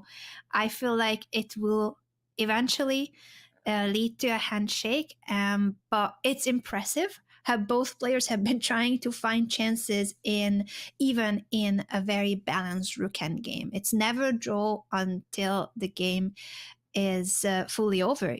Either of these players could have gone wrong with one inaccurate move. Yeah, totally. And I must say, I'm really happy that the 2 players are playing out, because when we looked at it, we just thought, well, it's going to be a handshake anytime now. And instead, we're being treated to, both sides having to be careful. I feel like black has an option here. You either hold on to f7 or you go on the counter offensive against g5, but you definitely have to do something, because if you let white win f7 and you let white win g6, even if it comes at the cost of the a pawn, then you're going to be in trouble, because the king and rook, if they're able to combine together to protect their pass pawn, well, then it will require a lot of heavy lifting in return from the defensive side. So just remember that rule. Rook pawn tend to be bad, and they can usually be defended by a rook. But if there's a king and rook defending the aggressive side of a rook and pawn endgame, then you need to have a king and rook also doing the same. So you need like for like there. And Wei Yi just staring into the distance. I mean, he's thinking for a long time. He's thinking for the cleanest way that he can hold this. Rook f4, one way, guard f7. And what's going to be happening is that the king is going to just shuffle between e8 if checked, e8 and e7 if checked. But some thought though, because it's very interesting how these grandmasters, they just still taking the time, although both of them looking away. I mean, this is unusual behavior. Sometimes we see this, that it's easier to calculate when you look away from the board, not exactly channeling their inner Beth Harmon and looking up the ceiling to see the pieces, but looking away from the board to visualize something. It's actually quite common with the strong players, especially in very complex positions where seeing the board and the current position, if anything, is distracting or making it harder to visualize something that will be a lot later down the line. They can calculate in such depth and so much further than where the current position is that it's not even relevant to what the current board is. Okay, well, rook f4, rook g4 seems to be clean enough to get a draw for Wei Yi. Let's go back to the bird's eye view. I just want to do a quick status update on the other 2 games that are in progress. I think for Yavakir Sindorov, Fredrik Svana, it's pretty level, but again, white will have the capability to grind things out. And there's been big progress for Sam. His defense is now a lot cleaner now that the knight on e1 is no longer there and has been traded off for that very strong bishop. Maybe we can just backtrack just a little move, just a few more moves. Yeah, bishop e4 was played and king g3 stepping out of the pin so that the pawn is not hanging, and after rook b4, knight f3, it was Daniel Dubov who decided to trade the bishop for the knight, because now the knight is becoming active. So he didn't want to see that. He didn't want to give a chance to that knight hopping on to d4, e6 and further pressing. He trades this minor piece now that it's becoming active enough to king e5. It is a bishop and 2 pawns for the rook. You cannot push the pawn, but it is stopping black from being able to do whatever he wants, because you cannot allow, of course, this pawn to start running. So a very dynamically balanced position with the bishop and 2 pawns. It just enough compensation for this active rook. I think it will eventually lead to, in a way, a repetition of moves, because for either player to make progress, it's quite hard to imagine what would that be like. So the bishop moves away, but now that allows a check. Then the bishop might come back, and perhaps the bishop, after bishop e3, the rook will go back to b4. That could be a repetition of moves. The pawn is a bit poisoned, because if you take it, you allow bishop c3 check, and white will pick up the g7 pawn. Mm-hmm. You know, I think that we're seeing some extremely accurate defense there from Sam Shankland. I mean, finding bishop d2 was really what needed to be done.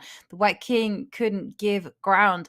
And a draw in the end for Sam Shankland against Daniel Dubov, but it was a massively entertaining game with Sam just going all in, you know, pushing Dubov to the limit. In the end, a draw. What an exciting game indeed. Sam Shankland declining a draw earlier, pressing even too much at some point, giving winning chances to Dubov. Then Dubov went wrong, because it really was such a complex endgame that both of them made inaccuracies earlier, and then eventually a forcing line with bishop d2 to get the draw. Tomorrow, the players will be back with colors reversed. So far, Daniel Dubov's strategy has been to draw in the classical games and win in the tiebreaks. Today, he almost had to try to win in classical chess, and he was trying. He was close to winning, but he didn't manage to do so. Sam Shankland defended in the end precisely. We are left with only 2 games, Joey. It looks like we're going to be seeing, or we could be seeing, 8 draws, because Wei Yi finding some nice moves, rook to g4, defending, just going for the g5 pawn. The kingside pawn is way more important than this pawn on a3, which is yet to get motoring.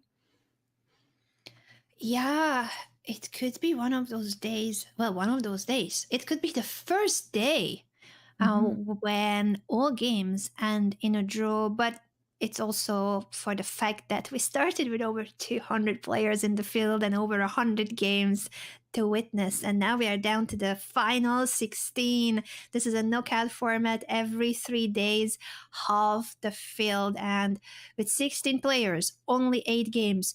We have seen some really exciting games today with winning chances for one player or the other, but eventually the games are balancing out, and I mean, I'm in for that too, because the more draws we see, the more speed chess we will get on the tiebreak day.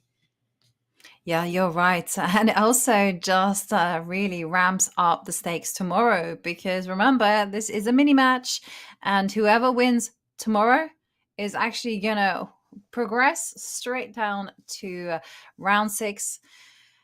Doesn't need to wait.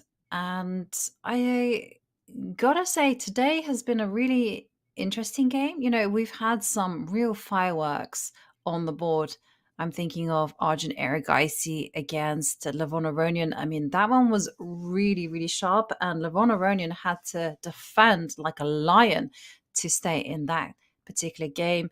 Also, Frederick Svana, Yavokir Sindarov coming to the game with some great preparation, had this lead on time, won himself a pawn, but Frederick Svana just proving that he's on a roll for a reason, and he looks like he is fighting back and holding firm.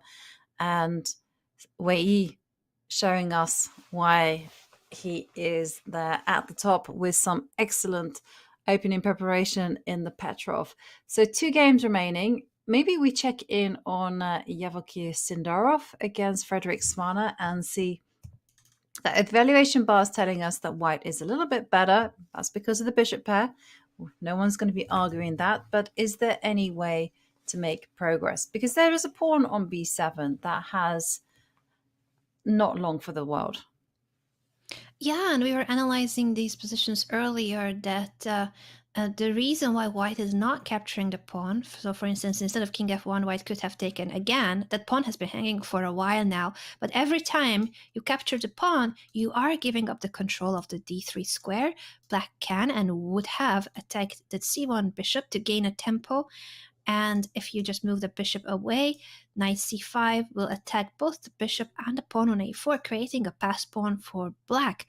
You can also move the bishop to a3, so white could claim that he will be able to keep the pawn now that after knight c5, if you take this knight, you are saving your pawn. But this is the situation that Joey was already forecasting earlier, that we could end up in an opposite colored bishop endgame, where even though white has an extra pawn, black will have a control over the dark squares that you cannot get through. So there's 3 pawns here on the queen side, but you can never really create a pass pawn because you will not be able to push through the c5 square. Yeah, absolutely true. And you always have to calculate, like, even like the possibility that a set of bishops might be swapped off and still a black knight coming to c5 is going to be very, very annoying for white. So that's why we're seeing Sindarov saying, hey, I'm going to slow play this one. Instead, I'm going to go king f1, king e2. And make those reach for a small piece. improvements. I was wondering if I was going to go for the knight maneuver, because he could press this forced line with knight getting to c5, and he is doing it, knight to d7. Yep. You got it right. And now what to do after knight to d7? Bishop takes b7 is gonna allow knight to c5. And it's decision time. You know, Yavokir Sindarov has to think about how he is gonna handle this very direct move. And it's not an easy decision to make by any means, is it, John? Not at all. It feels like it's the sort of thing where the games might well be heading out to a potential draw, but the players always have to be thinking, is my next move potentially changing the nature of the position? Do we sleepwalk into what could be a decisive result when it should have been a draw? You always have to be on guard, because the one time you think, this is drawing, I can just let my guard down now and coast to the finish, is the one time you will find your opponent sees an opportunity and potentially you could lose the game. So concentration needs to remain at its peak. Only 2 games left remaining here in the FIDE World Cup for this game. Let's see how they conclude after this break.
fake marble lies I thought were perfect. You only saw yourself, and you were so goddamn selfish.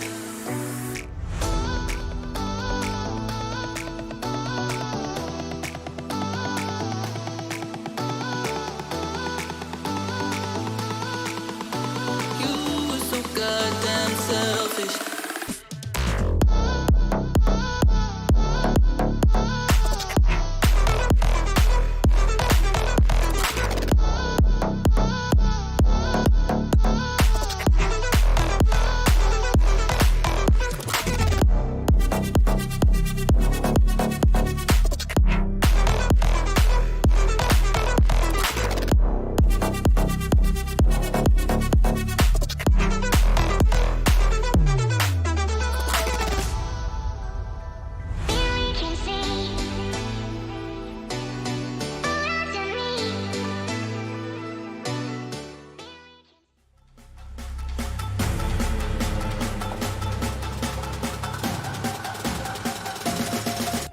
Welcome back to the FIDE World Cup. This round has seen a lot of action, although a large number of peaceful results so far. That said, the path to those peaceful results has been anything but straightforward, with players all throughout the playing hall now looking for any tiny advantage they can bring into the second half of this round as far as classical chess is concerned.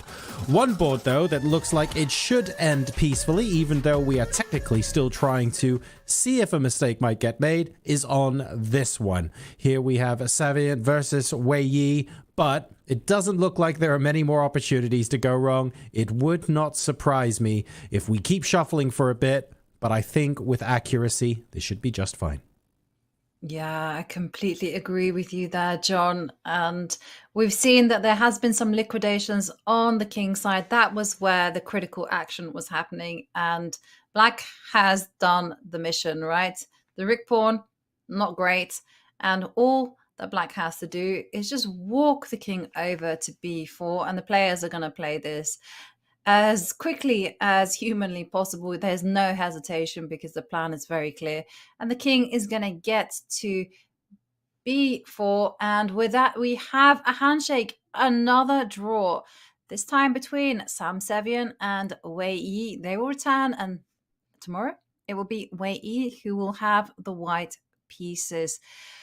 So we've had 7 draws so far. Anna, will it be a clean sweep of draws? Well, we're going to turn our attentions to the one remaining game. Yavokis Sindarov against Frederick Svana. I think in terms of the evaluation of the position, it certainly is looking like we are heading for 8 draws today. But when it comes to what's on the board and also what's on the clock, I'm getting a little bit worried for Frederick Svana. He's burning time. He has been thinking for 5 minutes already, and he doesn't have much time left. This is it. They already have completed the time control on move 40. He will be living off of the 30-second increments if he doesn't speed up. And he makes a slight inaccuracy according to the computer. The knight was heading originally toward the queen side, and we liked it. We thought the knight on c5 is great, putting pressure on the a4 pawn, guarding the b7 pawn. He changes his mind and goes to f6 instead to target the bishop and target the pawn. But now the b7 pawn can be picked up, and it's gonna be a lot more imbalanced with 3 pawns on the queen side for white and Black taking the pawn on the king side instead. Risky decision. Yeah, and I can understand why Frederick took this decision, because Sindarov was doing some great things. First up, his bishop is centralized, and he wasn't rushing to clarify the situation by taking on b7. So instead, he's like, hey, how about I create a weakness on the king side? Or if you don't want to create a weakness, you give me an outside pass pawn. That's exactly what would have happened if Frederick had gone h takes g4 on the last move. And that's very unpleasant because the 2 bishops are able to work across the board very effectively. So now bishop takes b7. But as Anna, you mentioned, it's all about that imbalance. It's all about the pawn majorities, whether they can get moving. And what we're seeing here is that, yes, Frederick is going to win the g4 pawn. There's no question about that. But now the c pawn, which really wasn't that effective because a knight was always willing to jump to d7 to cover the c5 point. Well, that's no longer on a great circuit to cover that particular square. So white is going to be very, very active with ideas of going c4, c5. The bishop can also post up to f4, start eyeballing the c7 point as well. So we're going to be seeing a lot of very interesting dynamics. And I tell you one thing, Frederick now will have to play very precisely, and it's not going to be so easy now to find the right move. No, and he knows it. He realizes that he has gone wrong. He has shaken his head slightly. He feels the pressure. He knows that he has gone in the wrong direction with the knight. He has been under pressure in this game for so long. So it is understandable that even though he has played tremendously, defended tenaciously, but he's the one who has been on the defensive side of this game from beginning till the end, and he's a human being. He is cracking under pressure after hours and hours of defending precisely. It still is not a winning advantage for white, but it is going to become so much harder for him to decide because white has the pair of bishops, and the bishops can play on both sides. They are long-range pieces, while the knight will struggle to catch up with both action on the king side and action on the queen side. And the ideas you mentioned, Jovi, are crucial. Bishop g5 here. So instead of taking on g5, bishop g5, perhaps even more accurate to attack the knight and only then take here. White is about to win a pawn. Yeah. But then the knight comes back here. Do we want that? Do we want that? This is probably what he's going to be doing, Anna. It's either that or stepping up with the king and just kind of being resolute about going either into an opposite color bishop ending or winning the g pawn. But bishop to g5, such a classy move. But I agree with you. Go knight to d7. Knight d7 and see what that gets you. But Hannah, I'm really worried now because even when you get knight to d7 on the board, the fact that white is able to create a pass pawn on the king side, as well as having action on the queen side, means that black's defenses are going to be stretched. And that's exactly the issue where the difference between a knight and the bishop will be the major factor. The knight cannot jump back and forth between the two sides of the board. It's too slow. Short range piece versus a long range piece, and pair of bishops on top of that for white. Yavokir Sindarov back with some really good chances to convert this into a full point. Still not a decisive advantage, but with more time on the clock. Pair of bishops. Active play on both flanks of the board. This is an extremely tough position for Frederick Swan, and I think he wishes he had gone earlier toward the queen side with the knight and not allow this active double-sided play. You can see it on him. You can see that he really feels all the pressure on him. He knows that he has gone wrong. Yeah, this is not easy for him, and it's a horrible decision to make. Does he go king to g7? Does he try to get Sindarov to go into an opposite color bishop endgame, which would happen after king to g7? And he's calculating, is that going to be holdable? Because remember, white has the ability to create a passed pawn on the king side, and that is going to stretch the defenses. Or does he go knight to d7? Knight to d7 and just go for that counterplay, go for the pawn on a4. I think knight to d7 is perhaps the most practical choice. But as the clock ticks down, I suspect he might go king g7. What do you think, Anna? Maybe king g7, but he must be having a terribly difficult time in his mind about what happened. He was holding so well. He was defending precisely, and then just one inaccurate move, making the wrong move with the knight, and now you can clearly see it on his face, on his body language, and how much pressure there is in this knockout format, that he he really is cracking under pressure. And even if he's gonna find the best, most precise moves, this is such a tough endgame now to play against the pair of bishops under the time pressure. 1 minute and 30 seconds remaining for the German Grandmaster, and he's shaking his head again. Yeah, he's shaking his head again, and his opponent has a whole world of time as well. So difficult ending to hold, and he's going to have to do it at some point on instinct, because he'll be living on that 30-second increment as the time now ticks down to just over 1 minute. And it's a horrible decision. Knight to d7. Well, we're going to have an imbalanced pawn structure, but or should he step up with the king? Okay, he goes knight to d7. Knight to d7 is one of sorry, the I most misclicked. That's my okay. trademark, the misclick. But now we are back in the endgame position.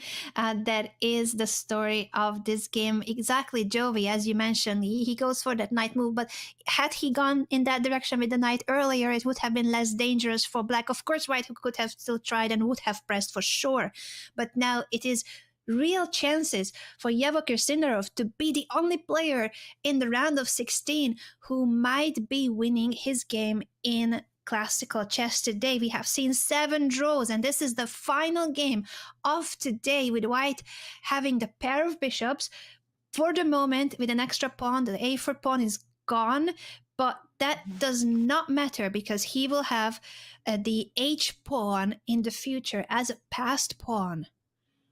Yeah, I can see it happening. Bishop to f6. Such a nice move there. And okay, of course, you're defending the pawn on c3, but it's so much more versatile than that. It's also keeping an eye on the queening square on a1. It's also, as Anna's indicating, setting up ideas of going h5 and creating a pass pawn of their own. And the bishop on b6 will not be effective to stopping that particular pawn. So Frederick now has to find the most precise move. He probably needs to mobilize his bishop on b6, which isn't working. It's either that or just to start clearing the path for the a pawn. Yeah, he has to decide one way or the other. I agree with you that bishop is so bad on b6. It would be ideal to have it elsewhere, anywhere else basically, and maybe bishop c5, bishop f8 to try to block that h6 square before the pass pawn of white becomes a serious issue. Because if you allow h5 and after h5 trade h6, this bishop dropping back to e4, then h7, h8, no one can stop those pawn pushes and the promotion of the h pawn. So I think you are so right that black needs to act until he can bring that bishop back in to the game and toward the king's side. Yeah, but he's got less than a minute to hold his nerve. It requires being massively objective here and understanding that you need to have all of your pieces working. I can also see the knight jumping to b2 or to c5, but the problem there is that the bishop is going to relocate itself from c6. It will keep an eye on a2, and white's plan is just, again, improve the king, go h5, and just try to get a very dangerous passed h-pawn. Goodness me, he's about to lose on time. 17 seconds left for the German Grandmaster. It's 11 seconds. He's got to move. I mean, he's moved with 1 second before. Okay, he finds bishop to c5. Okay, he improves his worst placed piece. That's a with 6 seconds on the clock. No pressure. Whoa. Oh gosh. He's got good rhythm. I can tell you that, Anna. We've been watching him for a while, you know. He manages to understand when 30 seconds are up and he has to make the move. And here, this is one of those kind of torturous situations, though, because Yevokir has 16 minutes and all the time in the world. So literally, you know, he can go king e2, step up the board. He can improve the bishop on c6, but I like improving the king because you got to play with all your pieces. He doesn't need to rush with h4, h5, advancing that pawn. Instead, it's just going to be the slow game. And the best thing about this, he's got 15 minutes and 43 seconds to literally take his time. Whereas Frederick, with just 36 seconds left on the clock, cannot even leave the board. No, this is such a tough situation to be in, both on the board and also on the clock. I think Yavokir will go for your strategy, Jovi. Improve the king, get it closer to the action. That's how you gotta play the endgames, patiently and improving all your pieces. There is no reason for him to push h5 because he's always able to push it. He's gonna keep the position flexible and make it harder and harder for Frederick to find the right moves because it's not concrete. He has to stay in the game and face some very obvious improving moves for white. Yep. And it's very nicely done. And 36 seconds. What to do with the knight? 3, 2, 2. 1. Whoa! He's gonna flag. Did he do it? Did he do it? We're gonna have to get He a made look him on with the 1 camera. second No, he made on 1 the second. clock. Again. Goodness me, Frederick, you are playing with our nerves and your own ones even more so. that was very close. And king to d3.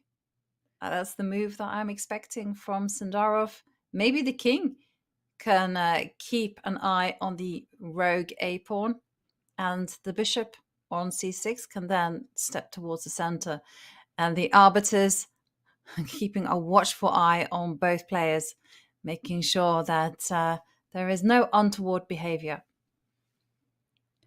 Look at the precision of the players, and also the only difference being between their moves is one mistake by Frederick Swane. One mistake in a game that has been played for 50 moves already. Mm-hmm. Yeah, it's been a long game, and it has been very, very tense. I mean, from the get-go, Sindarov has piled on the pressure from the opening to right now. You know, he's not made things easy whatsoever. He has put so much pressure on Frederick Swane, and kudos to Swane for holding his ground, but he cracked under the pressure a couple of moves ago where he went in the wrong direction with the knight and immediately shaking his head right after realizing the damage that has been done to his position. He's still trying to hold, and according to the computer, it's only a slight advantage for white, but it's an advantage that you can play on forever for 2 possible results. What a situation for Yavokir Sindarov to be in after he has been pressing this game from the beginning till now, move 50 already, hours and hours of stress and pressure on Frederick Swane, who is down to 31 seconds and made his final move, knight to b6, with only 1 second on the clock. Yeah. And the thing is for Frederick is that Sindarov just improves his king. He doesn't need to rush this position at all. All he needs to do is slowly improve the bishop, move it from c6. You can move it to e4, just getting ready to advance h4, h5. You don't need to rush with that. You can also make him small improving moves such as c4. You can also threaten to advance on that side. And the knight is only good when it comes to short range defense. And that's the the bishop main is problem so good. here. Mm-hmm. Absolutely, fighting the pair of bishops, the knight being a short range and slow piece. He's not going to be able to tackle the threats on both sides of the board. There is no concrete way for white to make his advantage even bigger. It is this long-term advantage of the pair of bishops on play with both sides of the board, the king coming and approaching the one advantage in black's position, this a pass pawn after c4, king c3. That pawn can no longer be a threat for white. So it's so tough for black to continue making moves while white can make so many small improvements, progress in his position, and continuously test the opponent. Is it bishop d8? Is it h5? c4, king c3? So many ideas. And what tension and pressure this whole game has been on the German grandmaster, who's taking off his badge. he's so nervous, but you can understand why. Yeah. And c4 make an appearance. I mean, this is the kind of small improvements we're talking about all the time, Anna. You know, the white king can now go to c3. You know, there's ideas of even trading off the dark squared bishop at the right time, you know, because white has a pass pawn on that side. Obviously, for Frederick, it's all about the a pawn as compensation, king c3. Let the king do the catching. Yeah, and it seems like Frederick's idea is to push that a pawn as much as he can so that at least he gets the white king away from the c4 pawn. He would trade his passed pawn for the c4 pawn, allowing the knight to get back into the game. I like his idea, simplifying the position, trying to trade another pair of pawns, and then the knight could head toward the kingside pawns as well. He's playing so precisely with no time on the clock. Yeah, he certainly is. And he's going to have to continue with that laser-like focus because it's not an easy task to defend this one. Okay, bishop goes to f8. And seems to be an inaccurate move. He had to continue with his idea of giving up that a pawn for the c pawn, but instead he retreats with the bishop, allowing the white king to go to b3. And then after a2, white is no longer forced to trade the pawns because the bishop is looking back on a1. So you can ignore that threat for the time being. What a complex endgame this is. And the blue arrow appeared though, Anna, which means that king to b3 is the only way for white to get an advantage. He has to find it. Unfortunately for Swana, it's quite a natural move for white to just move the king one step closer to the passed pawn. Yeah. King to b3, and if there you push, white is not forced to take that pawn and trade. It's still so dangerous though, because the idea of bishop f8 is that you want to trade this bishop and then you would be promoting. So it looks like it's forcing white's hand, but king b3, a2, apparently in that position, what is even that white should be playing? White has to also find the right way, of course, to keep the advantage.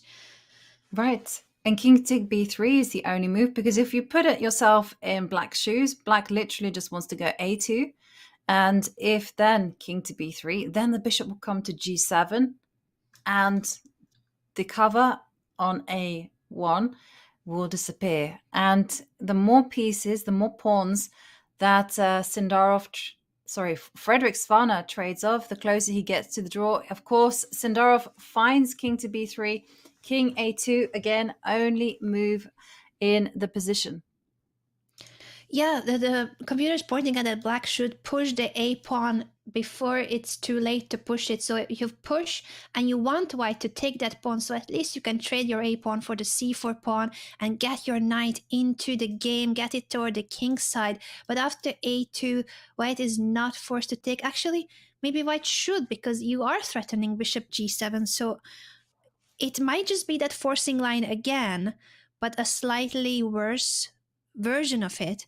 Instead of that, though, we have bishop g7 instead of a2. But bishop d8. Now, bishop d8. He might have missed that. White is in no interest of this trade. He wants to keep the pair of bishops, and he should, because after bishop d8, you will be picking up the c7 pawn. You can trade the a pawn for your c pawn, but the c7 pawn is crucial to become, to make this b5 pawn become a passed pawn. Yeah. Wow. Okay, bishop to d8 is going to be in the air. It makes a whole lot of sense. As you mentioned, you want to create pass pawns, and yes, black is going to meet bishop to d8 with knight takes c4. You cannot grab that knight because of a2, and the pawn is simply going to be promoting. But as you've mentioned, Anna, it's going to be the runaway b pawn, which will act as a decoy. And the whole thing is that black must use a lot of energy to prevent its advance. That's the key indeed. What a beautiful tactical pattern, by the way, Jovi. Black can and probably will sacrifice the knight on c4. It's untouchable because the a passed pawn would become a queen, but it doesn't matter that white is losing that pawn when the story will be about the b passed pawn.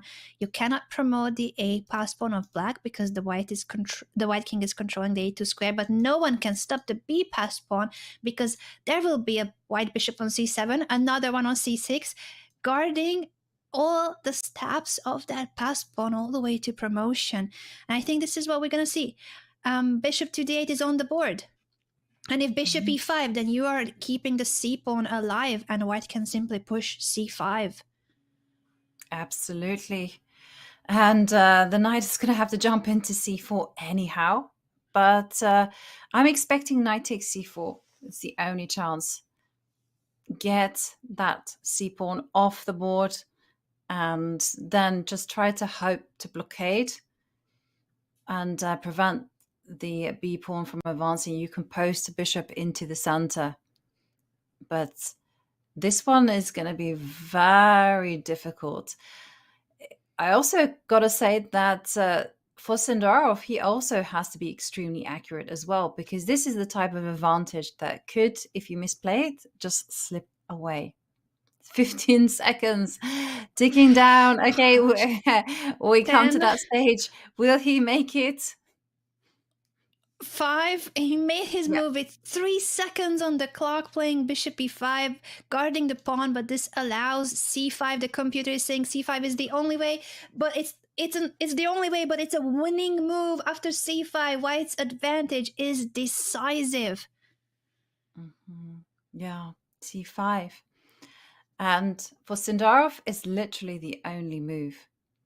And it's a natural one as well.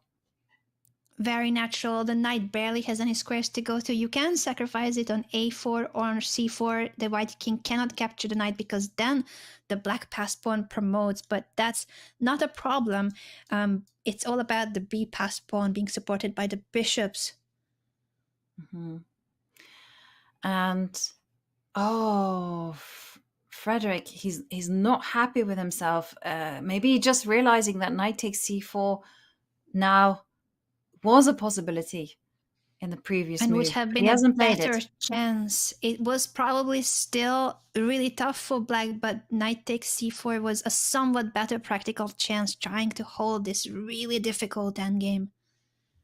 It is a very difficult endgame. The problem is that the pawn will advance to b6, and in the other lines, the pawns was stopped on b5, and that could be such an important difference. Sindarov just taking his time. He has some options. King takes a3 wouldn't be the best move because once again, okay, the king will get active, but the presence of a pawn on c7 means that progress is that much harder. c5. He's gonna play c5. I believe he's probably just checking that everything is okay after c5. For instance, knight going to a4. You can't take the knight because the pawn will be pushed, and the knight from a4 is attacking the c5 pawn. But in that moment, c5, knight to a4, white could calmly play bishop to e7, guarding the c5 pawn. So it's a bit of double checking, verifying that everything is fine, and then white later down the line, once the c5 pawn is guarded, will be picking up the a pawn. Yeah, that's exactly what he's doing. Of course, he finds the best moves. c5, knight c4, knight to c4 or knight to a4. Neither of those knight jumps allow the white king to capture the knight, because then the pawn will be pushed and promoted, as we have highlighted. But that's not a problem for Yevgeny Sindarov. He will simply either push b6 in case of knight c4, or if it's knight a4, he has bishop to e7 guarding the pawn. Again, 1 second on the clock. Frederick Swana about to lose on time now for multiple times in this tournament.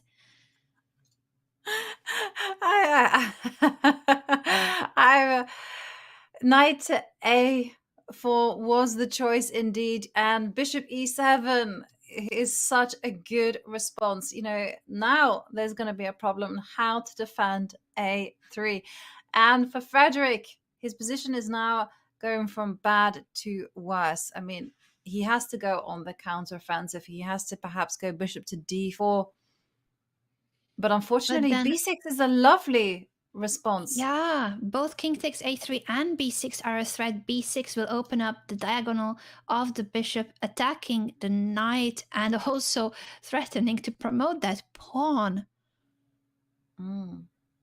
Are we gonna see b6? Are we gonna see king takes a3? White has both of those moves as really strong. It's a winning advantage for white. Let's see how Yavokir Sindarov wants to convert it. Of course, any inaccuracy, any mistake will have a huge cost here. It's a knockout format, and Sindarov also is very well aware of the situation being winning for him, but he has to stay precise and alert. He takes the pawn on a3. Yeah. Simple is as simple does. It's the most natural move. And, well, that now frees up the king to start advancing into the position. And for some reason, Frederick had not factored that into his equations, and he's making it clear that he's not happy one bit. Will he continue? Will he fight on? 5 seconds.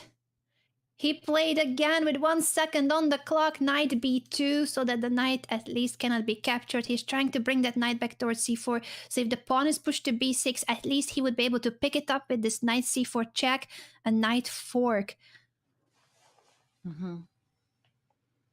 Yeah.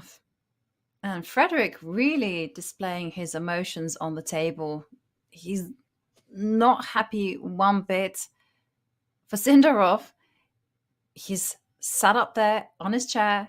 He's just going to advance the king. King on the verge of playing king to b3 was the move chosen. Very nice move. The king is getting ready to centralize itself.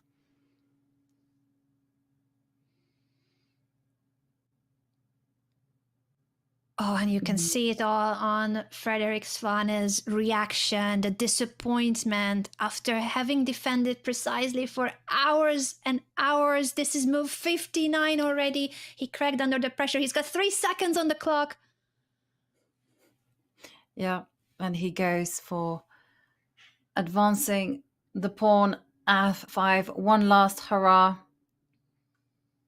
Perhaps this wasn't expected by Sindarov. He could have actually locked out that bishop and that pawn advance by actually going g5 one move earlier. But a big fight there for counterplay. You might as well. When the chips are down, you might as well just pray, hope for the best. I'm expecting g takes f5. And this exchange probably benefits white because suddenly there's a passed h-pawn in town. Passed h-pawn, indeed. The only thing that could help Frederick Swane here is if all the pawns are being traded and he could sacrifice one of his minor pieces for the last pawn of white, but I don't see that happening. Unfortunately for the German Grandmaster, that would take quite a miracle to get into a situation where all the pawns are off of the board and he can sacrifice a piece for the remaining pawn of white to try to hold that. Yavokir takes on f5, g takes f5. Yep. Okay, the players are onto a new set of score sheets. Move 60 has been passed. And for Sindarov, it's just a question of creating a new pass pawn on the queen side. So he doesn't need to be subtle about this. He can just simply go b6 and create a pass pawn. The f-pawn firmly under lock and key as the bishop on c6 covers the f3 square. b6, indeed, played.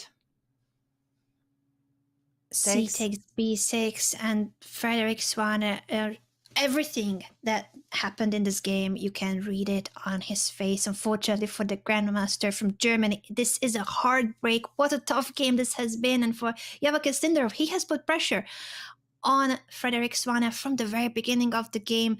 Swane holding his ground for so long, but eventually cracks under the pressure after having played well for about 50 moves.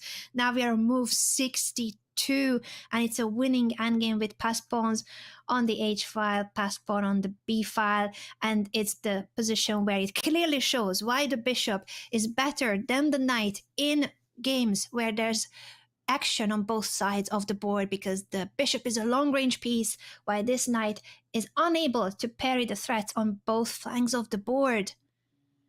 Well, I'm expecting now that the knight has moved to d3 that the king will now step up and cover the key squares, because fundamentally White's big plan is simply to create a bridge for the b pawn to start advancing. So you can do that by going bishop to d8 and bishop to c7. That zigzag maneuver will be enough to drive the bishop away from the diagonal and allow the b pawn just to advance. And note how the black king, so far away from the action, also has to keep an eye on the h pawn, which is at one day threatening to advance as well. So king to c4 covers a potential checking square on c5. Very patient and accurate to not go for bishop d8 immediately, to not allow the knight coming back into the game. This has been such an incredible game by Yevokis Sindarov. He continues playing extremely precisely. Look at the statistics there with the brilliancies, and now it has been 3 mistakes by Frederick Swane, but until move 50 or so, the only difference between the statistics was 1 mistake by Frederick Swane, and that 1 mistake cost him the game. Yeah. And it just goes to show, not all mistakes are equals. Sometimes you make terrible moves that completely throw away the game. And sometimes in very sharp positions, a mistake is actually going to cost you absolutely everything. In slower positions, a mistake might not necessarily mean that much. And for Sindarov, he's just thinking, how to advance now. What he ultimately wants to do is bishop to d8, bishop to c7, but he doesn't need to rush with that because the knight is going to come back to e6. Instead, he just needs to get into his opponent's mind and say, right, you want to put a knight on e6? I'm going to stop you. So you can do that by going bishop to d7, which at the same time has the benefit of attacking the pawn on f5. He's a classy player. He's going to do it. Lovely move indeed, just making sure that the last attempts of the opponent for a defense are taken away, attacking the pawn at the same time, as you mentioned, Joey. And it is unfortunately game over for Frederick Swane, not being able to parry the simple idea of bishop d8, bishop to c7, paving the way of the b-passed pawn. Yep. And for Swane, it's actually very difficult to find a move. Perhaps he can shuffle his king over to f7 and attack the bishop. But this will just drive the bishop to where it wants to go, bishop to d8, and the 2 bishops just lock out the king. In fact, all of the black army are just kept under control by those bishops. It's why they're so powerful. It has been a very instructive game, showing the strength of the pair of bishops and the bishop versus knight when there's action and attack on both sides of the board, or in this case, pass pawns on both sides of the board. Frederick Swane knows, and I think he's just making peace with the result. Unfortunately, it's that stage of the game when you need to accept defeat. Yeah. But he hasn't come to terms with it just yet. He's got 10 seconds. Will he prolong the game? 4 seconds left, and he's about to play knight to g2 with 1 second on the clock, but now it's not even the clock situation that is the most worrying, but the fact that White's pass pawn, the b6 pass pawn, will win the game with the pair of bishops. You can play bishop d8, bishop c7. You can go with the king as well up the board. There's several ways in which white's position will be winning in just a few moves. If the king is on d5, you don't even need to maneuver the bishop towards c7 because you are threatening bishop d6. Yep, king to d5 is very effective and very, very tempting. And note how this bishop on e7 also covers the pawn on h4. Note how the king comes in with tempo attacking the bishop. And white could even take this pawn, but I don't think he will. He doesn't need that pawn. No, he doesn't need that pawn at all. He may do that, though. He may step up with his king and attack the bishop and then take it and Because say right now enough's it would enough. be a blunder. This is the final trick in the position that you could step into a knight fork if you were to capture that pawn. But after king d5, threatening to take, or bishop d6, and it's curtains. King to d5 is on the board.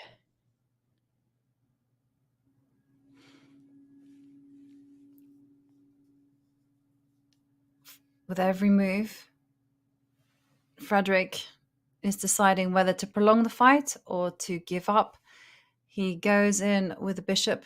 Okay, well, that at least determines that white isn't going to be taking on f5. Instead, we might see moves like b7.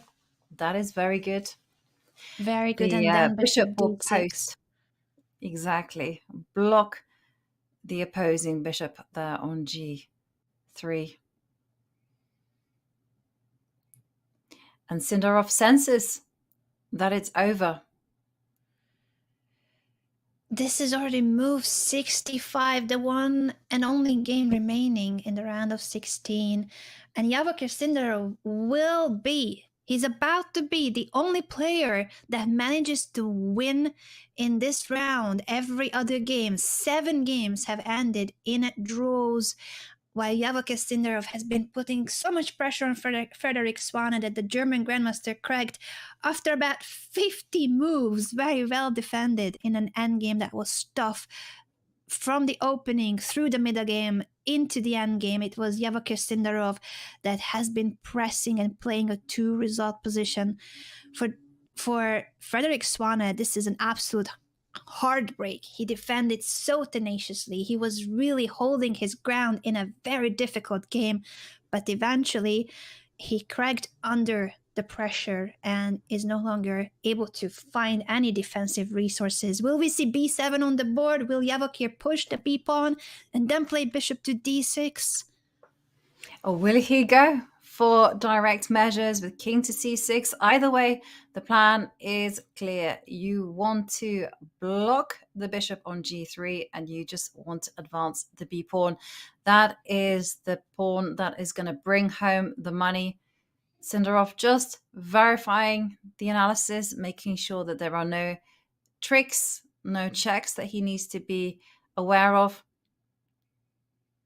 He's not going to take too much time. Head, Frederick Swane. I think he is still thinking about that earlier position where he went in the wrong direction with his knight in the endgame. Yavokir Sindarov about to capture the pawn. He wants to take the pawn on f5, it seems. And that's also good enough because the b pawn is simply unstoppable. Verifying again his calculation. He's double, triple checking. There's so much pressure on the players in a knockout format. You can see that even a 2700 Grandmaster in a completely winning endgame would still second guess his decisions because there is so much at stake. Yeah. He goes for it. He takes the pawn. And okay, maybe not the most precise way, but it's good enough.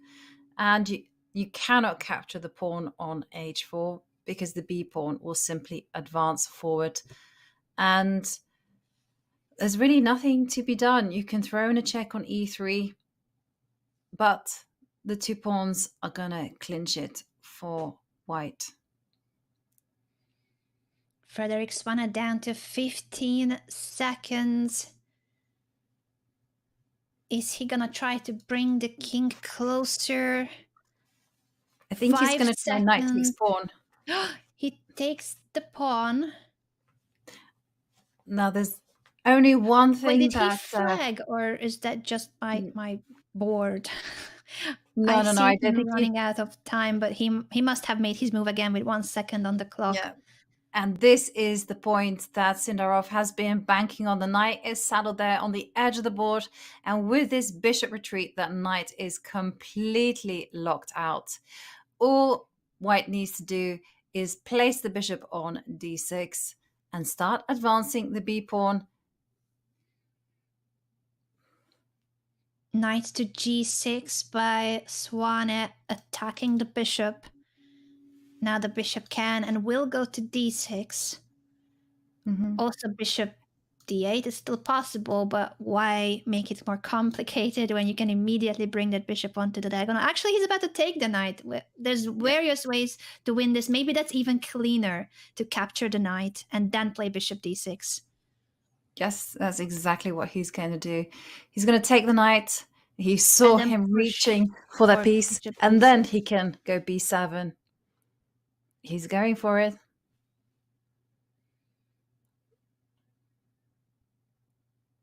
And he resigns. And Frederick resigns. What a game. This is move 68. Javokir Sindarov, the only player to win in the round of 16. What a heartbreak for Frederick Swanna, who defended so well for about 50 moves, and then he went wrong with just one slight decision. The knight going in the wrong direction in the endgame, while Sindarov has been putting pressure on his opponent from the very beginning. The two of them will be back tomorrow, and Frederick Swanna will be in a must-win situation tomorrow with the white pieces. John, what are your thoughts on this thrilling endgame?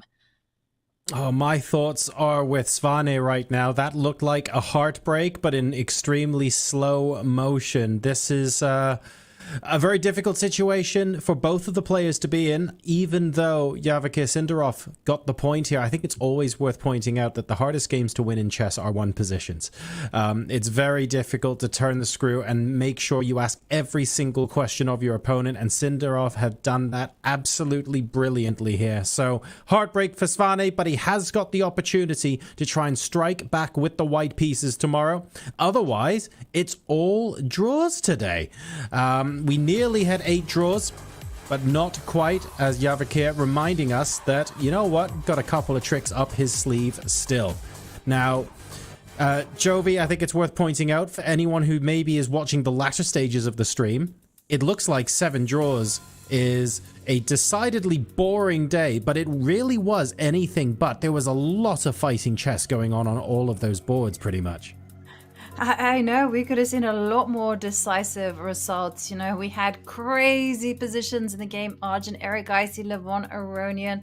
It was also getting pretty mad in the game between Sam Shanklin, Daniel Dubov. Daniel just missing away just to put Sam Shanklin away. And in the end, also there, it was also Sam who was perhaps a little bit disappointed because he wanted to press harder. I mean, again, lots of topsy-turvy results and games. But also, I gotta say that there was a lot of stable performances, you know, and this is especially good news for the player with the black side. You know, Alexei Grebnev will have, for instance, the white pieces tomorrow. He put in a very comfortable performance, just easily neutralizing white. So everything is gonna be flipped tomorrow. And, you know, some players, especially those on the black side, are gonna be feeling a little bit uncomfortable. And we can see here a little bit of footage as they were walking out of the playing hall earlier. We had Aronian and Erigaisi continuing to discuss and analyze their game. It's not just about finishing up and then walking out of the playing hall. There's a good chance they're probably still doing that now. I think, Anna, that goes to show a little bit of the kind of, I don't want to say skill, but perhaps mindset required for absolute top-level chess.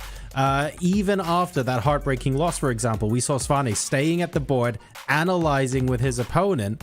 After you've spent the last, 15, 20 minutes, half an hour, basically with your head in your hands, knowing that it's probably a lost position, to be able to instantly go, no. What I'd like to do is learn from this now to try and reset tomorrow. That does take a tremendous amount of strength. It does, and you could see everything on Frederick Swan's facial expression, the body language, the heartbreak, the pain of chess sometimes, that all it takes is one bad move after having played rare for several hours, 50 plus moves, defending tenaciously, and then he goes wrong with one slight decision. For Yavakir, what a game it has been. And this is why we watch chess. This is why chess is a sport. It was a lot of psychology, a lot of tension, a lot of stress. They are human beings. And it was, in the end, the German grandmaster who cracked under the pressure. And as you both highlighted, even the draws were not boring draws. We have seen fight on every single board. And oh boy, they will be back tomorrow with colors reversed. And I think there will be more decisive results tomorrow with so much tension and so much pressure on one single game, whether you make it to the quarterfinals or you are knocked out of the tournament. That's right. We have Svane having to fight for his life. He has the white pieces, but he has to win on demand tomorrow. And for everyone else, yeah, okay, they might have had a draw today, but that means a decisive result either way tomorrow means that we know who is advancing to the round of 8. Things are getting pretty real here at the FIDE World Cup, and that concludes our coverage for today. But we will be back tomorrow, same time, same place. And if you're wondering what time that is where you are in the world, well, we have a handy graphic here for you so you can work out when you need to tune in. We are at Chess24 on YouTube and on Twitch. And we start the games at 3 o'clock Indian Standard Time. So hopefully you will join us again then. For now, though, I think that is it for us. A tremendous day of games today. 7 draws, but don't let that fool you. Pieces getting chucked around all over the playing hall, and an incredible, tremendous decisive result right at the end of the day means that Yavakir Sindarov is the sole player with a lead over his opponent going into the second half of round 5. We find out tomorrow whether he can convert that to a place in the quarterfinals. Stay safe wherever you are, everybody, and good night.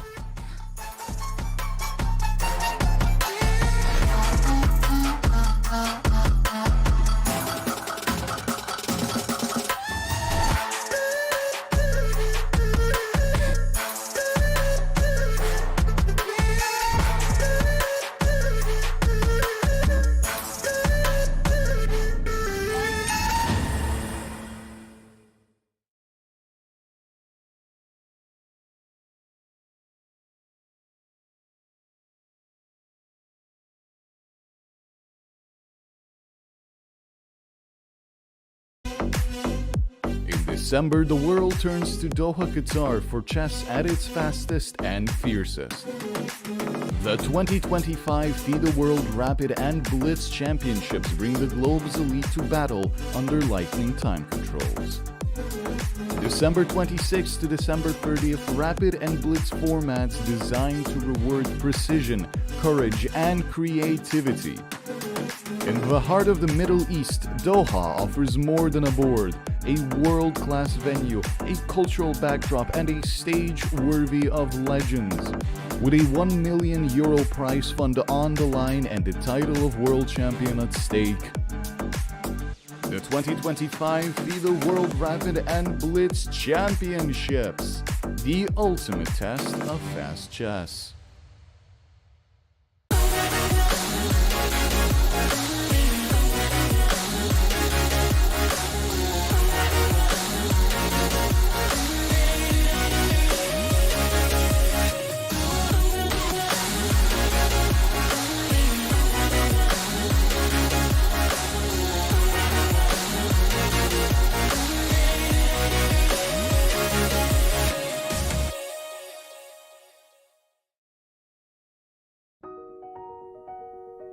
Welcome to the FIDE Online Chess Museum.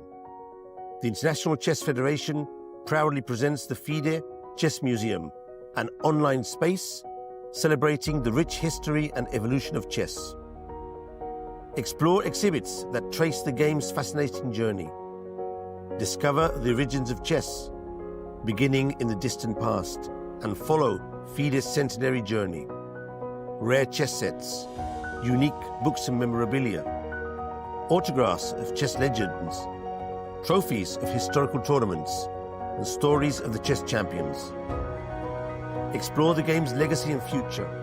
Chess is more than a game. It's a global culture of strategy and unity.